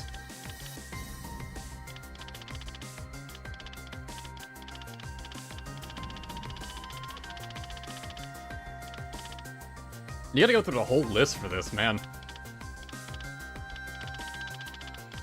Went past him, yeah. Second son of Motonori Mori, in charge of advancing in the Sanin region, he made many contributions to his clan, both on and off the battlefield. Great, glad to lift this up. Just playing the Goemon sounds or cigarette goes, damn, that's hot. Sounds of a gamer. God, there's so many suggestions on who to look up. I'm so spent. Okay, let's see. Yoshimoto, Kojiro, Uegakawa. Alright, I'll do the main ones first. Assume Yoshimoto would be at the bottom, I guess he's not. But that's Kojiro. The swordmaster who used the turning swallow cut. He studied the Chujo Ryu style under either Seigen Toda or Jisai Kanemaki. He used a meter-long sword he'd like to call his laundry drying bowl. I guess he dried his laundry on it. He was killed in a duel with Masashi Miyamoto, and the island he died on was renamed in his honor. His true birthplace and clan is still disputed.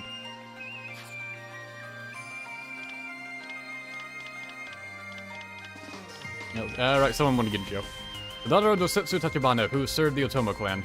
Strong-willed and beautiful, she became the lady of Tachibana Castle at only 6 years old. Wow. At 12, she was wed to Jon Takahashi's son. Man! Jon Takahashi putting Hideyoshi to shame. Or, no, Muneshige putting Hideyoshi to shame. Wed to Muneshige. Jon Takahashi is the dad of Muneshige. When Muneshige became daimyo of Yanagawa, she refused to leave Tachibana Castle. Just refused. She opposed Minoshiki's decision to join the Western Army at Sekigahara, but he did not listen and was defeated. When Kiyomasakato invaded her territory, she clad herself in armor and defended the road herself. Leave Minoshige? Fine. Go down here somewhere. Trainer to the Otomo, the son of Shigetani Takahashi. He was adopted by Zosetsu Tachibana and married to his daughter, Ginchio. He defended Mount Tachibana Castle from Shimazu forces and played a role in Hideyoshi's Kanemitsu Kyushu. As a reward for his deeds, he was made daimyo of Yanagawa in Chikugo, but was stripped of his title after siding with the Western Army at Sekigahara. After he sided with Tokugawa and Osaka campaign, his title was returned to him by Iemitsu Tokugawa. Who else was scrolling up to look for? Right, Yoshimoto. Daimyo of Mikawa, Totomi, and Tsuruga. A great archer.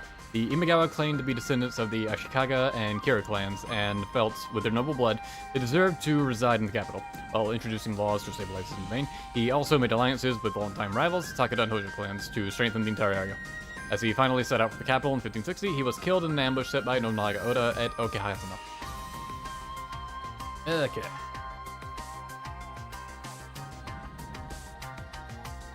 Right, Hideaki. Okay, back to others. That is another K. Are there no L's? Wow.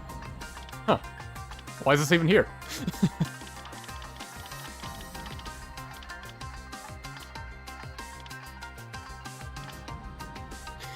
Hideaki Kobayakawa, retainer of the Toyotomi, son of the older brother of Hideyoshi's wife Nene, adopted by Takakage Kobayakawa.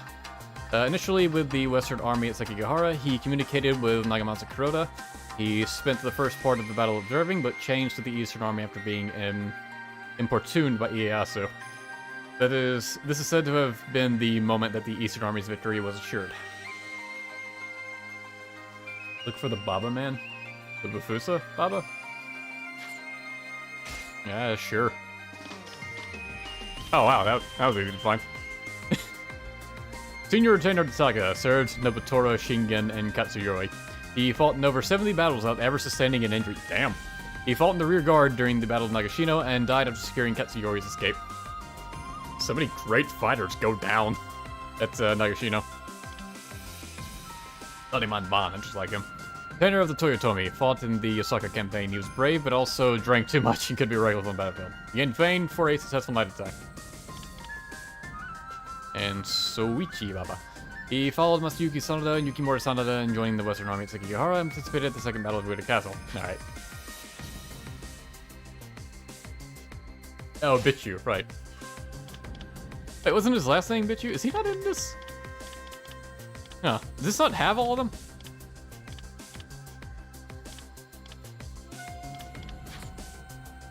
I wonder if I have to do something to get them all. Oh, yeah, I don't have them all. Wow. Wow, huh. Yeah, because at the start of this list, the start of A, it starts on like 57 out of 10,015. Or at 1,015, which... yeah, apparently ends on this guy. Probably, I guess, I have to, like... maybe play Chronicle mode and, like, actually beat the people in that to maybe get them to show up in this. I don't know what the symbol means either. Ally. I guess it keeps up if, like, you get them as allies or something like that. I don't know. Well, apparently this is incomplete, so... for me to do a proper one for Samurai Warriors, I'm gonna have to check one of the other Samurai Warriors games and see what their biographies or glossaries have. Because... yeah, there's not... oh. His last name is... Hineo? Okay. I thought Biju was his last name. Huh. Alright, I'll check H for this guy. Oh yeah, so, some are just question marks. Yeah, this is definitely incomplete.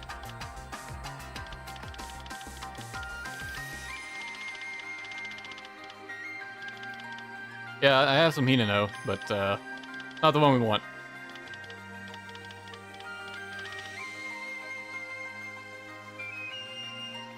100% Samurai Warriors 4 went, no! Complete it now, no! Pick the vault, it's even in the vault. Right. Oh my god, I have 150 hours in this damn thing! Ah, what am I doing with my life? I have played so much of this and I hate it. I'm missing some of Jeta's and event scenes. I don't think that really matters. A for Kozuki Bichu. Okay. This will be the last one I check. Alright. I want to stop after this, especially since I know this is incomplete.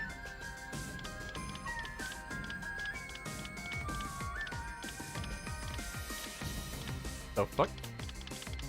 Wait, what was that? It was... Why does this person get a face? And it's female. Wait, retainer of the... This is Teru Kushihashi, retainer of the Kuroda. Kanbei Kuroda's only wife. Alright. Daughter of Korisada Kushihashi, lord of Shikata Castle in Harima, and the foster daughter of his lord at the time, Masamoto Kodera. When so many names! Nagaharu Besu rebelled against Nobunaga Oda. Her father, Yoshiyasu, followed him, was attacked by Nobukatsu Oda, and committed suicide in exchange for a pardon for the capture of Sekigahara. Mitsunari should have planned to take her as a hostage, but Mitsunari taken all sorts of hostages in Sekigahara. But with the help of Toshiyasu, Kuriyama, Tahei Mori, and others, she was able to hide and escape. Yeah, I forgot Chronicle Mode had some unique NPCs like this. Huh.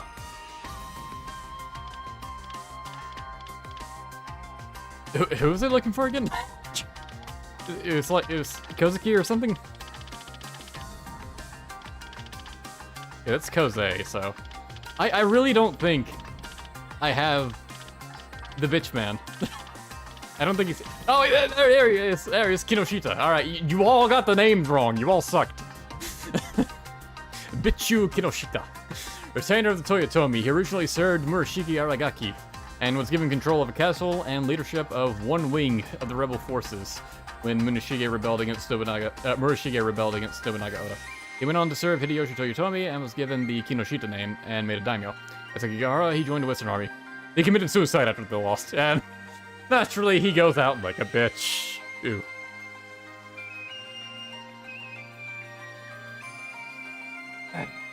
Southern self-insert OC. No, I have a self-insert OC.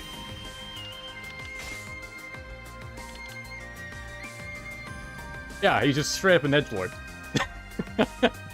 He's actually based off of the character I made in Dynasty Warriors Online. Who, I had dressed in all black, white hair with a ponytail and scars. And this is the character I used for all of my Chronicle Mode endeavors. What else do I have here? I don't know why I named this guy Budwig. Sometimes I just make noises, and that's what I decide on for a character's name. Alright, this girl I just made because I wanted a character with purple, so I just called her Violet.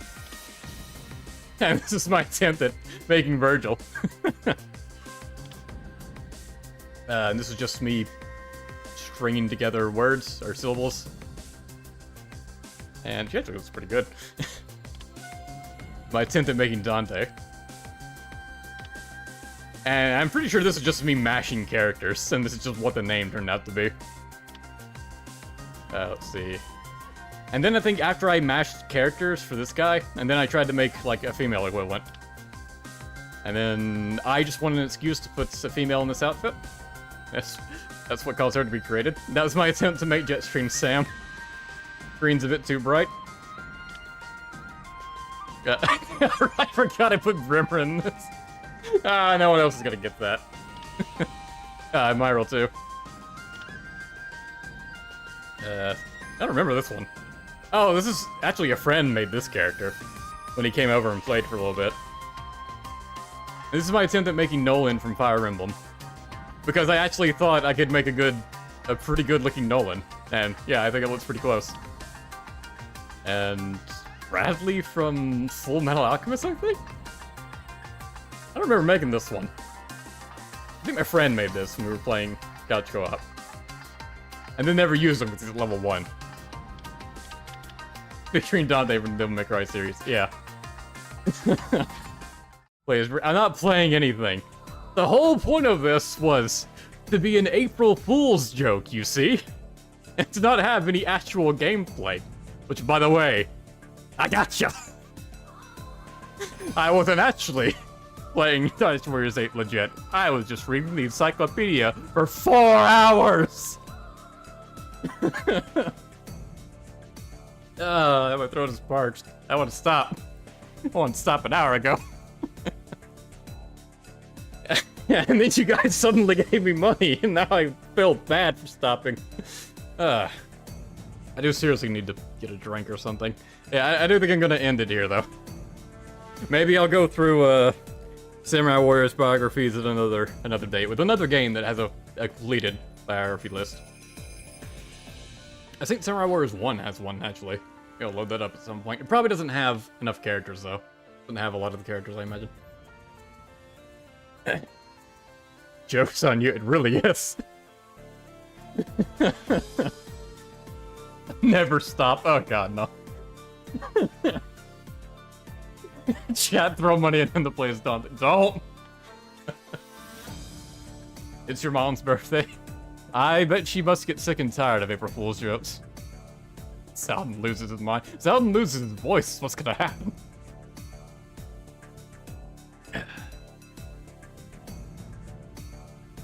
Yeah, I guess at some point I will actually do this again for Samurai Warriors. I'll have to search through the games and see which one has the best, glossary. Or encyclopedia, whatever. Alright, I think I'm gonna end the stream where you people suddenly donate more. It's counterintuitive as that is. Alright, but really, thanks for watching. And sorry for anyone that came on expecting me to actually play Dynasty Warriors 8. I know that actually fooled some people, and so I'm sure some people were actually disappointed by it. Yeah, I still plan to stream Sengoku Basara 3 and finish that out. I still got a few routes to play in that, and then I'm gonna finish off with Nobunaga. Ryoshaki's entry in SP3. He doesn't have. Oh, he does actually have one. Next time when I play Sengoku Basara 3, how about that?